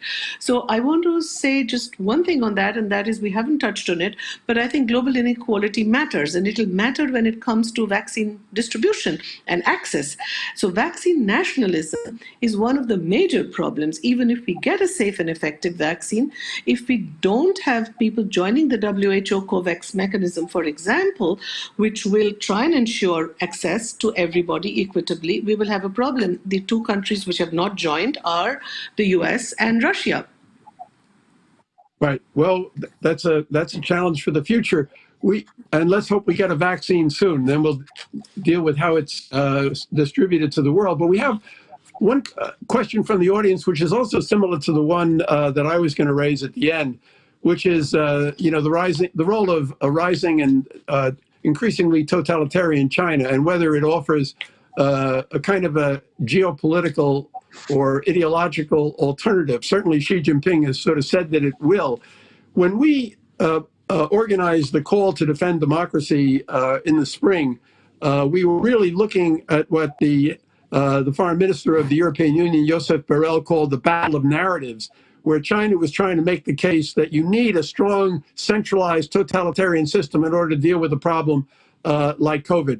How do we fight and win the battle of narratives against totalitarianism today? And to what extent does the role of people at the grassroots have fighting for this in Hong Kong, in Belarus, in Sudan, and other countries? Can they inspire a new commitment to democracy on the part of the international community that might give us a stronger hand in fighting this battle of narratives against the authoritarian countries?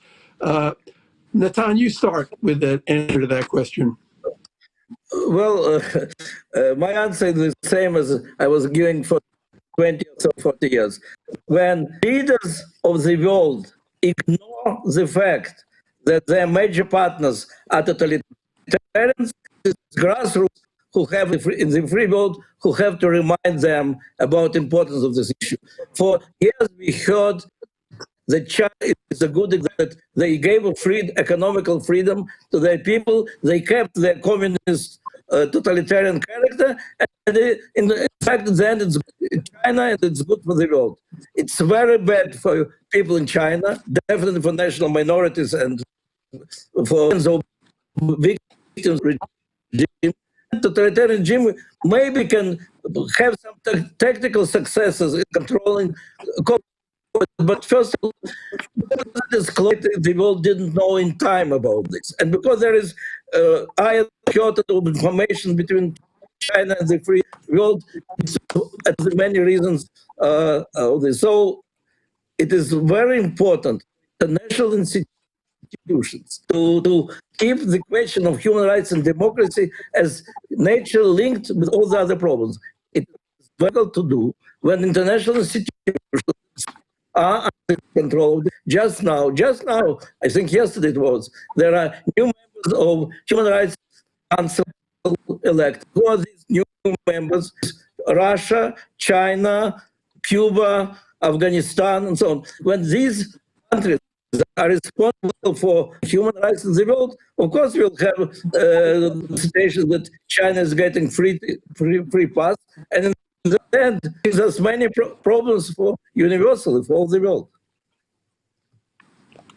Anna, how do we fight the battle of narratives and win? I think first by debunking the myths that authoritarians are spreading around the world. First, authoritarian countries are not better in fighting COVID-19. You don't need to restrict democratic standards. We have done an extensive study now based on the data that I outlined before, where we looked at countries have violated democratic standards now during the pandemic, and the authoritarians of this world always claim that this would make them more effective, and this is really not the case. There's no relationship between violating democratic standards and COVID-19 lethality. I think this is a message that we need to set and bring out there very clearly. On the contrary, particularly when it comes to COVID-19, we can see that transparency rules. I mean, let's think about it. What crisis might have been averted if there would have been transparency and media freedom in China when this all started, and if doctors really would have been able to contain it at its very onset. So that's number one. Autocracies don't perform better in COVID during the COVID-19 crisis. And second of all, we've taken something very serious that Larry Diamond has said to us at our Varieties of Democracy annual conference, I think by now 2 years ago, to really think about developing a business case for democracy. So we all know about the normative values of democracy. And as you said, the protesters in Sudan and Belarus remind us about this all the time. And that is clear, but also democracy has a value in terms of performance for the people, deliverables for the people. And we're just now doing an extensive review of sort of all the studies that are out there that work on this issue. And one thing that is clear, yes, you can always find these spectacular autocracies that have for some years spectacular growth rates or other performances in anti-corruption work, for example, but these are always outliers. If we look at the data and the bulk of the authoritarian regimes, they grow less, they have more inequality, they have for their people, worse educational systems. So I think this is a message that we clearly need to send. That just sort of because China had some years of high economic growth, they had decades of really bad economic performance, and most of the autocracies out there perform much worse than democracy. So I think we need to make this business case for democracy in all the normative arguments. Right. We should never forget that China is today, as we speak, committing what is considered under international law genocide against the people of the Uyghurs in East Pakistan, Xinjiang, and also in Tibet. But you raised the issue of democracy performing, and that really gets into the issue of governance. And it's not enough just to have democracy. It's also necessary that the democracies have to perform responsibly. And the question is, how does that get done? Shalimi, do you want to add anything to this discussion on that point of governance in addition to democracy?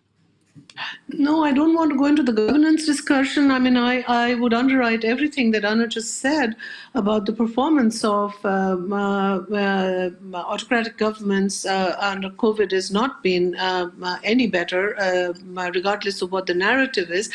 But I don't think the narrative, countering the narrative is just enough. I think, for example, if we want countries to, especially lower income countries in the world, to maintain or even promote further stable democracies, for example, we need debt relief. I think the IMF really has to come up with writing off debt. It's not just a narrative question. I think it's also a resource question. And if we drain these governments of the kinds of resources they need in order to really counter a public health crisis, to counter all the kinds of things which are going to happen, the economic crisis as a result of the pandemic, you are going to get populist reactions supporting authoritarian governments. So I think it's not just narratives. We really need to build resilient institutions on the one hand, but we also need to think about the political economy.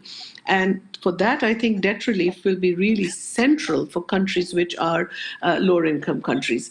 The second point I want to make here is I think countering China's soft power in Africa, for example, will need that kind of help because China is providing all kinds of infrastructure investments, etc., etc. They're not going to go away just because of a narrative on democracy. We really have to be willing to do something. Democracy promotion is not happening very much. The autocracy promotion is happening quite well. And we need to think about what are the kinds of measures we want to take there. Media, I think, is a third point which we need to think about. So much of this disinformation is happening, fake news, etc., through the media. And I think we need to figure out what kinds of measures are needed to put in place to ensure independence of media and freedom of expression. And my final point would be, I think we really need to think about strengthening democracy at a very local level. The feeling of disempowerment or powerlessness, which citizens in so many parts of the world are feeling, and I think Brexit is one consequence of this kind of feeling, it can only be countered at a very local level. And so I think we really need to think from the local through the nation state, which has been strengthened, to a global level.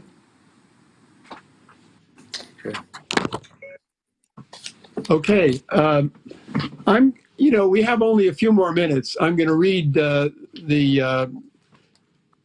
summary conclusions, ideas that have emerged from the conference, and I'm going to ask you all maybe to comment for 30 seconds on it, and then we'll sum up and conclude. One is that there are 5 points that emerged from this conference, according to Forum 2000.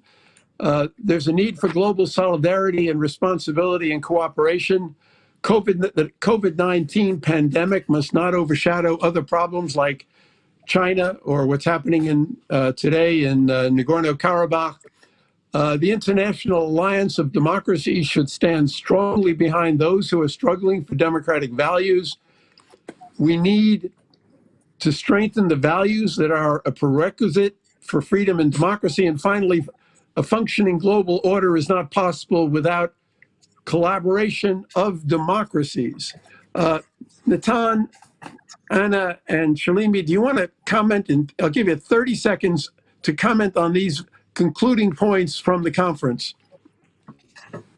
All the points are fine. All the points are fine.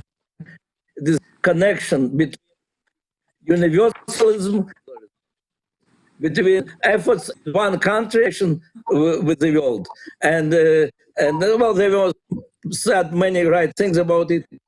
I have nothing to add, only saying that we will save liberty only together with identity. Thank you. Anna? Yes, I think I want to emphasize particularly the point of the collaboration of democracies, that this is key, and particularly the support for newly transforming regimes, because luckily we still have them. And one key example is Sudan. I mean, I lived in Sudan for 2 years when it was still a full-fledged dictatorship under Bashir. Now the Sudanese people have managed to remove this dictator and are embarking on a very, very complicated transition process. And the international community is trying to support it, but it's not, the support is not arriving on the ground as fast as it has to be in order to help this country to really move in the democratic direction. And just one example here is that Sudan remains on the list of state sponsors of terrorism in the US, which is really harms this whole process so much. For example, I've been there in February now and worked with activists to try to help them, give them some skills on how to develop parties, how to become transformative actors now in the political process. I wanted to invite them then to my Zoom lectures on democracy, and I couldn't because Zoom is banned in the United States, is banned in Sudan because of this ban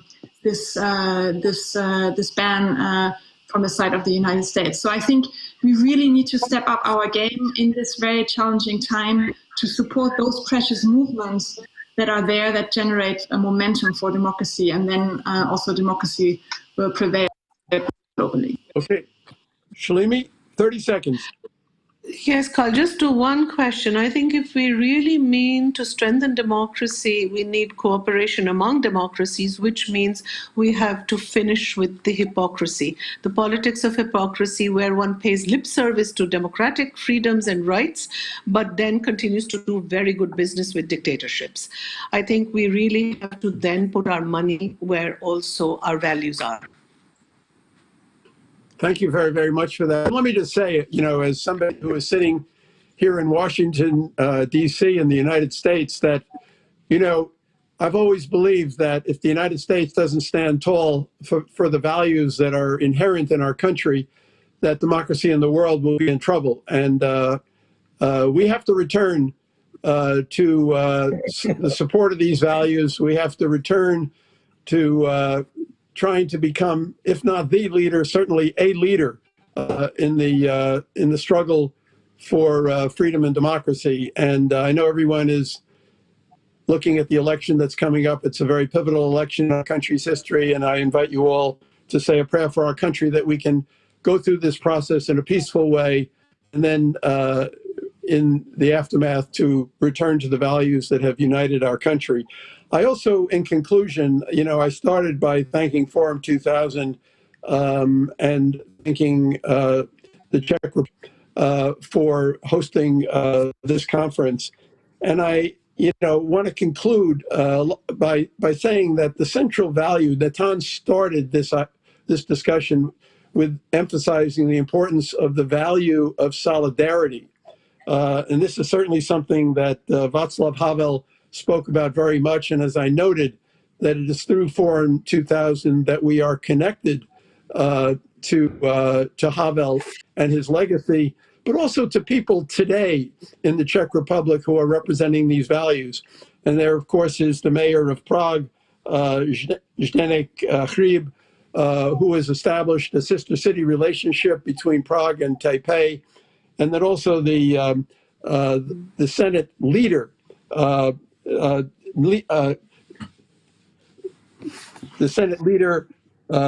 Miloš Vystrčil, who led a delegation of 89 people from the Czech Republic to Taiwan just a few months ago, and he spoke before the Legislative Yuan. He was the first head of parliament from a foreign country to speak before the Legislative Yuan, and in that speech, he intentionally echoed John F. Kennedy when he went to the Berlin Wall in 1963, and he said, "Ich bin ein Berliner," and Miloš Vystrčil said, "I am a Taiwanese." This was a magnificent expression of solidarity at a time when China is threatening Taiwan very seriously and also threatening any countries that will stand with Taiwan. It's a symbol. It's a symbol of how we have to stand with people in every country, in Belarus today especially, but also in Kyrgyzstan and so many other places where people are fighting for freedom and democracy. Also in a country like Sudan, where they did have a breakthrough in 2019, but now struggling to consolidate that new democracy, and they need our support very, very badly. This conference has brought us together around these values. These values are being challenged today, but there are things happening in the world which could signal the possibility for progress in the period ahead. And we have to be ready for that, and we have to prepare to continue this battle. Thank you to Forum 2000 for bringing us together, and we look forward to the conference next year to be physically with each other and not to do it virtually. Thank you very much, and have a great rest of the year. Thank you. Thanks for having us. Thank you a lot.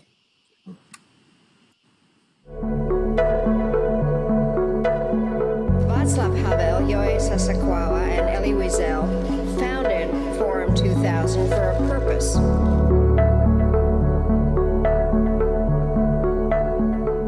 have to use the past to not become our children's future. Thank you very much. I am honored to be here, and I want to thank President Havel for convening another extraordinary gathering of Forum 2000. So those people, they are this think more seriously, and we should develop new ideas, and then important is implementation.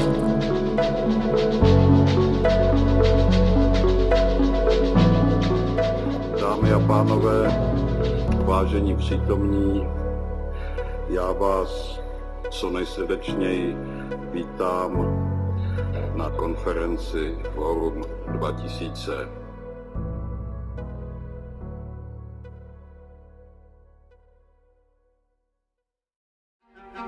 The world is upside down. How should we put it back together?